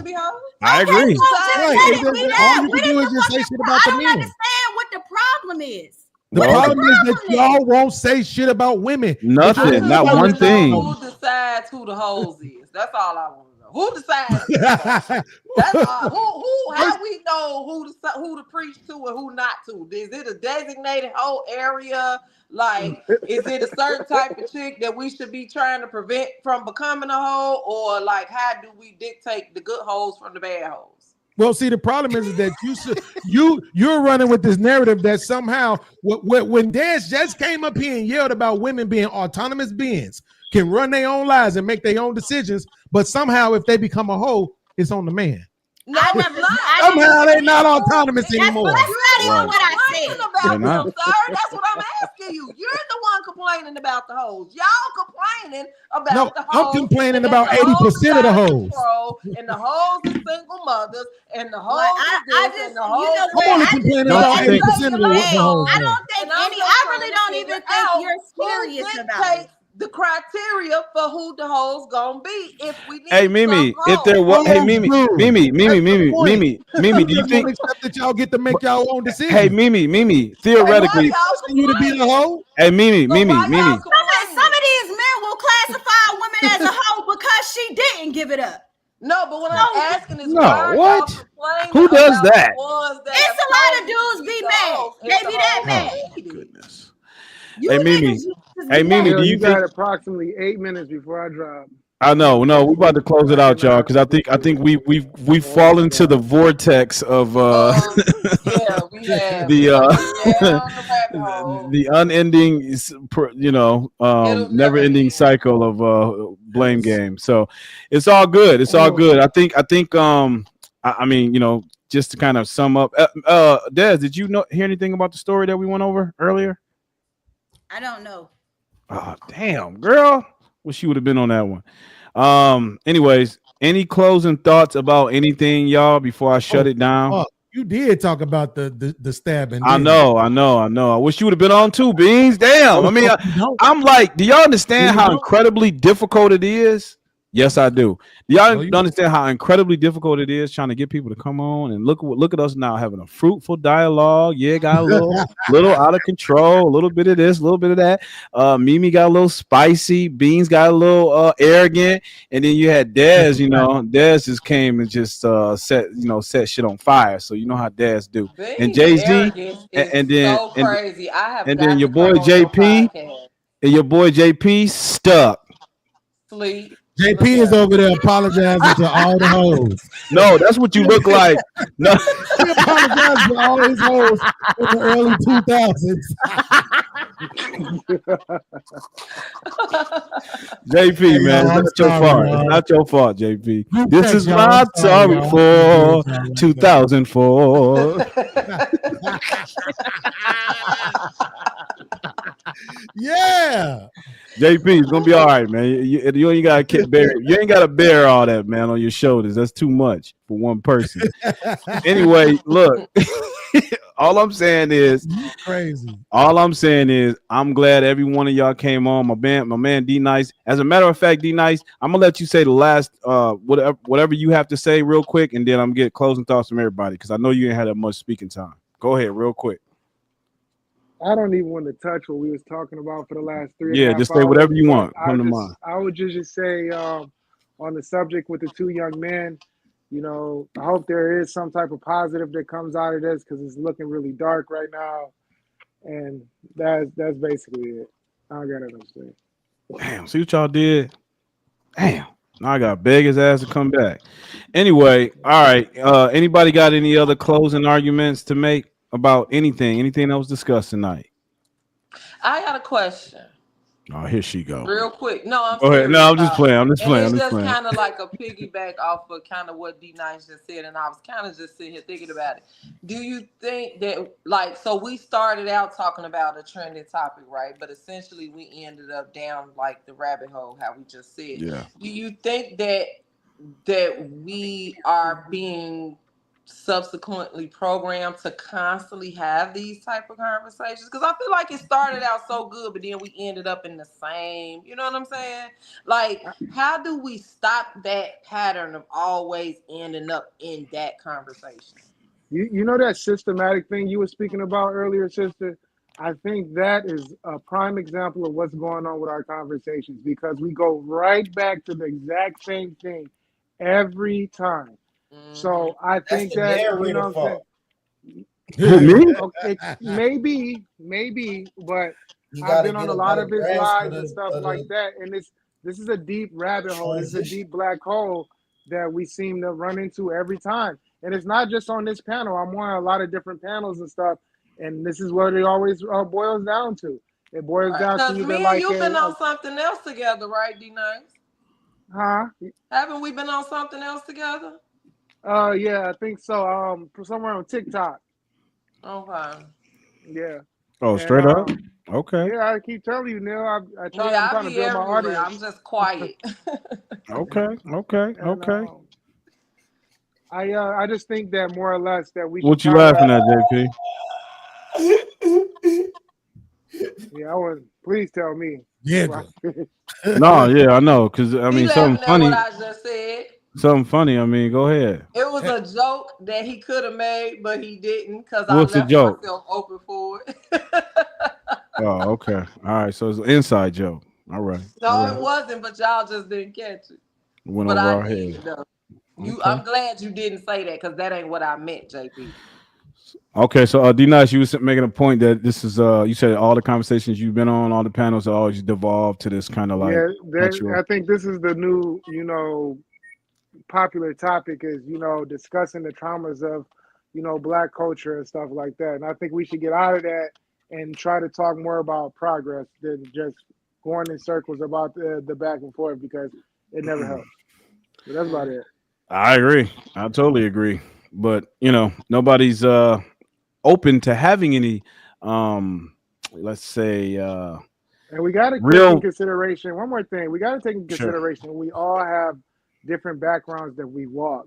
So when we asking these questions and stuff like that, we have to be really open-minded about, like when we was talking about kids who carry, knives and stuff like that at an early age. Neil, you obviously know when I joined, my set and shit and how young I was and what I did, as an adolescent. A lot of other people, have these type of traumas and stuff like that as well. And they walk around with these type of stuff. You don't know why they walking around it, but people are taught certain things at a certain age. That's all. Okay. Bet that up. Anybody else? All right. Well, if y'all have nothing, recording this channel as soon as you end the stream. Y'all hear that? It's gonna be our last show. Anti-harassment. It's been a good run. It's been a great hell of a run. Good one though. I think it was a good dialogue. I do too. I think even though it ended up in that same kind of thing, I think that it has the potential to carry on more serious and more forward-thinking conversations. I think that every last person on this panel all have the capacity to withstand some bluster, a little bit of interruption, talking over you. I get it. I get it. It gets annoying at times, but none of us ran. We all stood in the fire. You know what I'm saying? That speaks to, your ability to compose yourself, to remain measured, and and sometimes hear the other person out. But ultimately, I think it was good. I think it was great. It's always great for me. You know what I'm saying? Despite the fact that, we've found ourselves in that vortex. But nonetheless, I think it was a great dialogue. I think it was a great discussion. So if y'all ain't got nothing else to say, then we're going to call it a night. For those of y'all in the chat, I appreciate y'all. Make sure you like the channel, the video on the way out. Dez, I love you for coming on. JP, I appreciate you. Beans, come on, man. Don't do me like that. You got to come back. You got to come back. Don't play me like that. I'm sorry. Hey, no, for real. Right Me and Beans got some disagreements, which I like. I like that. I need to go on Beans' podcast. His name is Neil YouTube, and Beans has an intellectual standard. I don't know about that, Mimi. He ain't gonna be as nice. Beans think he is how you spell unwoke? This side of the atmosphere, baby. But we could really have a real, banter back and forth, whatever you would like about whatever. You want to go to the intellectual standard? All right. And I guarantee, but see, you got to leave all that condescending arrogance on the table. We ain't gonna do that. We gonna be respectful. Yeah. You know what I'm saying? Yep. But we will not. So insult. I'm gonna tell you this. Don't do it. Listen, the fact that you think is arrogance is exactly what I'm saying. No, I know your type, baby. I see you. Right? It's not. The problem is that imagine this. Imagine this. When you get to my age, you know what you realize? You realize how much you didn't fucking know when you was in your 20s, right? Oh my goodness. I'm 47. So when you get Yes. So when you get to my age, you realize how much you didn't know when you was in your 20s. So basically, he's saying stay in your lane, young blood. So that's what I'm saying. It's very difficult. It's very difficult. I have a when I'm in, see what I mean? Like this part right here, right? Like I can't even get my thought out, right? But you said we was cutting you off, right? And then Dez come and say, y'all won't even let us talk.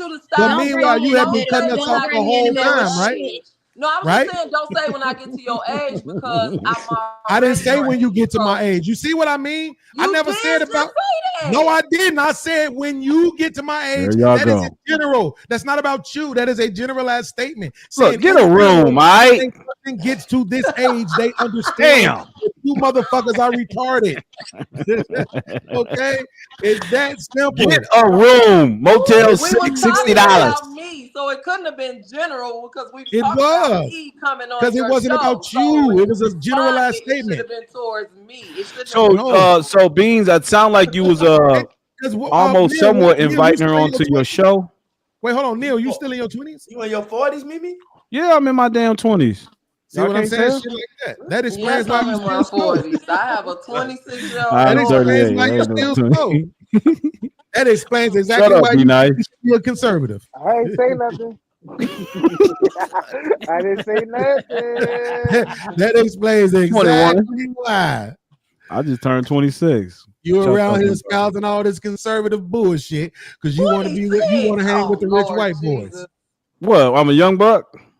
Yeah, because you want to hang with the rich white boys. I'm a young boy. Hey, look, man, look. Y'all gotta let the young boys, come to the table, right? I mean, no, exactly. Because y'all see angles that we don't see. Yeah, don't I look like it? Can't tell. We don't see. I can't. No. What the? 39.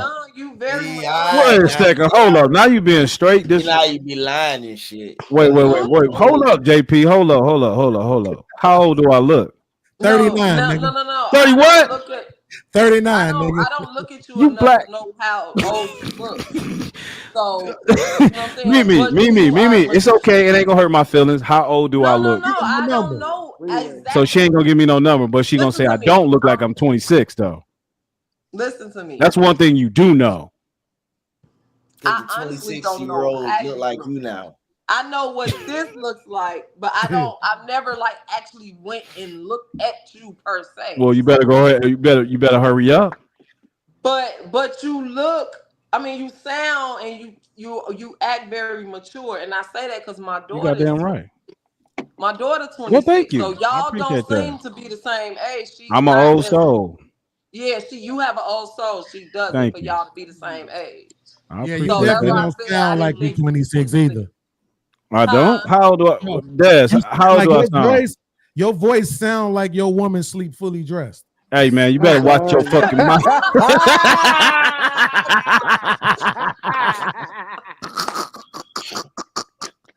All right, look, I know a dirtbag when I see him. All right, so we are.